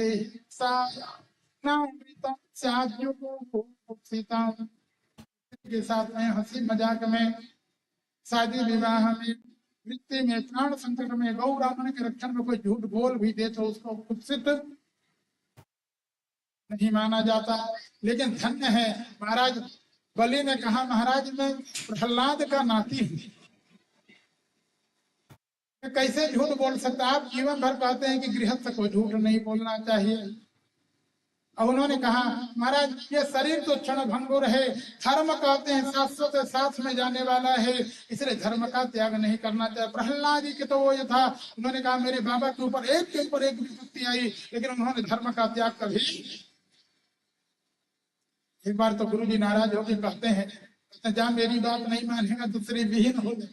गुरु का श्राप ग्रहण कर ली, लेकिन ना नहीं, इधर देने को तैयार हुए। भगवान से निवेदन करते हैं संकल्प बोलो। कहीं वर्णन मिलता है शुक्राचार्य गुरु महाराज से संकल्प बोला है, धन्य है शिष्य के प्रति प्रेम, जो शिष्य बात नहीं माना उसका रक्षण कर। गुरु गुरु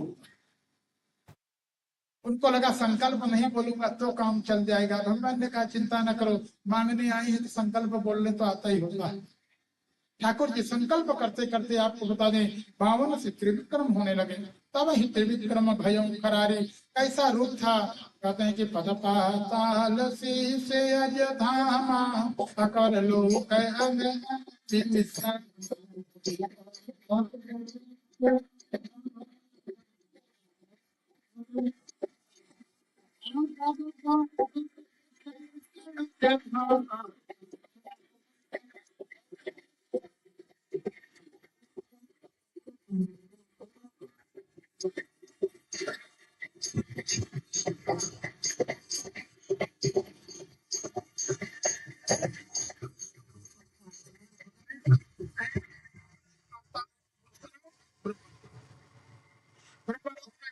ठाकुर जी के चरण ब्रह्मा जी का दग्ध हो गए, मेरे प्रभु का चरण पकड़। नियम तो है भगवान का चरण धो, लेकिन ब्रह्मा जी ने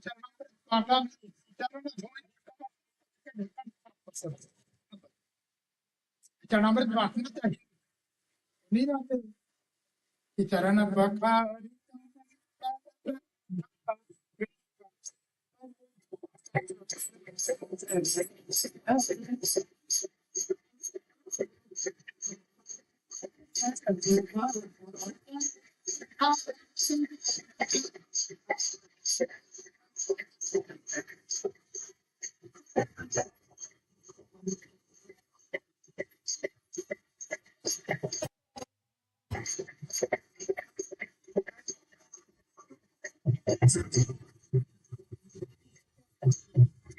गंगा जी का ये देखना, इसलिए गंगा जी का विष्णुपादं जसंभूता गंगा त्रिपथगा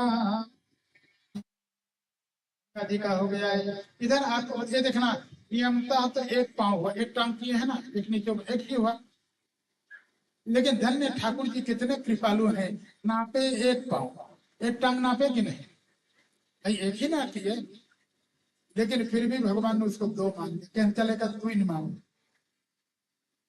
तीसरा कहां से हो। ठाकुर जी के ऐश्वर्य प्रकट हो गए हैं, गरुड़ जी आदि प्रकट हो गए। भगवान ने गरुड़ से कहा गरुड़ एक काम करो, ये झूठा इसको गरुड़ फांस में बांध लो। जब भगवान ने बलि को झूठा कहा के गरुड़ फांस में बांधने के लिए गरुड़ को कहा, तो बलि ने हाथ जोड़ के भगवान से कहा प्रभु दुनिया मुझको झूठा कहे वो ठीक है, लेकिन आप। भगवान ने कहा झूठा नहीं तो क्या तीसरा कहां से देगा। भगवान ने कहा मान लो दो भी मान ले तो तीसरा कहां से दे। बलि ने कहा तीसरा पांव उठा, जब दो अपने से नाप लिए, हमसे पूछना ना चाहिए था, बिना पूछे आपने नाप लिया तो, और तीसरा हमसे पूछ लो हम बता देंगे।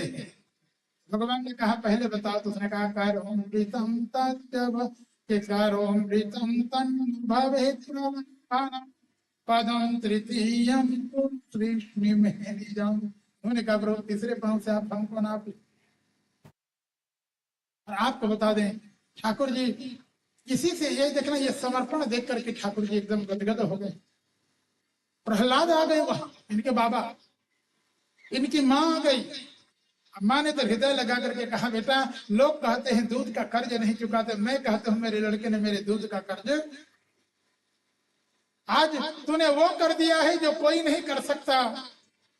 उन्होंने कहा कि भली भाई मैं ना पति विरोचन साथ, चाहिए तो था कि पति के साथ में सती हो जाती, लेकिन तेरे कारण तुझे संस्कार देने के कारण मैं नहीं रहता, कौन संस्कार देता। आज मैं गर्भ में कह सकती हूँ सती भी ना होकर के मैंने बालक को मैंने अपने बालक को वह संस्कार दिया है। दुनिया भगवान के सामने में हाथ फैलाते, देव यक्ष गंधर्व से लेकर के सब लोग, लेकिन मैंने ऐसे लड़के को पैदा किया है कि मेरे सुत के सामने ब्रह्म सारथ, वह ब्रह्म भी हाथ फैलाया और मेरे लड़के ने उसे संतुष्ट कर दिया है। प्रहलाद जी आकर के पीठ ठोंकने लगे। उन्होंने कहा बेटा तूने तो मेरी भक्ति को भी से भी ऊपर तेरा समर्पण है। ठाकुर जी ने प्रहलाद से कहा बेटा प्रहलाद कहे क्या कि वह सब प्रहलाद भद्रम ते प्रयाहि सुतला, कहते हैं देखो ये स्वर्ग का लोक अच्छा नहीं, सुख दुख है। एक कहते हैं शीतल लोक 52 दरवाजे का है, यहाँ 52 दरवाजे में हाथ में डंडा लेकर के मैं सुरक्षा करता हूँ, वह लोक लेकर के अपने नाती को लेकर के वहां जाइए। और वहां जाकर के ठाकुर जी स्वयं पहरेदार बन गए। लक्ष्मी जी ने बाद में जाकर के आपको कहते भाई का संबंध बना करके फिर मुक्ति कराए। और भगवान ने कहा जब तुम स्मरण करोगे तब हम इस प्रकार से ये अष्टम स्कंद है। नौम स्कंद में वंश वर्णन, कल थोड़ा सा लौट करके वंश वर्णन का कराएंगे। अब समय भी हो रहा है, महाराज जी का भी आने का समय हो रहा है। असम स्कंद में इसलिए जैसे ही जाते हैं उन्होंने एक प्रश्न कर दिया। कहा कहते हैं कि महाराज परीक्षित जी ने कहा कि कथि तो वंश विस्तार भवता सोमसुयो राज्यं चोभय वंश्यानां चरितं परमाद्भुतम्। कहने महाराज आप बड़े अद्भुत अद्भुत कथा सुनाए हैं, लेकिन कहते हैं भगवान कृष्ण कथा सूक्ष्म में आपने सुनाया। हम भगवान कृष्ण के बारे में विस्तार से जानना चाहते हैं कि अवतीर्य यदुर्वंशे भगवान भूत भावना, आकर के कैसे कैसे लीला किए। परीक्षित जी ने सुखदेव जी ने कहा राजन तुमने राम की कथा विस्तार से नहीं पूछी, वामन के विस्तार से, आखिर कृष्ण के प्रति ऐसा क्यों। उन्होंने 2 कारण बताए। पहला कारण तो कहते हैं कि पिता महा में समरे मरंजय देव व्रत तीर्थ स्तिमिंगले अदुरत्ययं कौरव सैन्य सागरम कृत्वा तरम वत्सपदं स्वयत्प्लवा।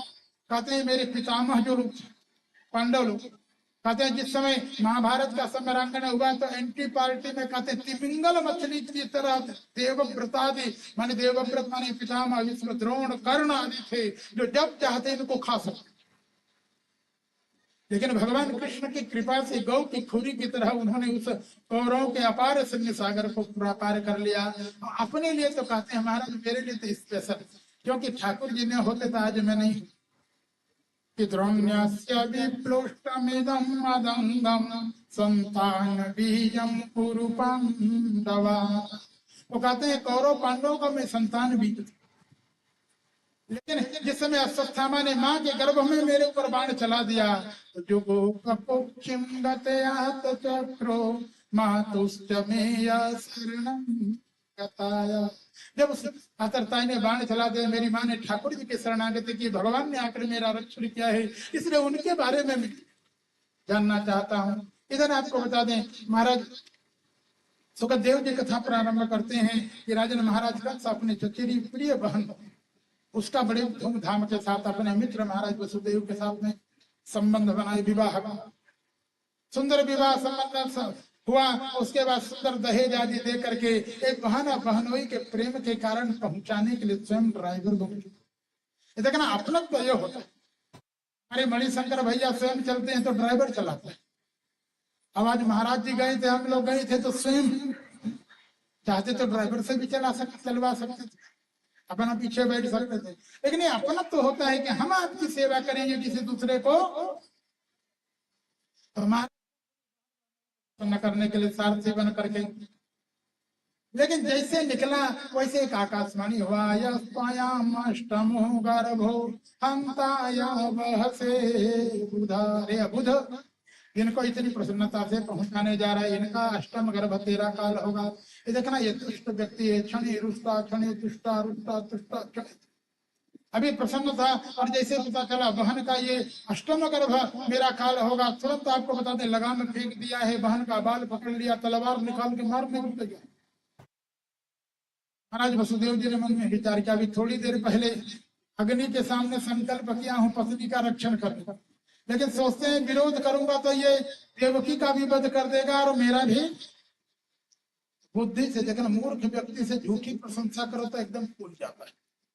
मूर्खम छंदा निरोधे न कहा गया। ये देखना बड़े प्रेम से उन्होंने कहा महाराज कंस जरा सोचो, किसलाघनीया गुणा सूरे भवन भोज यशस्कर। उन्होंने कहा महाराज भोज वंश में आप जैसा गुणवान, आप जैसा चरित्रवान कोई पैदा नहीं हुआ। इतना चरित्रवान था, बाप को कैद करके औरंगजेब की तरह जेल में डाल दिया, अपना राजा बन गया। लेकिन फिर भी महाराज वसुदेव जी ने कहा कि आप जैसा, कहते हैं कि अभी तक कोई पैदा नहीं हुआ है, आपका गुण चारों तरफ है, लेकिन अगर आप अपनी बहन का वध कर दे, वो भी अभी हाथ पीले हल्दी के हाथ अभी साफ नहीं हुए, अभी ससुराल में गई नहीं, मार देंगे तो इससे आपकी बदनामी हो। कंस ने कहा मित्र मारना तो नहीं चाहता, लेकिन क्या करूं, इसका गर्भ जो है अष्टम गर्भ काल है। वसुदेव जी ने कहा 8वां काल है। अरे अभी तो एक भी पैदा नहीं हुआ। हम वचन देते हैं पहले तो बालक पैदा नहीं करेंगे, अगर कोई पैदा हुआ तो पैदा होते ही तुम हो। सुन करके उसको लगा जब ऐसे महाराज वसुदेव जी सत्यवादी इसलिए छोड़ दिया, धन्य है सत्यवादी हो तो वसुदेव जी की तरह पहला लड़का पैदा हुआ है कीर्तिमंत नाम का। कीर्तिमंतम प्रथमजम कंसायानक दुंदुभि। महाराज वसुदेव जी का एक नाम है आनक दुंदुभि। जब पैदा हुए तो आकाश में नगाड़ा देवताओं ने बजाया, जान रहते यहीं से हम लोगों का कल्याण होगा। इनके पिताजी ने एक नाम रख दिया था आनक दुंदुभि। पहला लड़का कीर्तिमंत नाम का पैदा हुआ, लेकर के महाराज कंस को, महाराज कंस प्रसन्न हो गए। उन्होंने कहा मित्र जब पहला दे सकते हो तो 8वां भी, पहले से मुझे कोई खतरा नहीं है, ये रख लो, दूसरा तीसरा चौथा पांचवा छठवां 7 तक रखना, 8वां दे दो। महाराज वसुदेव जी वहां से निकले थे, लेकिन बहुत प्रसन्नता नहीं, जानते थे कब ये बदल जाए कोई भरोसा। वसुदेव जी का निकलना हुआ और नारद बाबा का पहुंच गए। नारद जी के आने पर महाराज कंस ने बड़ा, नारद हमारे यहाँ ऐसे संत का हर लोग सम्मान, उसका कारण नारद जी झूठ नहीं, कोई क्या समझे वो अलग बात है, अपनी भाषा से बोलते थे। गए सम्मान हुआ, कैसे आना हुआ, तो उन्होंने कहा कि बेटा मैं आया हूं एक फूल लेके, ऐसे कमल, कमल में सहस्त्रदल अष्टदल। महाराज जाने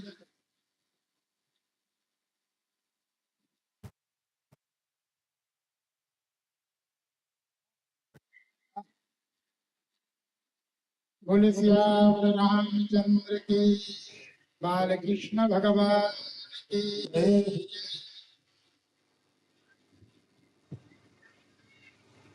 उन्होंने ये देखना नारद जी ने कहा बेटा ये 8 दल का 8 पंखुड़ी है, इसका अष्टदल कमल, इसमें पहला नंबर कौन है और 8वां कौन है।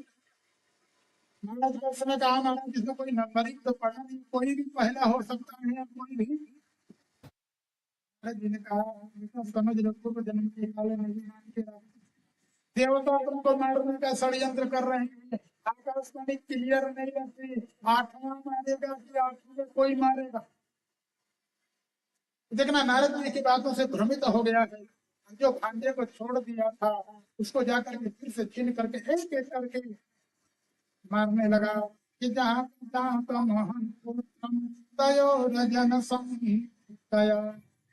6 लड़के को मार दिया। 7वें भी कहते हैं साक्षात शेष जी का आगमन हो रहा है कि सप्तमो वैष्णवं धामं यमनंतं प्रचक्षते हर्षशोक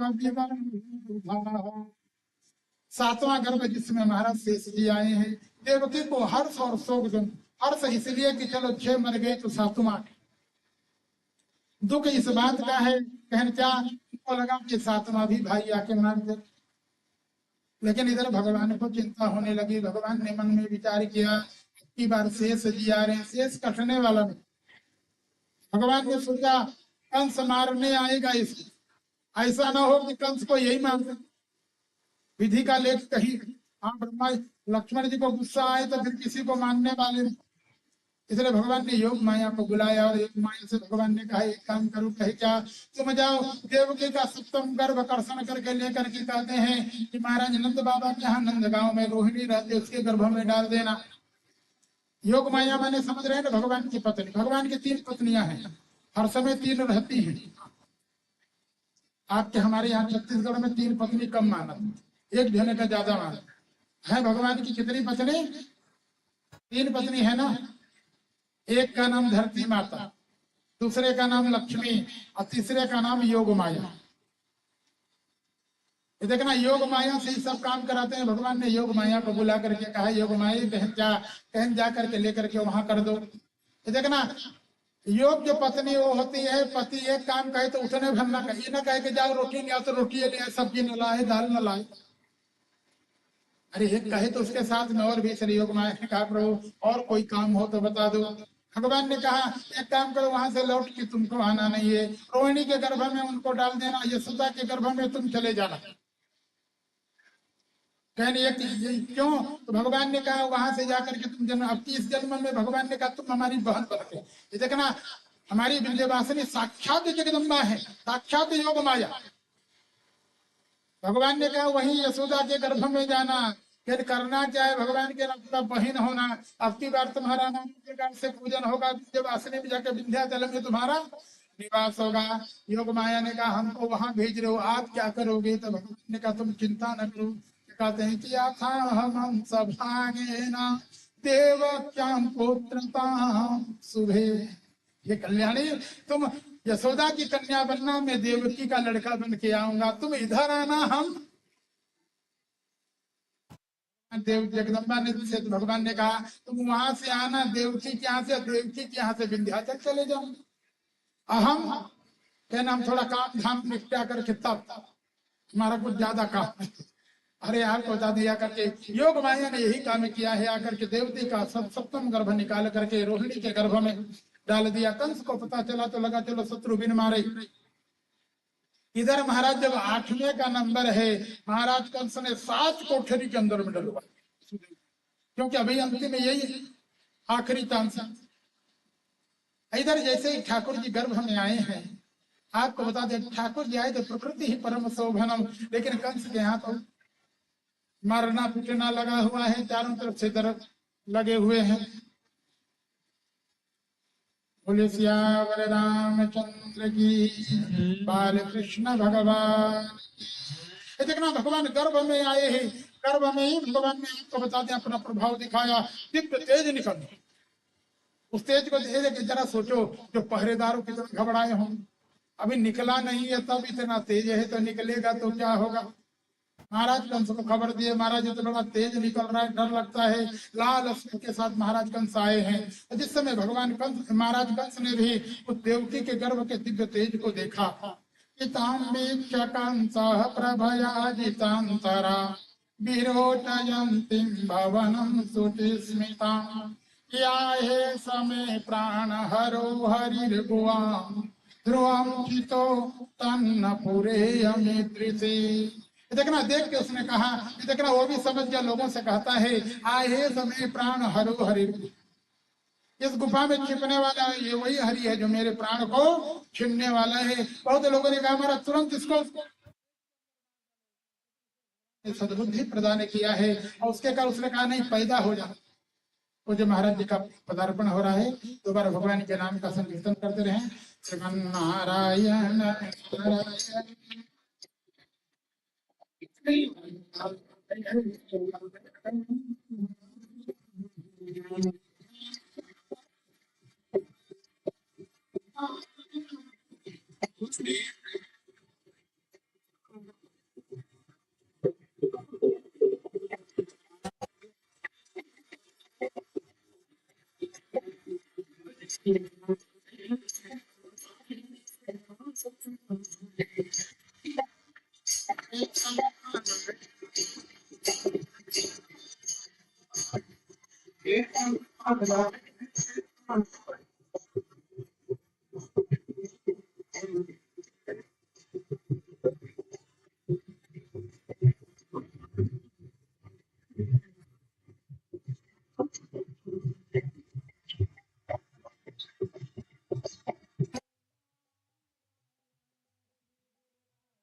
ठीक, आ जाए।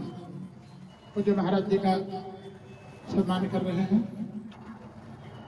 सब लोग बढ़िया तालियों की गड़गड़ाहट से आप लोग की स्वागत करेंगे वहां नहीं।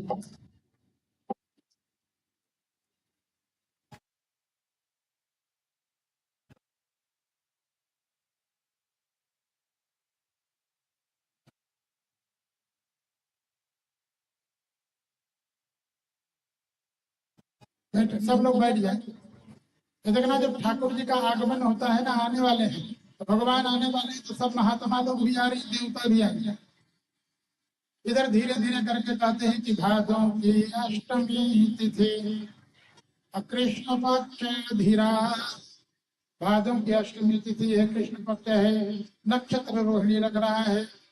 रात को करीब 11 साढ़े 11 बजने का समय जिस समय हुआ, सुखदेव घबराए हुए हैं, क्योंकि देखना असह्य पीड़ा को सहन करके बालक को जन्म देंगे, भाई आकर के मार देगा। दुखी होकर के भगवान का स्मरण कर रहे थे। तो जरा आपको बता दें, इस समय ठाकुर जी का स्मरण कर रहे हैं, ये आकर के स्मरण कर रही है। उधर भगवान का आने का समय हुआ तो देवता भी आए गर्भ स्तुति करते हुए करने के लिए। और सब देवता भगवान के गर्भ में रहते हुए देवताओं ने ठाकुर जी के गर्भ में स्तुति किया है। वो कहते हैं, ठाकुर जी से कहते हैं, प्रभु जल्दी आपको आना है, अब ज्यादा टाइम लगाने की जरूरत है। महाराज जी भी आ गए, भगवान ज्यादा देरी करेंगे तो होगा। महाराज जी भी आ गए, इसलिए ठाकुर जी को जल्दी, इसलिए देवता ने कहा महाराज जी आगे आना होगा। वो स्वागत करने को तैयार हैं।